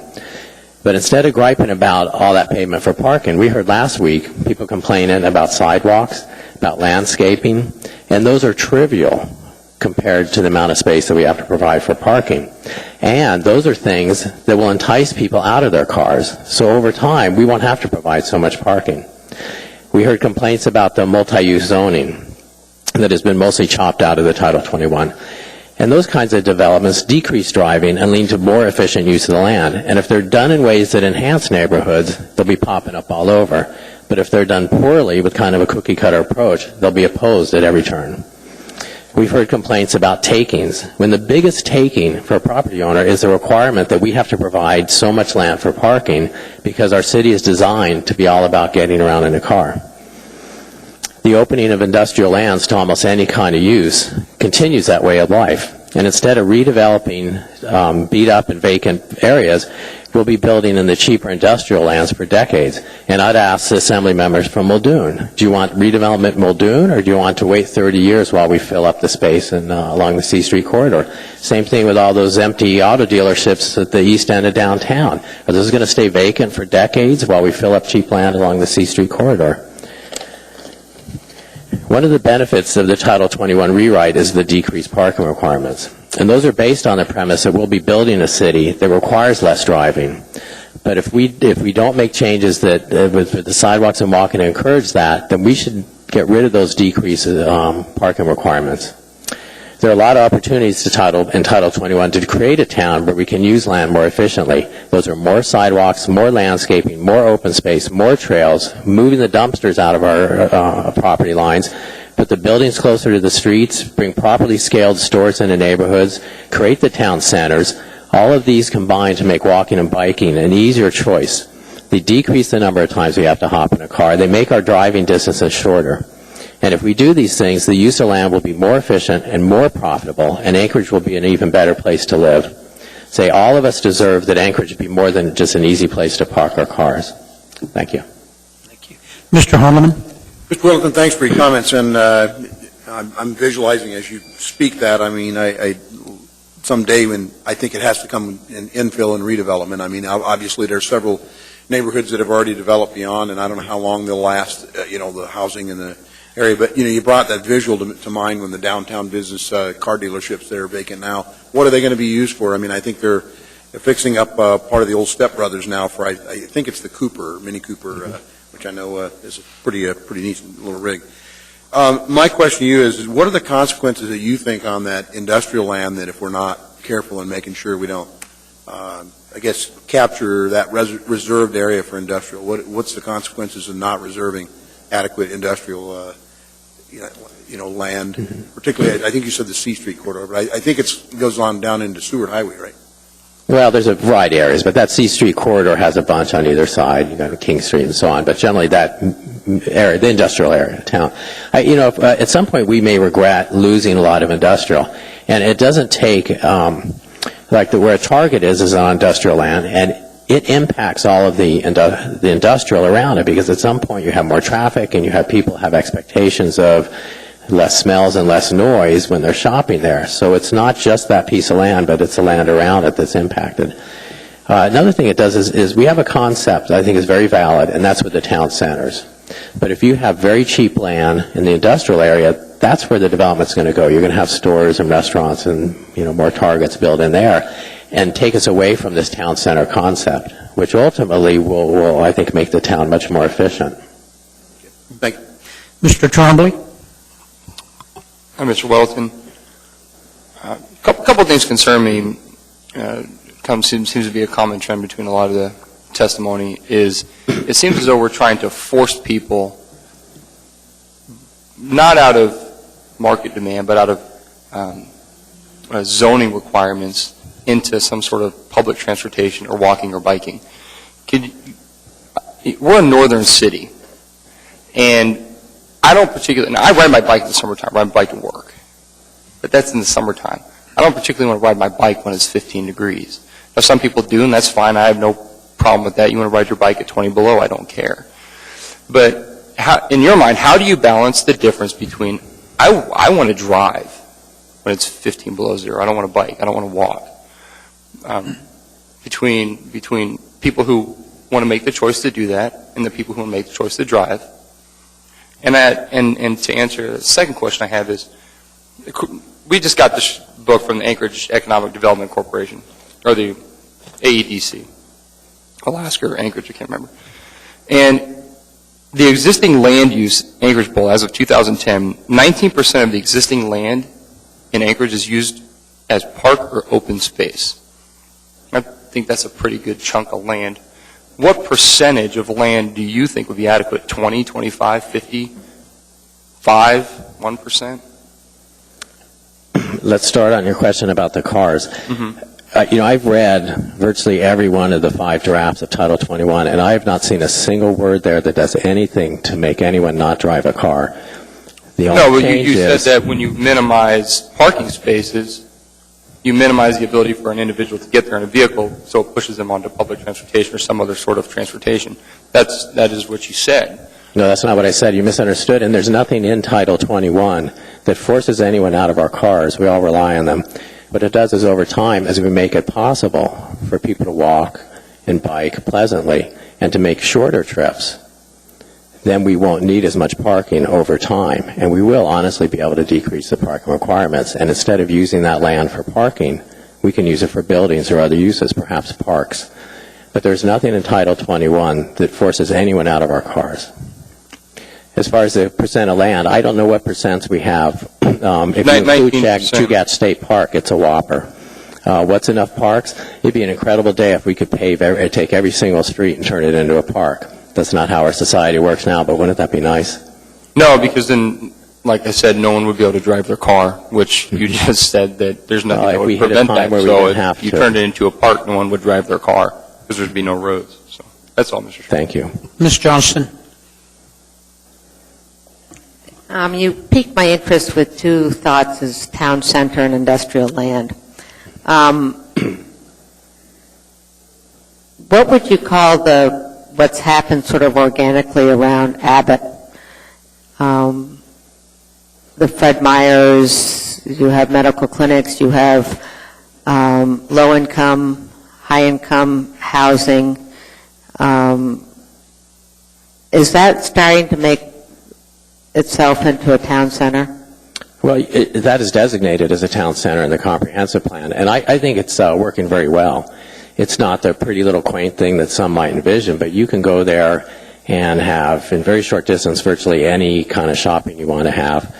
When I was on the Planning Commission, we had some rezones that were in the perimeter of it for relatively dense housing, and that was specifically because they knew it was a town center and it was developing that way, so you could walk to the services. I think the Lumen Designs project there with the mixed housing. There's on the corner of Lake Otis and O'Malley. Was a rezone there for higher density housing. So it is functioning very much over time. It'll be a great town center. And did you know a lot of that land was industrial land? No, I understand that. Sure. Yeah, I'm just sort of Right. You know, and even though it was somewhat designated as a town center, don't you think some of it also just kind of grew organically? There was a market there. It was on the south side of town. There was some needs for stores. Well, sure. I think in writing the comprehensive plan, locations for town centers were chosen that were already showed that potential or already some, existing town feature or town center features. This is a time where industrial land, and we do have a lot of industrial land in South Anchorage that is interspersed. We have some that are right in residential areas, and we do need to work on it with the land use plan map. But I just wanted to bring that up, that some of the industrial land designation maybe isn't appropriate. Right, I understand that, but the bulk of it in that corridor is something worth protecting.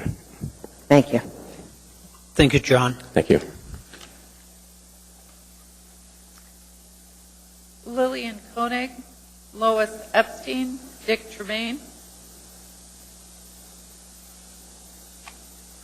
Alden Warachek, Rick Sinnott, Sharon Cisna.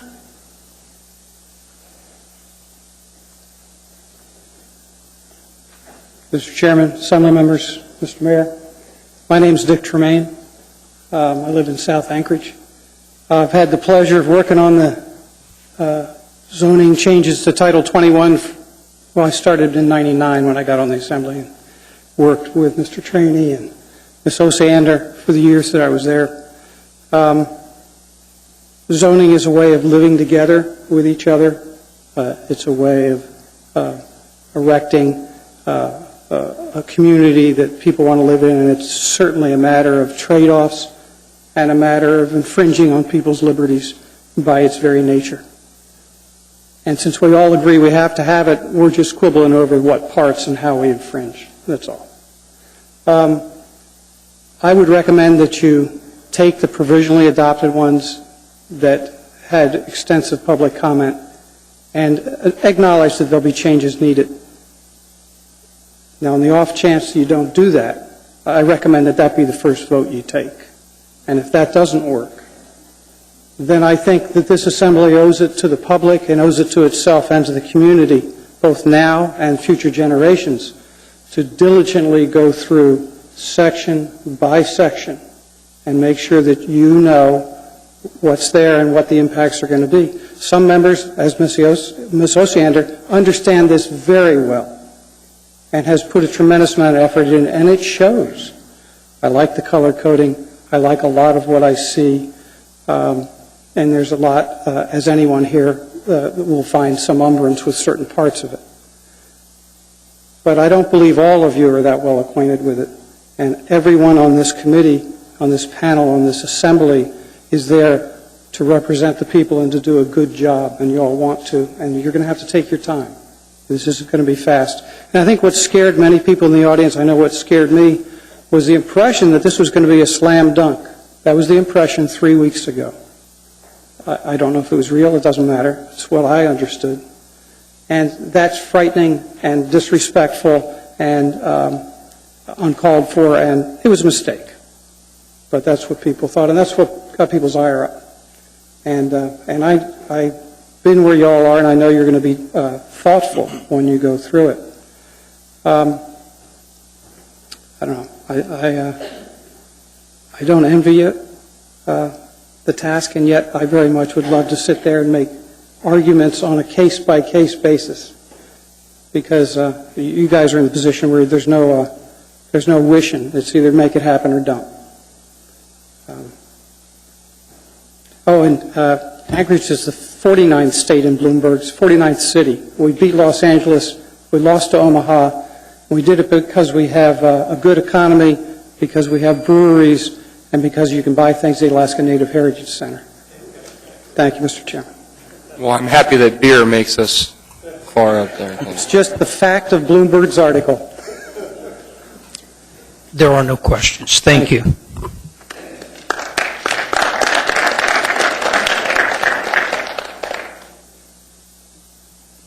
Alden Warchak, Rick Senate, Sharon Sisna. Hi, Chairman Hall, members of the Assembly, Honorable Mayor and staff. My name is Alden Warchek, W-O-R-A-C-H-E-K. I've lived in Anchorage for about 28 years of the last 31. Not intimately familiar with Title 21 and the iterations that we've gone through, so I'll keep my comments limited to generalities. I'm speaking both as an individual and also as an invested equity member in a limited liability company equivalent to a shareholder or partner that's developing a multifamily residential planned unit development on property on the lower hillside. First, I'd like to speak from the development perspective. From a development standpoint, our conditional use permit application had to conform, as I understand it, to the provisionally adopted Title 21 development standards. I don't think we found any major obstacles and we developed according to those standards because we believe in those standards and would like to see our city move in a direction, in that direction. So. I would like to add that the municipal planning staff was extremely helpful, and our experience with them was really outstanding. Unlike most developers or developments, members of this limited liability company intend to live in the development, so we're self-motivated to be concerned with things like sidewalks, quality town centers, setbacks, height restrictions, and mixed-use developments. Now, while it wasn't a top reason we purchased the property we're trying to develop, but being near a town center, in this case Lake Otis and Abbott, was definitely on our list. Long term, we want to see that town center improved, made more walkable, incorporate some residential into the commercial development that exists there now. I think there's room for residential development in that town center. Our property affords us outstanding southern exposure. That solar access is well protected long term, we believe. But speaking for others, protecting solar access, I believe, is important. I believe that the number of solar installations, both thermal and photovoltaic, will increase steadily over the years and in the decades ahead. Now, personally, as John Q. citizen, I'd like to say that I'm an avid paddler, and I am very concerned about the 25-foot setback, the reduction to a 25-foot setback. I understand that a lot of structures are already well within that 25 feet. I like having a meal at the peanut farm overlooking Campbell Creek as much as the next person, but I can tell when I'm on the water. I paddle Campbell Creek quite a bit in the summertime. Waterways are already under a lot of stress and concerns of degradation. I definitely support mixed use. Fire Island Bakeries and the new development going in on West Northern Lights are great examples of that, I believe. And speaking of AEDC, I'd like to say that if Mr. Pop says, and the AEDC say that they want Anchorage to be the best city to live, work, and play in by, I think it's 2025, I think the way we get there is by adopting the provisionally adopted Title 21. Thank you very much for your time. Thanks very much for your efforts. Mr. Trombley. I appreciate you coming down. The development that you're building, is it through HUD or is it through Cook Inlet Housing, or is it on? No, we are known as Ravens Roost Co-Housing LLC. So but is it through HUD? It is not. It's there's no government money involved. Okay. We're privately funded. We are homeowners in putting our money where our values are. Awesome. I like to hear that. The other question I have for you is, have you guys done an analysis as far as the provisionally adopted Title 21 versus what we have in front of us as far as your balance sheet? How does that make it work? Has that made you adjust your rents up, down? I would say your selling prices. I would say as a type of developer, no, we have not. Okay. And we simply did not find anything in the current zoning. I believe we asked for one variance, and that was the variances from the provisionally adopted? Yeah, I believe so, yes. Okay. Yeah. Okay, that's all. Thanks, Mr. Chairman. Ms. Osiander. Caught my interest when you said you were a paddler. How much undeveloped land is within 50 feet of? I mean, creekside land is in Anchorage. Do you think? Undeveloped? Excuse me. If we change this to 50, current law is 25. Change it to 50. It would affect properties that are not developed yet, right? Primarily, I would imagine, yes. Yeah. So how much do you think is left? You apparently paddle the creeks a lot. Probably not much. That's what. Yeah. Mm-hmm. Thank you. Thank you. If there are no other questions. Thank you very much. Lillian Koenig, Lois Epstein, Rick Sinnott, Sharon Sista.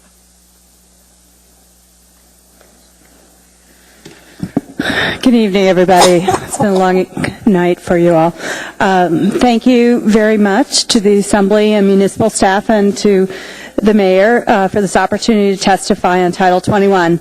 My name is Lois Epstein, and I am a licensed engineer in Alaska. I also live in and own a duplex in South Addition, and I walk to work downtown on a regular basis. Additionally, I serve on the AMAT's Technical Advisory Committee. However, these comments are my own. I moved to Anchorage in 2001.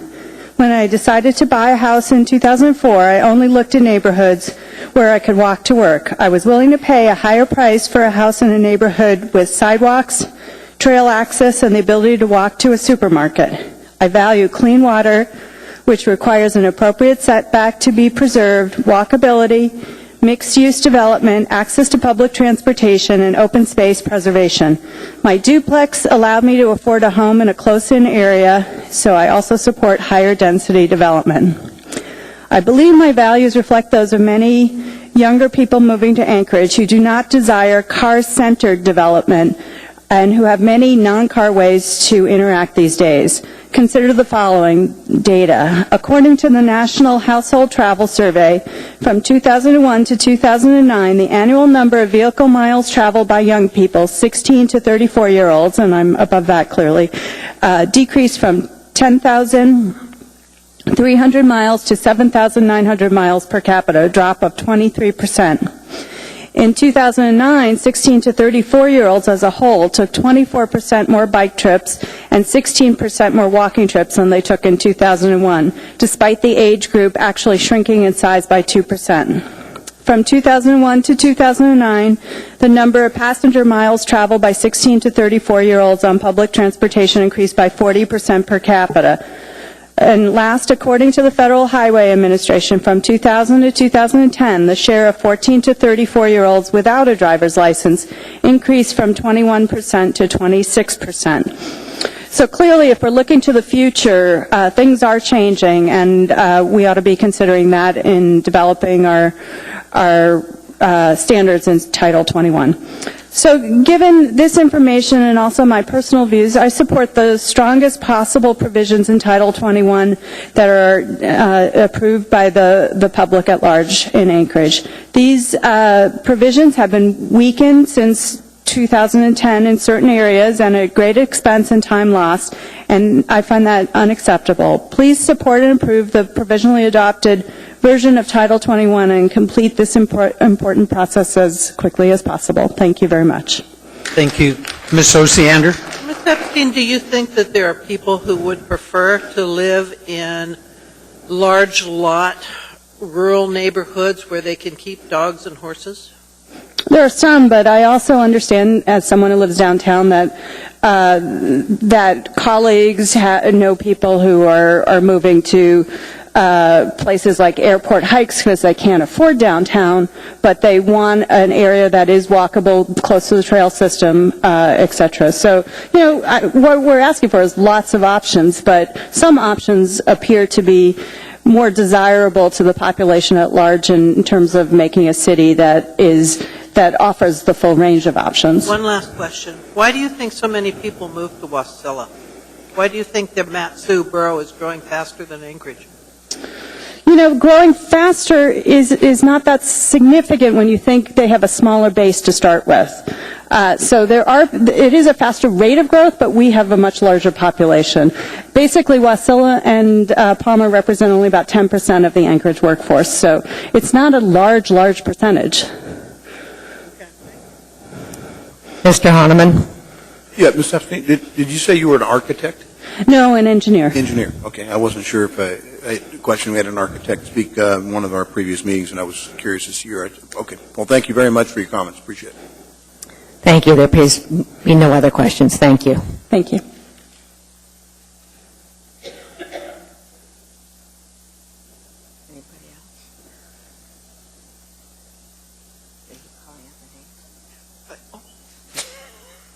Thought someone was coming up. Rick Sinnott, Sharon Cisna, Cooper Carr Anada.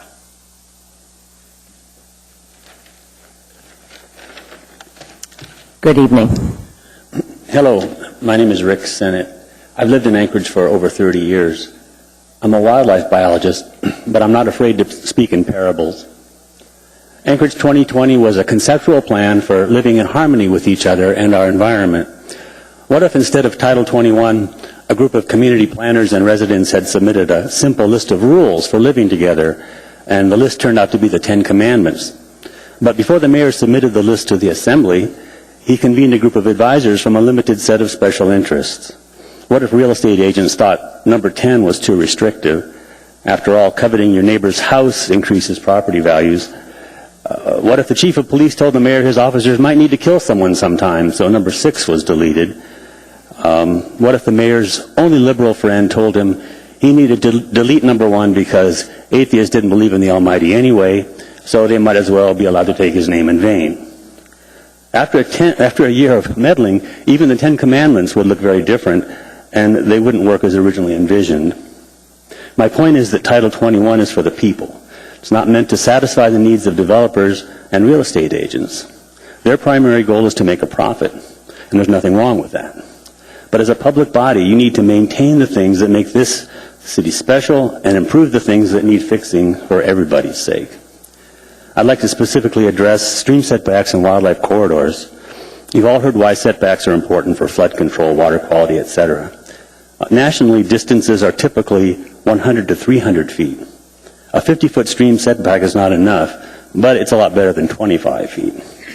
The Muni's Planning Department addressed technical concerns with implementing the 50-foot setback and concluded that potential impacts on homeowners were minimal and nonconformities could be addressed. And the Anchorage Watershed and Natural Resources Commission agreed, resolving a year ago, to support the 50-foot setbacks. Title 21 should have 50-foot setbacks throughout the Muni, with 100-foot setbacks in critical areas. And wildlife corridors are not just for wildlife. They're important for public safety. Because Anchorage is located in Alaska, and we have a 700-square-mile state park within the city limits, moose and bears will always be found in and around the city. Moose and bears use stream corridors as movement corridors. Without them, more moose and bears would be found in subdivisions. How close do you want your back deck to be from a moose or a bear that's rambling down a stream? I think it'd be wise to give wild animals a little more space. About 10 years ago, when I worked for the Alaska Department of Fish and Game, we convened a committee of bear experts, enforcement officers, and land managers from the city, state, and federal agencies that recommended ways to avoid conflicts with bears in the city, including better garbage control. All of these recommendations were removed from, well, either didn't make it or removed from earlier drafts of Title 21. So in conclusion, I recommend wider setbacks and a Title 21 that looks a lot more like the one provisionally adopted in 2010. Thank you. Thank you. Mr. Horniman? Rick, you look good in retirement. I'm assuming you're still fully retired, or did you goof that up and go back to work somewhere? I'm retired and I highly recommend it. Very good. Well, I appreciate your comments in the issue, and you know, you bring up something that's probably not talked about enough when we're talking about stream setbacks, particularly the salmon running streams, and that's, you're right, around the bears and such. I mean, didn't take much recollection. A couple of times a year we get some encounters that way, so I can shudder to think that we're in neighborhoods that aren't developed yet. You know, that we already have some places. I mean, we've been talking about that all along. In some places, it's too late. There's already structures that are there pretty close as it is. So I appreciate it. Thank you, Mr. Holman, for pointing that out. And I would like to mention, too, that at some point in the future, very likely, J-bear will go away or become substantially reduced. That's happened all across the United States for many years. And there's already an agreement to develop much of that land, at least on the south part of the base, or the north part, I guess, as well. So there are plenty of areas that are undeveloped now and that would have houses possibly built within 25 feet in the future. And we need to, I think, preserve the values we have right now. Ms. Osiander. Mr. Sen, I know more than probably anybody around, you know how controversial anything relating to wildlife management can be in this town. But I do want to assure you that not all of your recommendations went away, though I think you will think they're substantially watered down. There's still wildlife corridors here, and there's some specific language regarding dumpsters and recognition of checking in with the state on when they can be there. So we didn't throw it all out, but boy, can it get hot when you get on that topic. I understand. Thank you, Ms. Osiander, and I plan to look at this more closely and submit some more detailed comments on it. Mr. Trombley? Right here, Mr. Senate. Your position as a wildlife biologist, and you may not be the right person to ask this question to, so I know, so hopefully it doesn't come across wrong, but does the state usually speak as far as laws or regulations as far as setbacks for residential areas? I know someone mentioned earlier about logging, but is there a state regulation or law that says they have to be back a certain distance? Do you happen to know that? Well, there certainly is, Mr. Trombley, for logging, as the lady here earlier pointed out. I don't think the state typically steps on the city's toes. When a municipality has the authority to set their own setbacks, the state regulations don't apply. They don't require anything for residential? Not that I know of. Okay. All right. Thanks. Thank you. Thank you. Sharon Stitchna, Cooper Carr Nada, Jerry Ann Lowther, Bob French. Well,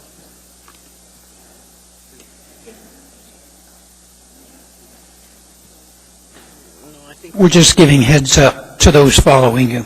Good. Thank you so very much, Mr. Chair and Assembly people. My name is Sharon Cisna, and I am a resident of Anchorage. Have been on and off for since actually 1967. So I go back a ways. The last decade and a half, I have sort of given me a much different view of exactly what your roles are, and being a public servant means that the people that public service requires, we're looking at the people who vote. We look at the people who are paying taxes. We're really listening to our communities in terms of all of the different factors that make it a good place to live. And I got to, on this subject, be a part of the process that was gone through, it seems like more than a decade ago, actually. But I was able to go through the fall, I think it was, of being in a work group that was meeting regularly and having a huge number of different professions, different kinds of backgrounds, where people were talking about what they wanted for Anchorage and what kind of place we wanted to come from, how we wanted to build our community.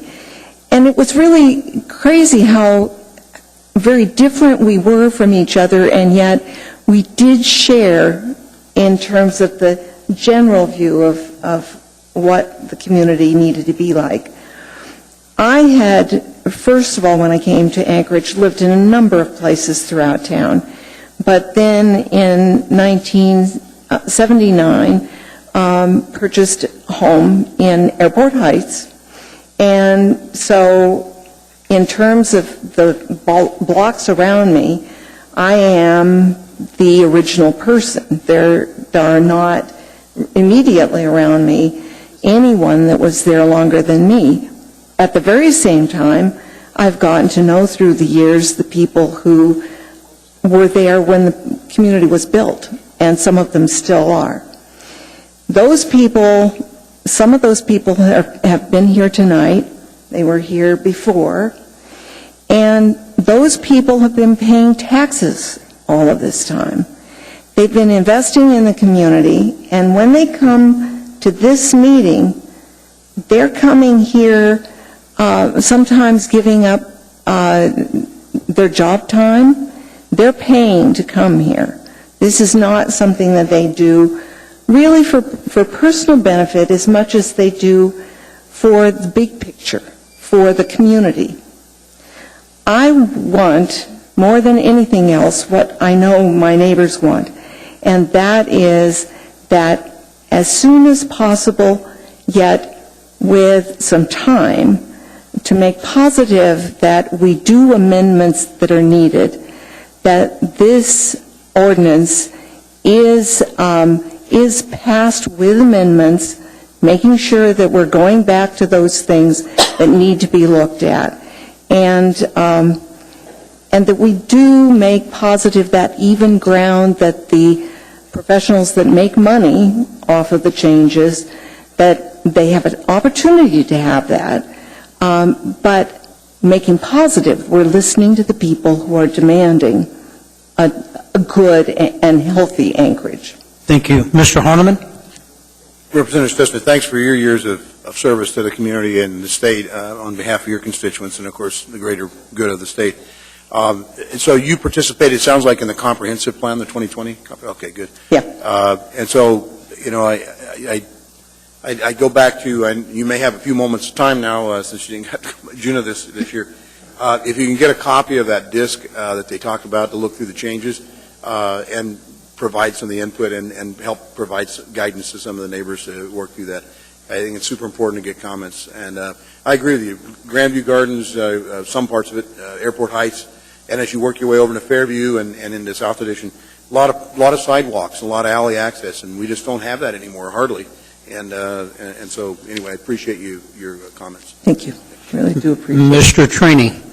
Sharon, you live in a great neighborhood. I like going through there. I like the sidewalks, the alleys. I wish more of our town had what you've got. Well, thank you. Thanks for being here. Thank you. Okay. Cooper Carr Anada, Jerry Ann Lowther, Bob French, Sid Atwood,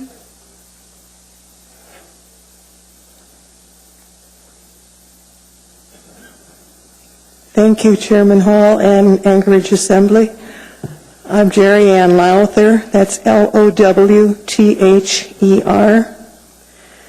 I have lived in Chugach Foothills since before unification, back to 75, and I have watched many of the neighborhoods in Scenic Foothills built during the time I was there, and I've seen some of the results of that building.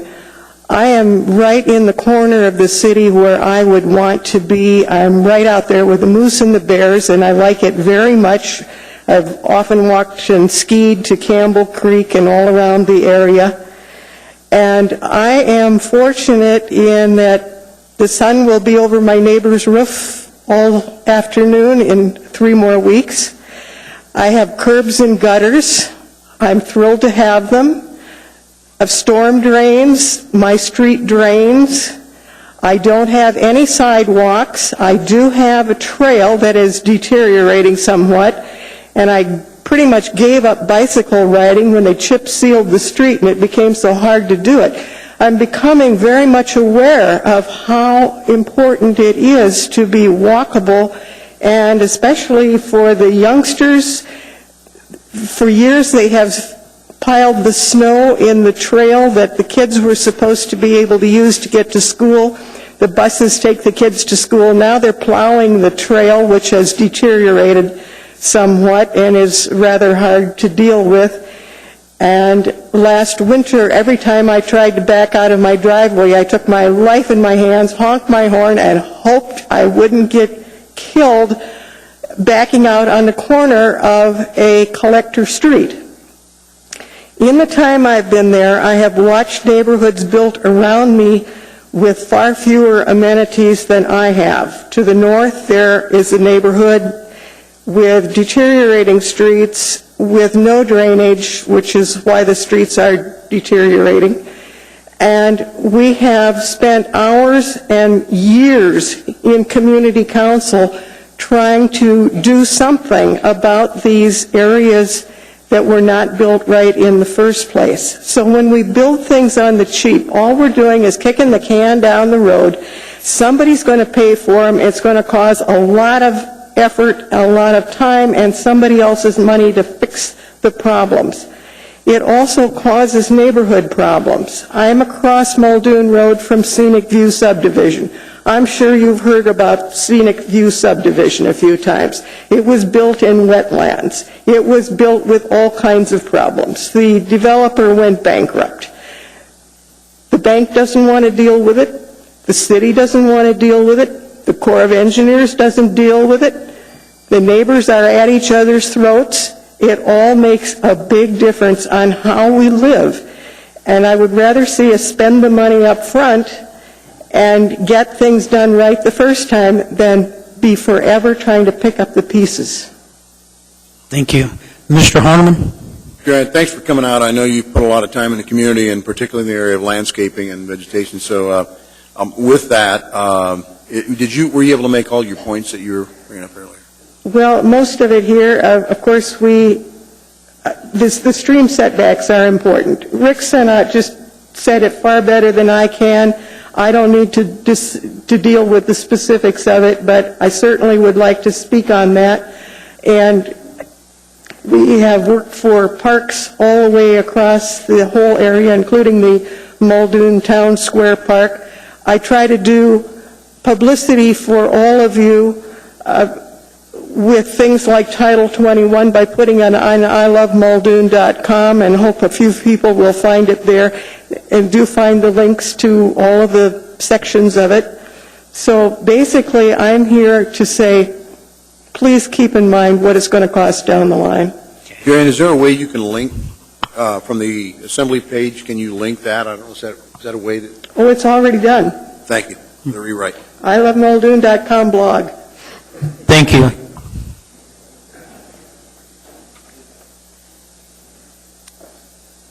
Sid Atwood, Megan Polson, Carolyn Ramsey,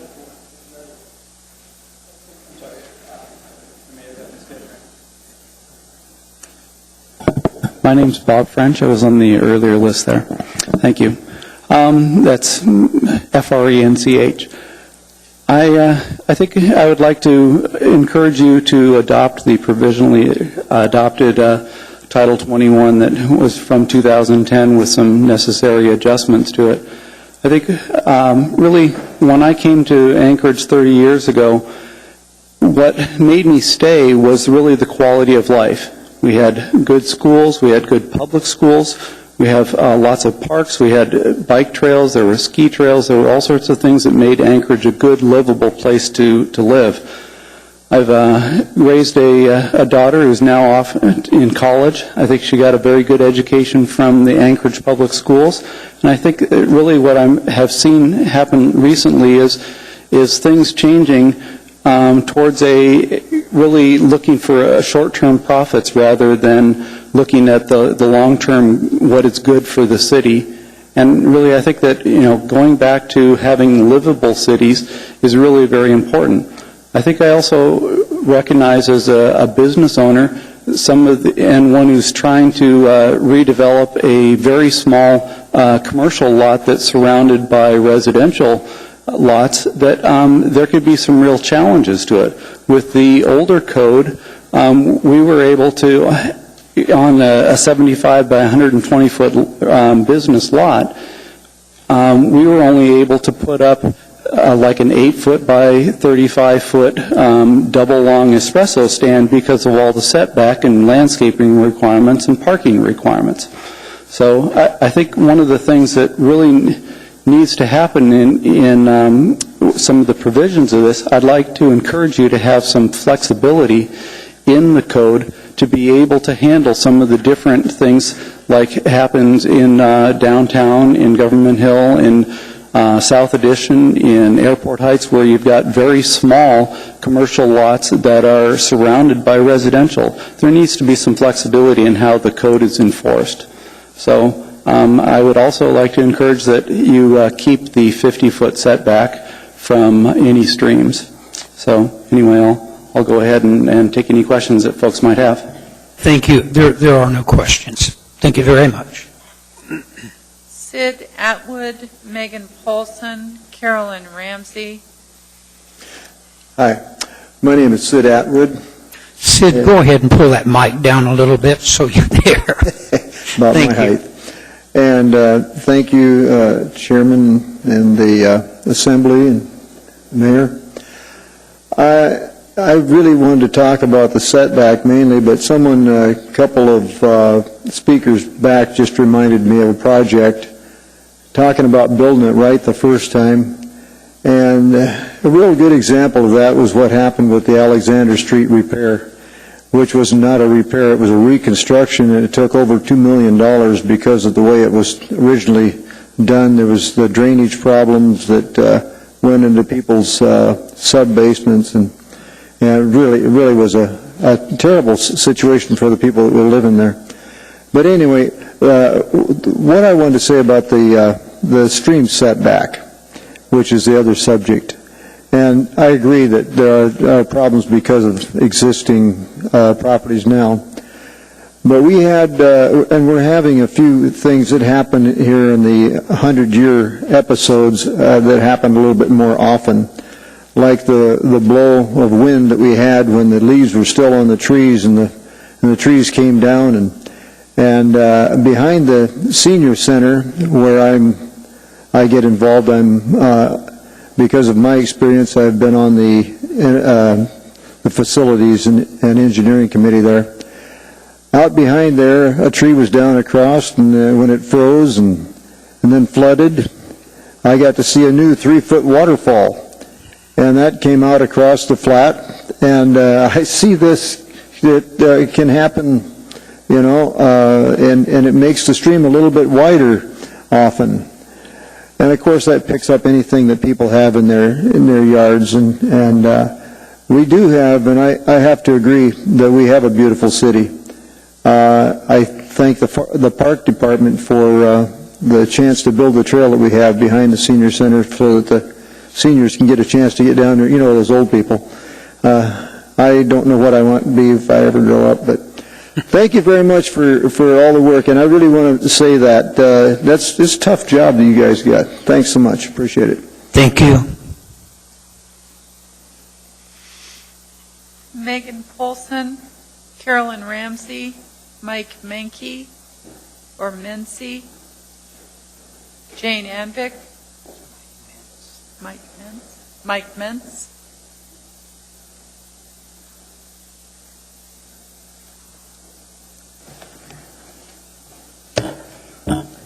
Hello, Mayor Sullivan, Chairman Hall, and distinguished members of the Assembly. My name is Carolyn Ramsey. I own a home in Airport Heights, and I've been a resident of Anchorage since 1974. I'm here because of my concern for the future of Anchorage. I've brought with me tonight a document of record published in 1972. It's the Environmental Atlas for Anchorage. Anchorage consists of about 40% of wetlands. As we continue to reclaim these wetlands, we're giving the water less place to go. Consider a visual, if you will. Pour water over a sponge. Most of it stays in the sponge.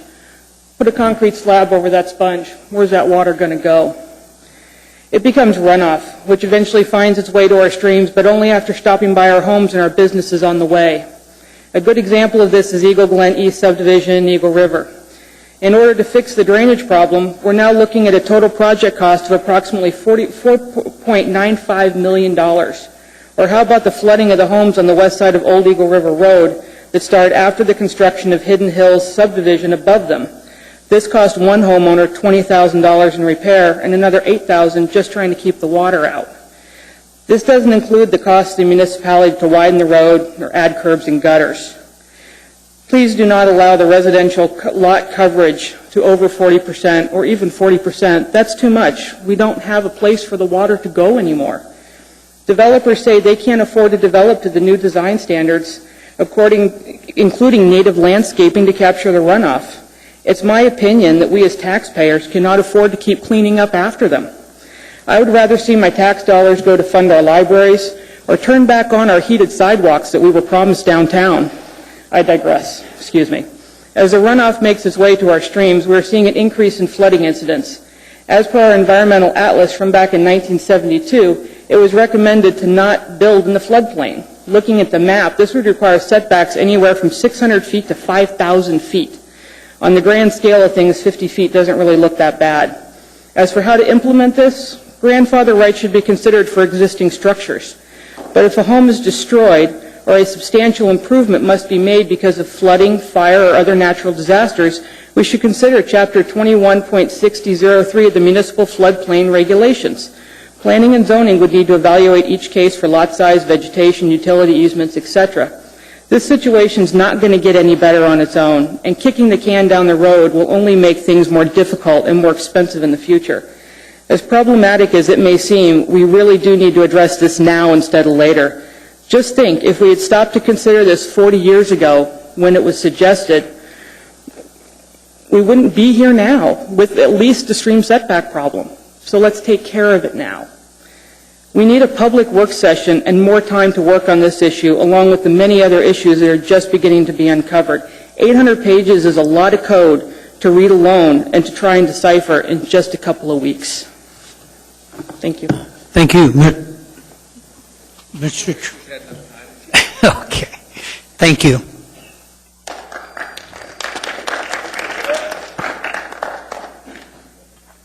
Megan Paulson, Mike Mentz, Jane Anvik, Dagmar Phillips.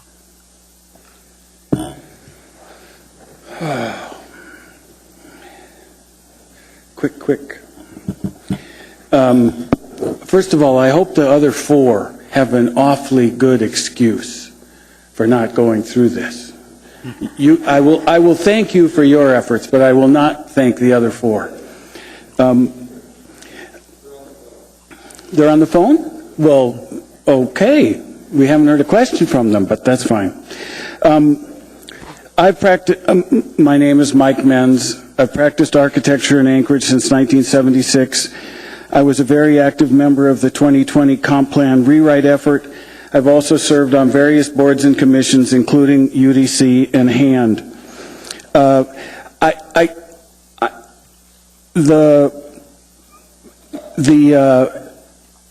question I had earlier, Ms. Osiander, was why did you feel the need, and it's also for the mayor, why did you feel the need to go back and redo what the public had already done? I guess I got the answer in that you said times have changed. But in terms of the public, we haven't seen that, and you haven't seen that, and I hope you will acknowledge. The testimony has not reflected that change. I think the extra cost, Mr. Trombley, we all pay them in the end. This whole idea that it doesn't pencil out, those extra costs are public costs that we end up paying. What we're trying to do is make sure that the developers pay for their entire project, that you and I don't have to pay for half of it or a third of it or a fourth of it. I imagine this is a very difficult task, very complex with many equally valid competing visions for the future of our community. I have significant discomfort with all of the options before you, but I don't think this is the time to debate the details. Even if you tried to fine-tune every detail to your mutual satisfaction, you're going to miss things, lots of things. My strongest hope is that you will indeed pass a complete Title 21, mostly based on the provisionally approved version. It will, of course, continue to evolve in a piecemeal way, as things always do. I also want to say that the stream setback issue, I've been practicing here for 35 years. I think I've done 100, and help me with the term, somebody, certification of existing nonconformity. That is the absolute easiest thing you can do with the city. And if that's the only reason, that's just not a reason. It's a piece of cake. Ma'am, I've done it. It is not an issue. $150, I think.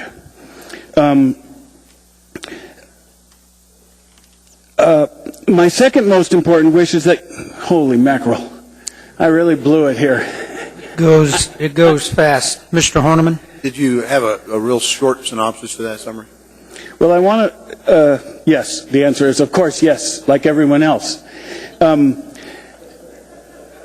The most important thing I want you to do is to pass something that you're willing to enforce. If this city had enforced Title 21 from the beginning, whatever it was, we would have a very different city. And one of the ways I hope that you will make that happen is by making it clear to your ombudsman that when citizens point out that the zoning code is not being enforced, that you guys care about that and that you make it happen. I think I'll stop. Thank you. There are no questions. We appreciate it. Jane Anvick, Dagmar Phillips, Tyler Robinson. Good evening. Good evening. My name is Jane Angvik. It's A-N-G, V as in Victor, I-K. I want to say a couple of things. First of all, thank you for your service. Thank you for doing this. Thank you, Debbie, for your leadership for a decade on this question. Thank you to the staff. If somebody says, we don't all know, they've been at the table for a very, very long time on this, and I appreciate that. I have two brief comments. It has to do with process. I believe that the hearing last week and the hearing this evening suggests that there's some confusion about what's in and what's out in terms of the question you have before you. And that the confusion that's been expressed by the public is a reflection of a little bit of the process. And an earlier speaker mentioned that he thought that there seemed like there had been a rush, that there was going to be an up and down decision in 3 weeks and people were not prepared for a 700-page document. And so I say to you that there's a question of trust that you have the privilege to address. And that is the process. So I know that you want to achieve and complete this by April 2nd when the election occurs. But I think it is really important that there be some public education about what's in and what's out. And I understand the color-coded 700-page document, and I looked at it on the website. But I do think there's no question that one thing will happen. We've had 10 years, 4 mayors, and over 25 different assembly members with hands on this elephant over time. But right now, you will make the decision. And what the public needs to know is what choices you are making and what the consequences of those choices are making. So my request is that when you do make the decision, 50 feet, 25 feet, sky, light, shadows, sunshine, walkability. When you make those decisions, you make them here, you make those choices known. The consequence of this is that, X, Y, and this is why. That people really need to know what's in and what's out and why you make the decisions you make. The public is confused, and you have the opportunity to restore the trust in this process by making those decisions and the consequences of those decisions very public. On 2 other issues, one is, when I was there, I got to work on zoning the hillside and zoning Eagle River. People loved it. They just loved it. They loved it. Your 2 issues, bring them forward if you would, please. Thank you. Thank you, Mr. Chairman. Yes. Thank you, sir. You're in the same situation. It's trust. It's time for a conversation. But the one thing a couple things have changed.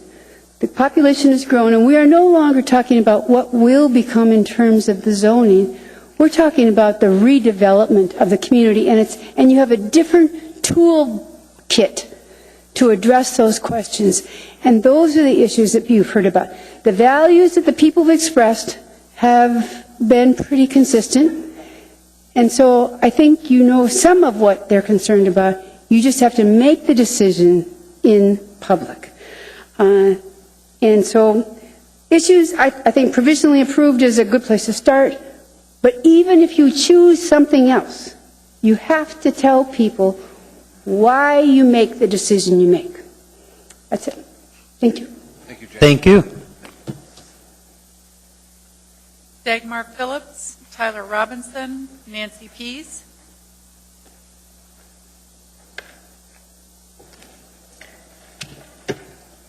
Good evening. My name is Dagmar Phillips, Phillips. I call Anchorage my home for 33 years, and I love it here. I live in South Addition. What is there not to love? I can walk. I can bike. When I was a teacher in the school district, I could go by foot to West High School. I had it made. But I realize that there is a whole city who has not the same opportunities I have. People on the hillside, I have friends who say at the moment they're stuck there, they can't walk, they can only use the car. Title 21 has addressed some of these issues, but this is not what I want to talk about. First of all, I want to state that I support the original version of Title 21, the chapters you have accepted as an assembly. Okay? And I would like to see them reinstated. But I want to talk about something else. Last week, when I was here, and this week, it came loud and clearly through from the public that the trust issue is a real issue. What just was said. Debbie Osiander expressed surprise that there are those who consider Title 21 process being pursued by this assembly to be corrupt. Well, if we expect our city government to be run by a mayor and his friends to ignore 10 years of citizen input and work, and instead to work in collusion with one special interest in the community who purport to speak for the best interests of all citizens, but who in fact speak for their own special interest alone, their bottom line, then there's no corruption. But if we expect our city government to involve the full spectrum of interest in our community in a fair and open process that allows all those interests to be fully represented and engaged, then of course it is corrupt. It is not rocket science, but it is a science of democracy. What is democratic about a process in which meetings are held on Thursday morning between 9 and noon, when most people, I as a teacher could never attend, are working? So I ask that you postpone public hearing in the revision of Title 21 until ordinary citizens have had an opportunity to study it and formulate informed responses. By rushing the revision through the Assembly, you compound an offense that you already... Ma'am? Yes? I need you to be finished. You've already testified. You let everyone else speak? Oh, it's different? My apology. Okay. But you are at the end of your time. By rushing the revision through the Assembly, you compound an offense that you already have offered to the citizens of Anchorage. The offense of disregarding their 10 years of work on this process and handing the revisions over to a mayoral assistant who worked with one special interest, builders, who purport to speak for the best interest of the community, all by themselves, but who cannot know the interests of those who they are not. You can avoid the compounding of this offense by providing time to review the original chapters which have been accepted and then introduce your amendment one by one and have a meeting with a public process so that we can make an informed decision. Thank you very much. Thank you. Tyler Robinson, Kaylin Saxton, Ted Pease. Good evening, Chairman Hall, members of the Assembly, Mayor Sullivan, and staff. My name is Tyler Robinson. I'm here to testify on behalf of Cook Inlet Housing Authority. I'd like to first thank staff and the administration over the last couple years for soliciting feedback from Cook Inlet Housing as it relates to developments that we've had experience in, infill development, mixed-use development in town. We engaged our design teams and provided feedback that we certainly hope has helped lead to a better product. And in the words of staff, avoid some unintended consequences as well. I have two general areas of comments. The first has to do with developments that we have in progress, and the second is with the difficulty of applying some of these standards in infill areas on what are already sites that have significant constraints. On sites in progress, we have an approved site plan in downtown Eagle River that preceded the Eagle River Overlay District and certainly Title 21. Roads and utilities are installed, ready to receive development. This summer we'll break ground on some of our units, but others will come after December 1st. What applies in those instances? What if what was originally planned as approved as part of the master plan does not work exactly? And what is the guiding zoning if it conflicts? The Eagle River Overlay District, Chapter 10, or the design standards in Chapter 7. In particular, there's a standard that doesn't allow multifamily unless it receives access on a collector. Well, our lots are internally accessed on a private road. Am I going to have to explain that at the permit counter? Do I have a development? We have numerous lots in Mountain View with a variety of designs of infill housing on those lots. We purchase lots and have 35% and in some cases 65% designs, hundreds of thousands of dollars invested. However, the earliest we may have a completely financed project is in December, if not for another year beyond that. Our investments as an organization in affordable housing are at risk if we're not granted some leniency or recognition on what has been invested thus far. We agree with the purpose statements in the residential design standards, creating distinctive neighborhoods, providing visual interest in design of buildings, enhancing streetscape, improving quality of life, and providing flexible standards. We believe we take those seriously when we engage in our developments. And when you take those along with the goals of housing affordability and choice, we are all in alignment. We believe in those things because creating good places, as well as feasible and sustainable developments, is important to our mission and our business plan as an organization, but most importantly, to our community. However, when one wades through the already difficult process of permitting, a process that not only involves zoning that we're talking about here, but traffic and private development and fire, we find that small and mid-sized townhouse or multifamily projects are the most difficult to get approved. Ask any municipal staff member if that's the case. And on top of these existing constraints, we add design standards that, while we have choices, still do not always recognize the difference between a 10-acre green field and a 6,000 square foot R3 lot, or whether a street is gridded or curvilinear, alleys are not, flat or sloping, or whether the views of the mountains face away from the street. Again, we agree with the purpose, we agree with the intent. However, if we're serious about housing, especially infill housing, we need flexibility to deal with our already nearly insurmountable constraints. And we need to sit down with everybody and figure out how to talk about those standards, how to talk about the costs, how to talk about who pays, in particular in the private realm, and basically how to talk about achieving our community goals. Thank you. Thank you. Kaylin Saxon, Ted Pease, Tyler Loken.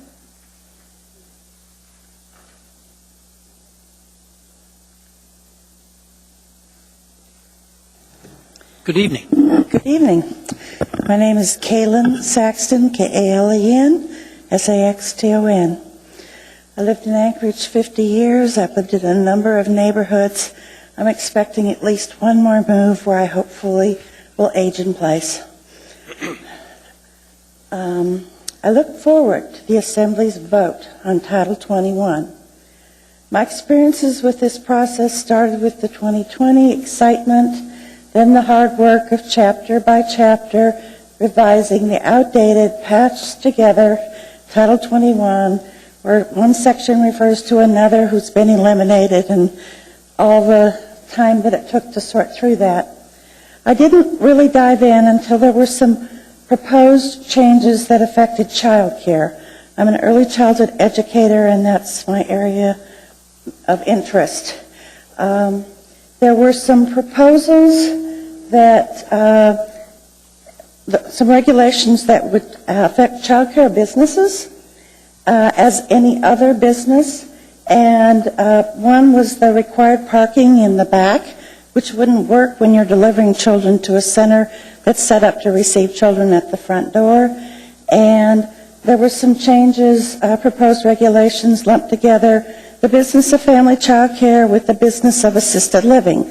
They were all houses that were being used for some kind of business. I spent a year of my life, along with thousands of people in Anchorage, trying to sort out the child care issues with the help of the municipal licensing and the planning department, several iterations, and eventually it got sorted out. For many years, there were 100 child care centers and about 200 licensed homes that are needed by parents that are working. And if there were restrictions in the zoning that made it difficult or impossible for people to stay in that business, that affected parents, children, people working in that early childhood, and so on. I am supporting the revised 2010 because I value the time that I spent working on those changes and the time that thousands of other people in this community have. And I believe that if you guys vote on this, there will be 50 amendments the next day. Thank you for your time. Bye. Thank you.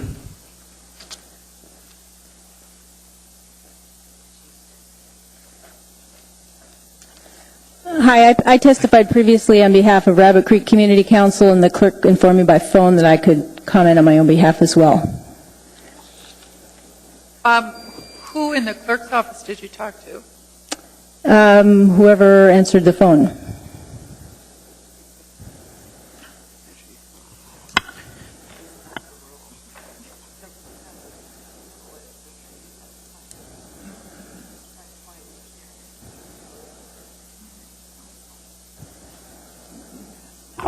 Dennis, Mr. Wheeler, could you give me a ruling on that? Can an individual testify representing an organization and then testify as the individual?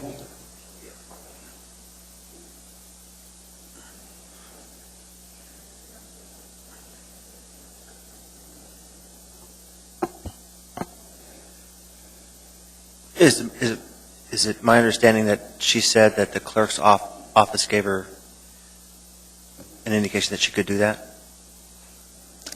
That's correct. I called today. Mr. Chairman, maybe we could hold her testimony while we're researching that and have somebody else come up since we're limited on time? Actually, it's the discretion of the chair. Since you did receive that information, I'm going to let you go ahead. Thank you. I'm Nancy Pease. My professional background is in land use and urban planning. I'm going to spotlight 2 code revisions that have a bold visual impact, because by focusing on details, I hope to make the point of how important it is to understand the details before you vote. So landscaping. Anchorage landscaping is about to have a makeover that can be summed up in one word, and I'm going to let you try to guess what that word is.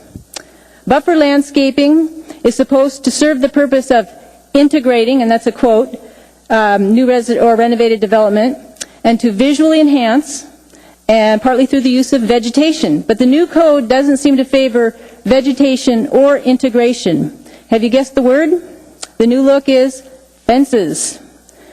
First, by putting up a 6-foot-high fence, a developer can reduce the width of his perimeter buffering from 15 feet on average to 10 feet. So, of course, that's a huge cost incentive to put up a fence. Second, the rewritten code requires the developer to erect the fence outside of the vegetation on the boundary of the property. That means the neighborhood doesn't see the flowers or shrubs, just the fence. Third, the fence option takes away the developer's incentive to save native vegetation. Remember that with a fence, the developer can shrink his planting beds back to 10 feet wide? Well, the code requires that native vegetation must be preserved in minimum 15-foot wide swaths. So therefore, native trees will get the hydroax and be replaced by the manicured look of evenly spaced, smallish nursery specimens. There is a big visual difference between native and planted. Next time you drive down Tudor Road, past Home Depot, appreciate the short strip of svelte but lovely mid-sized birch trees preserved along the property line. A bit farther on, in front of Lowe's, you'll see the nondescript shrubby replacement trees. Now, imagine a fence in front of those shrubby trees. That is the future look of Anchorage.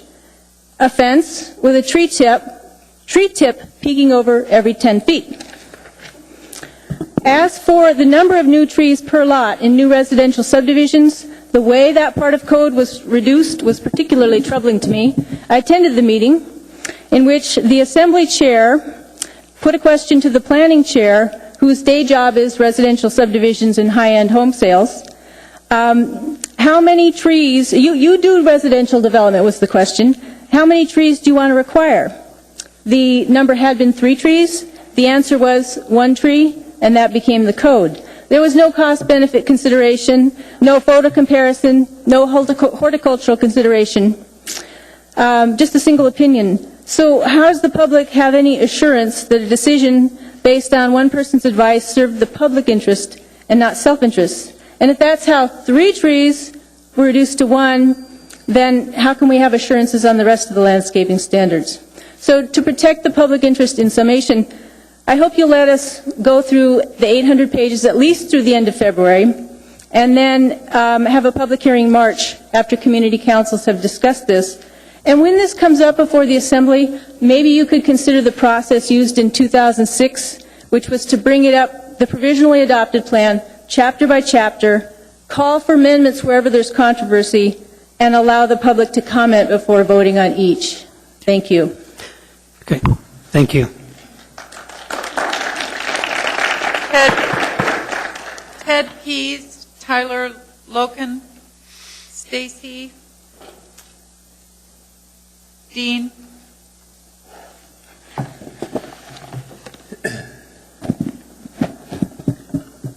I'm Ted Pease, P-E-A-S-E, if there's any question. I don't pretend to have reviewed this whole proposal, but I have looked through it, and I've fixed on one to speak about tonight that is perhaps not the most important one, but I think it could be very significant. And it appears on, the part I'm concerned with is on page 78 of the Assembly Committee draft of December 18th. And this deals with requesting rezoning of an existing zone. And I think this is something that ought to occur only rarely and under very limited conditions. Because when you're once you have a zone and the people are living there or working there, they need to have assurance that it's not going to be suddenly changed on them, but that it's not going to change unless there's a real reason to change it. And I call attention particularly to the provision that was in there, but it's blue lined now, so I guess that means it's out. And this is in establishing the requirements. This one that is taken out should go back in, and it reads, the applicant must demonstrate to the satisfaction of the Planning Commission and the Assembly that the supply of land in the desired zoning district is insufficient or inadequate for the stated purpose, and that sufficient land of the type in the existing zone district remains in the area to meet the needs of the community. Now, what does that mean? It means if a person comes in and he has a piece of land in an R1 zone area and he wants to put up a multifamily dwelling there, in order to get a rezoning, he's got to persuade the Planning Commission and the Assembly that there simply is not enough multifamily zoned land so that he can build it. And I think that's a very important criteria, and I think I would ask that you put that back in.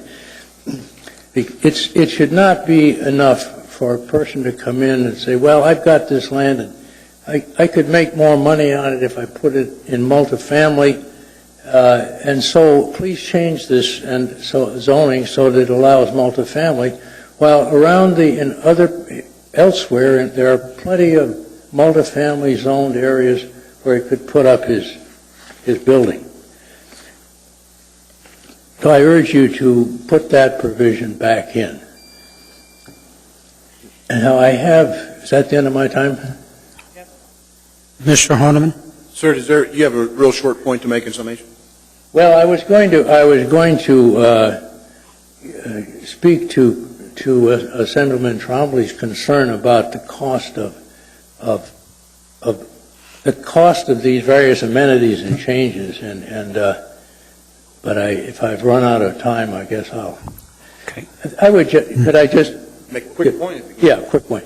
You know, I think what you say is, this man, he had a building and it would only make financial sense for him if he could build it under this changed code.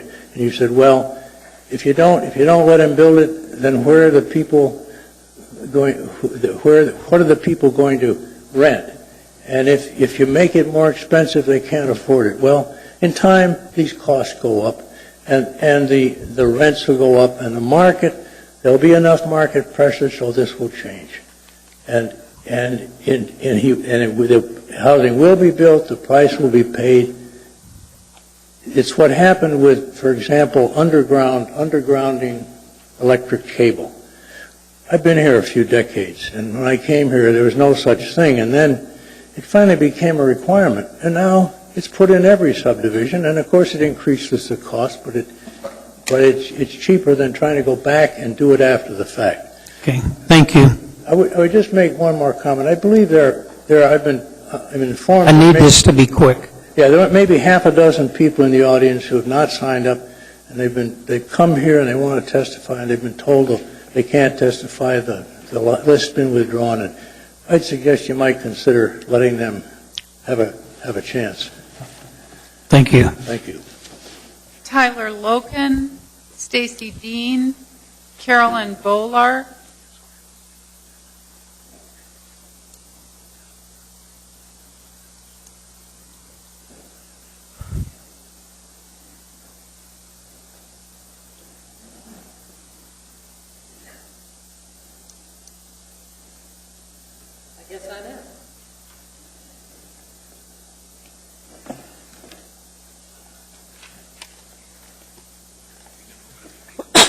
Go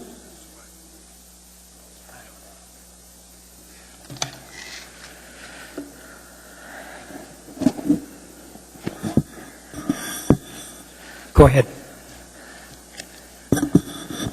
Good evening, Chairman Hall. My name is Caroline, I-N-E, Bolar, B-O-L-A-R. You always learn more when you come here than you did when you got here, I would hope. I've heard some very interesting comments tonight. And one of the things, I want to just sum up some things that have been in my mind before and certainly after all of the discussion. The devil is always in the details. And so, former Chairman Osiander, I certainly appreciate the fact that you've been chasing the devil, as have a lot of other people. But we cannot skim over the statements that are made as if they came off the Ten Commandments. We can't skim over those like a water bug on a still pond. We have to go deeper. What are the test criteria? That came up in one person's testimony tonight. And in one case it was 96 hours, in another case it was 24 hours. What did Bloomberg measure? I love the magazine. I'm sure I didn't hear all of the gentleman's comments about a brewery, but, you know, whatever turns the crank of economics. These things can't be compared apples to oranges. We have to look below the surface and see what is really true. I worked in broadcast news many, many years ago, and for 63 of my 69 years, I've been a very nosy, curious person. So I want to know what is the truth. And a big thing for me are the economics. When I got to Fairbanks in 67, the rule was we don't give a hoot how they do it outside. Yet when we needed expertise, we always seemed to go outside to get it. The point of cost, pay now, pay more later. Grandfathering in existing structures. We grandfathered in or grandmothered in a whole bunch of signs, as I remember the arguments that went on with our neon city. What have the cities who are ahead of us in terms of the economic draw that they make? I like warm and fuzzy, but I'm talking about money. What are the zoning requirements? When I got here in 79, moved down from Fairbanks, oh my gosh, the derelict cars that you would see in this town. It has improved. It has increased in population. You cannot jam people together unless you accommodate for that increase in temperament, increase in everything.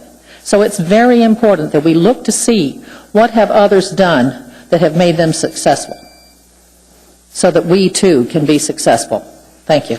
Thank you. Mr. Hahnemann? Ms. Bowler, did you have a summation or anything? I know it looks like you had a list.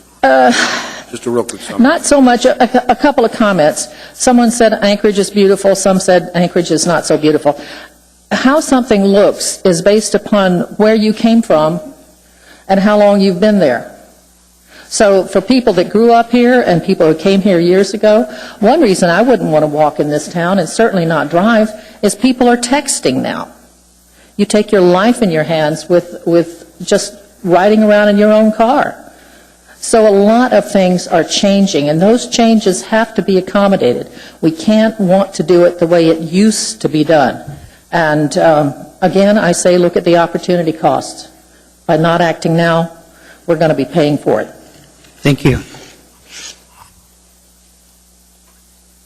Stacy Dean, Deborah Williams, Neil Freed.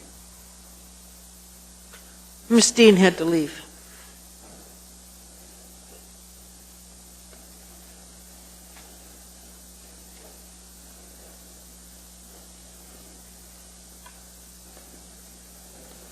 Well, good evening.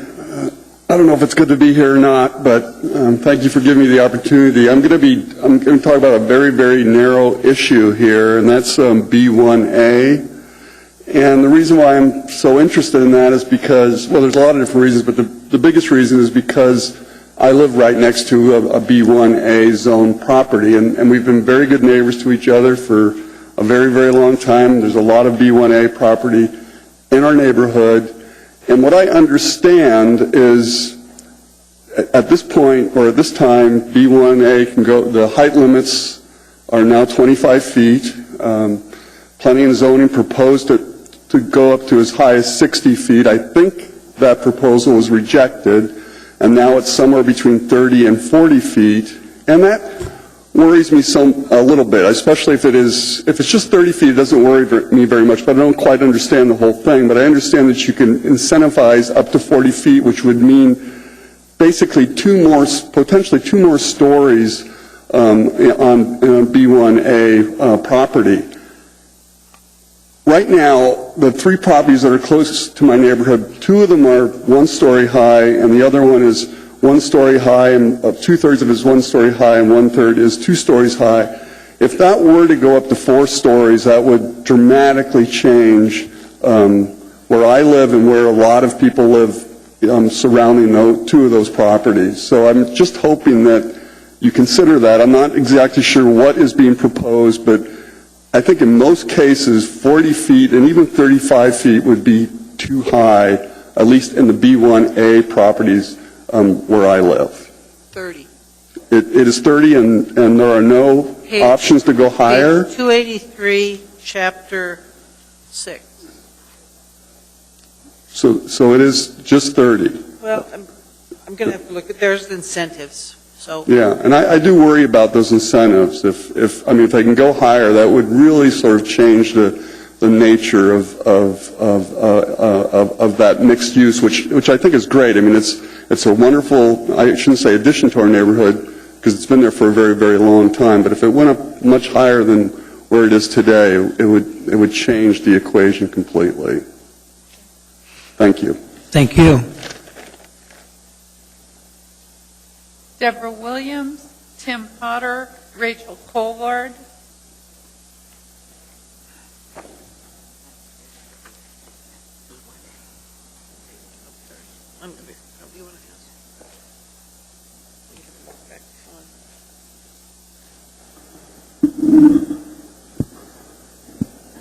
Sorry, vertically challenged. My name is Rachel Colvard. My last name is C-O-L, V as in Victor, A-R-D as in Delta. And I'm here because I got my Irish up.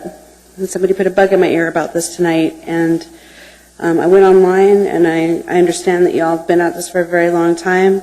But the way that the documents are presented online, you're better than that, and it's not acceptable. It should be at least be in some kind of one document where I can just go through and refer to it easy as you do flipping a page. So I agree with anybody that's come up with that. I would like more time with this 800 pages to go through. There's some things that I've heard from people that I didn't think I was going to agree with that I do agree with, and then some things not. I'd like more time with that. I like the 25-foot setback from the waterways. I think that's reasonable given the development that we've already had. I just got back from a master's program. I'm looking to buy a house, and I'm being real picky about where I want to live. I've never lived anywhere the length of time that I've lived in Anchorage. I came here in '99, so I remember when that big tall building, that 188 Northern Lights wasn't there. I remember when that was Balto's, and I remember that it was a green field across the street that was really kind of cool. So I've seen Anchorage grow up a little bit, not as much as many of the other people, but I've seen a little bit. And I like it here. I don't want to live anywhere else. At the same token, I don't want to be told what to do with my property that I'm going to buy. If I buy a piece of land and it's got enough space that I can put a multi-family unit on that, I'd like to do that. And if I have to just ask for that to happen, I'd like to be able to present why I'd like that to happen. Or more than that, I'd like to just be able to do it because it's my land. I'd like to do that. I don't want to be told how many trees to have or how many shrubs. I don't want to default to having a fence.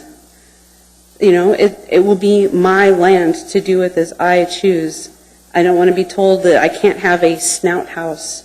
If I want to be able to just back my truck into my garage and leave it warm all night, and that's the easiest way to do it because the garage is right there at the front, I'd like to be able to do that. So I guess I would definitely like more time to go through all of the work that you've done, and I do appreciate it. I really do. And I know, having worked in restaurants off and on for 25 years and working at an auto place, how angry people can get when you tell them certain things. I get it. As far as the sidewalks go, that's a whole nother ball of wax, because I think mostly what we've got here is a difficulty in getting them plowed. I traveled down, Fireweed Street last night. Plenty of large, wide sidewalks on both sides of the street for most of the way, not plowed at all, dodging people walking in the street because it's easier to walk there. And having rid the bus for years, I know how that is. You're going to go the path of least resistance. And I get that we have budgetary concerns, and you might want to wait until most of the snow has fallen to get to it. I get that. And I appreciate the efforts that the mayor's done in working with the money that we do have to get the services that we do have. Thank you. Thank you.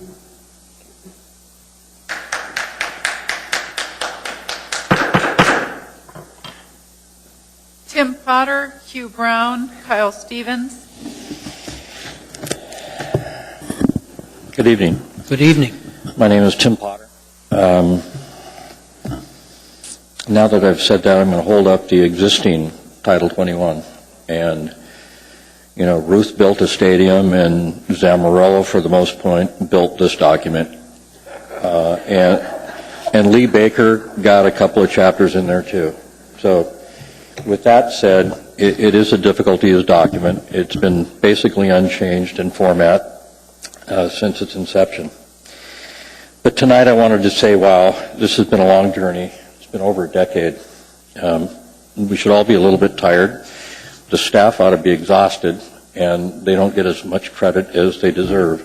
Debbie, you're a saint. I don't know how you've done it.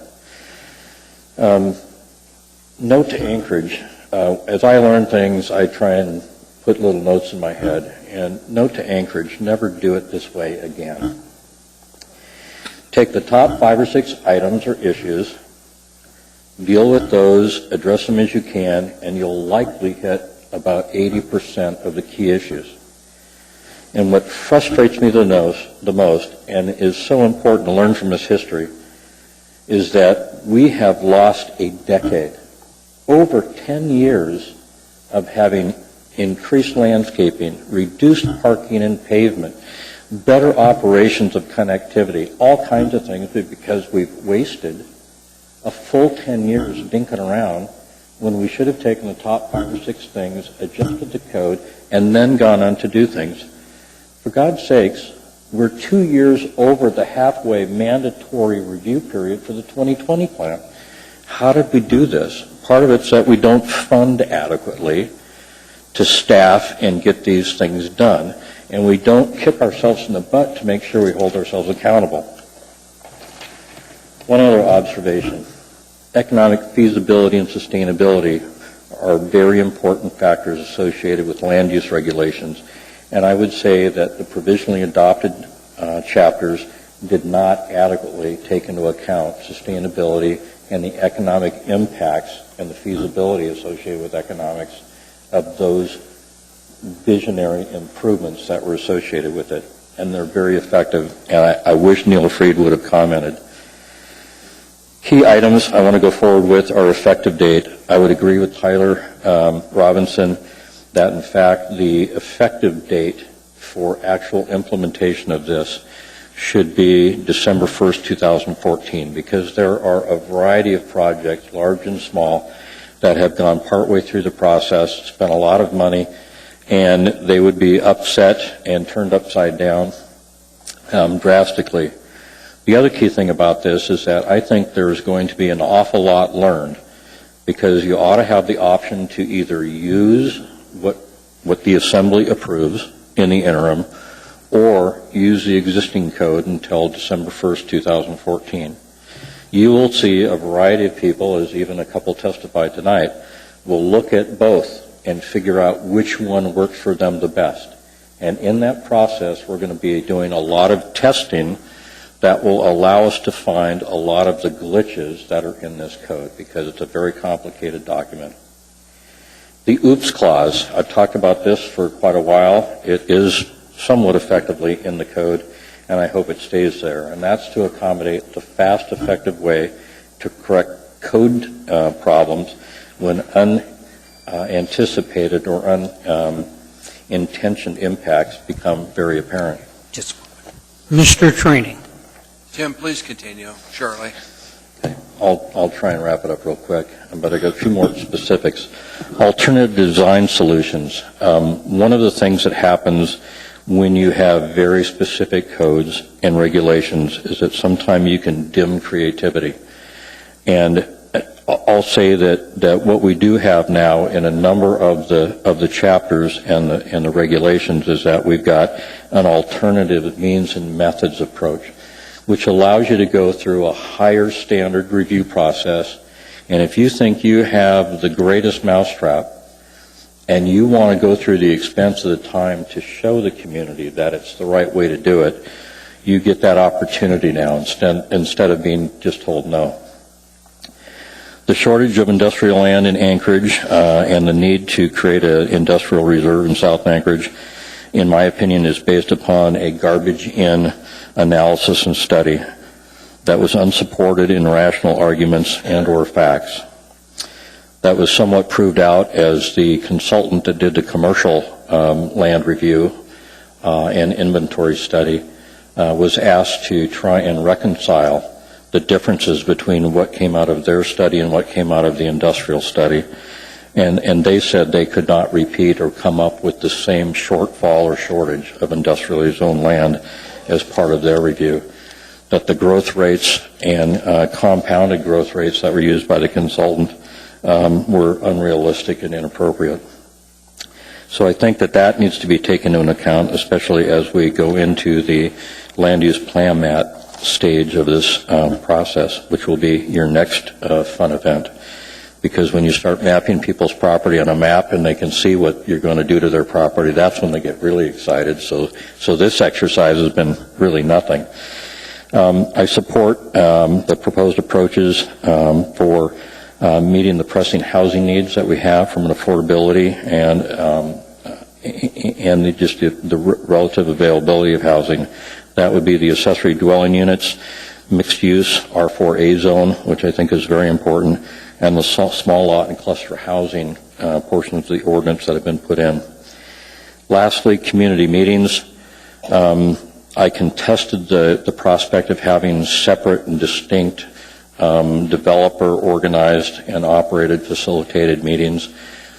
We as a city in 75, when we incorporated and unified, we created a charter that said we have community councils, and that's where the grassroots information comes up, and that's where you go down and find out what the grassroots is thinking.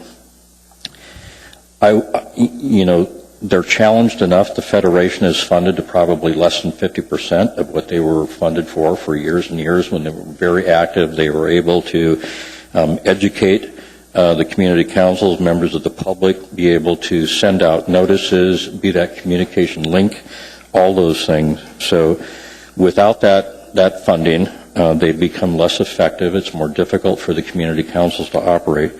And to take one more real reason they actually get together anymore and remove that to something else, I think just cuts the guts out of the community council process and system. And we need to fortify it. The Assembly, with the administration's help, should look at trying to put money back into the Federation and making it work and re-educate and get the community councils working again.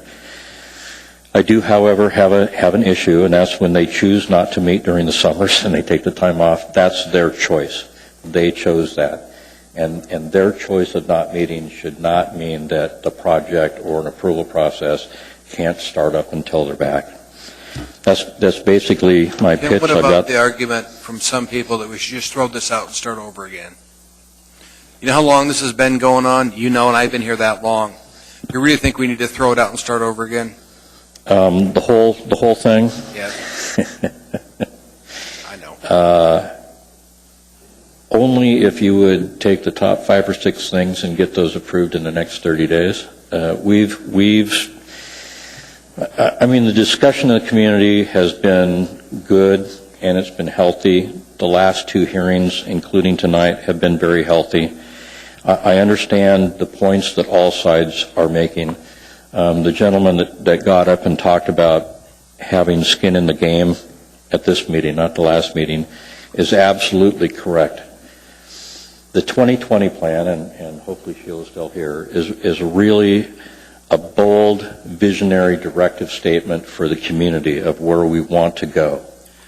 Doesn't necessarily take into account how much it might cost to get there, but that's what the collective we come up with this plan, and we have this plan. Mr. Potter? Thank you, sir.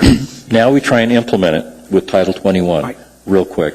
I'm in a time crunch, a serious time crunch, so I'm going to need to cut you off. Got it. So with that, now we have the collective we, and there's been talk about what the other cities do that have been successful in doing this.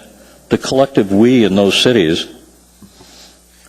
have Mr. either Chairman, taxed Mr. themselves. Chairman, sorry. Yes. I think you can always recall Mr. Potter, but you need to take care of business now. Sure. Yes, thank you. What we've got to do is we do not have the number of people that we would need for a vote to continue this meeting, so I've got to close the meeting at 11. How many? Yes. Make a motion to continue the meeting to the 29th of January. What we're going to do, Mr. Trainee, is handle this differently if you give me a moment. The motion's still out there, but go ahead, sir. Okay. What I want to do is, how many here are on the list that haven't had a chance to speak? Okay, are you on the list? Yes. Okay, what I'm going to have to do is continue the list until February the 12th. If there's people here that are not on the list, I will let you put your name on the list, but that's who we're going to limit testimony to on the 12th, or individuals that are on the list. Point of order. Point of order.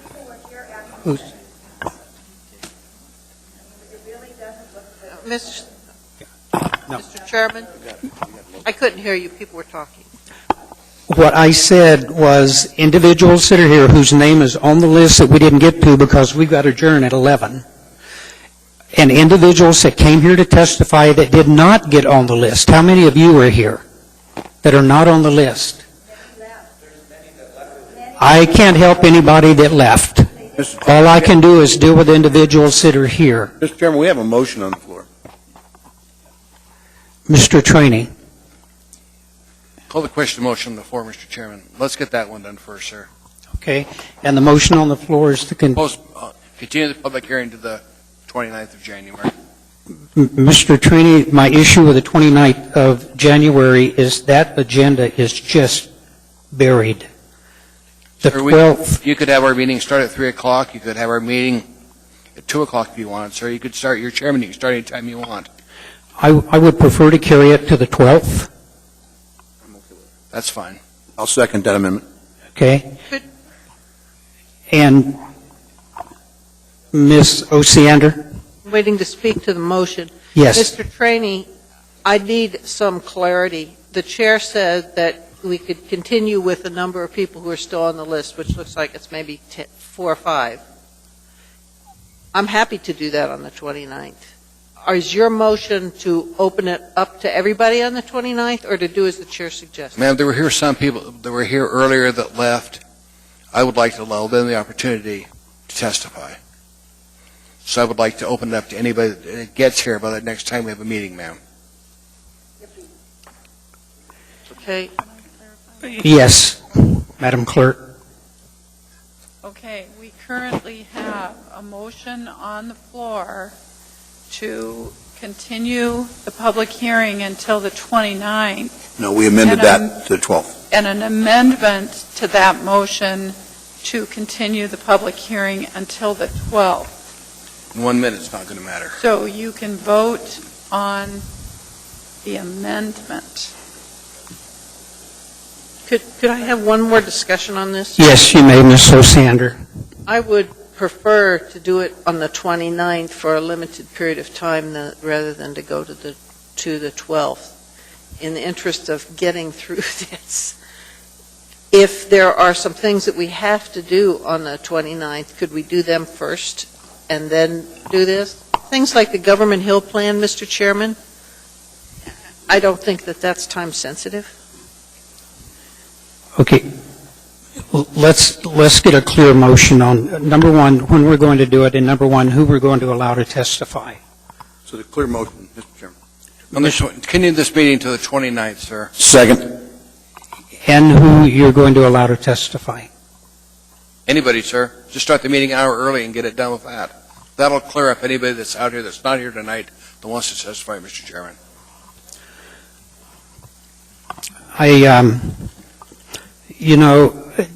Mr. Trini, I guess I have a bit of an issue with that because we've been very clear in that we were going to allow everyone that was at the meeting on the 15th. We followed with anyone that signed up on the 29th.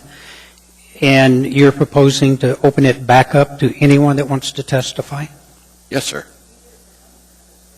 Mr. Chairman? Yes. The motion basically didn't specify who would speak. So if we're voting on the motion, we're just voting on continuation of the hearing. The chair has the ability to set what you think the procedure should be, and we have the ability to overrule you. So at this point, the only motion on the floor is to continue the testimony. Yes, sir. Okay. Please vote. Is anybody still online with us, Mr. Chairman? Beg your pardon? Anybody still online with us? Mr. Flynn? Mr. Birch?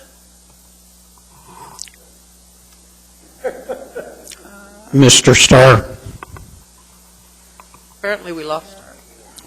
We've got 6. Okay. Is everyone here voted? I don't have it on my thing. Ms. Frasca, you're not online? No, I'm not. That's not an option here. Can I just vote?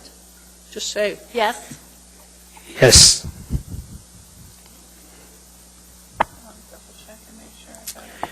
Okay, that motion carries. I now need a motion to adjourn. Move to adjourn. Second. Mr. Chairman.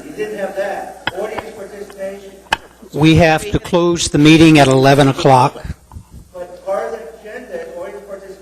Eugene, the ruling was on the document. We had to close the meeting at 11. Sorry. Mr. Hall, you have 2 seconds.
The list, turn their name in over here.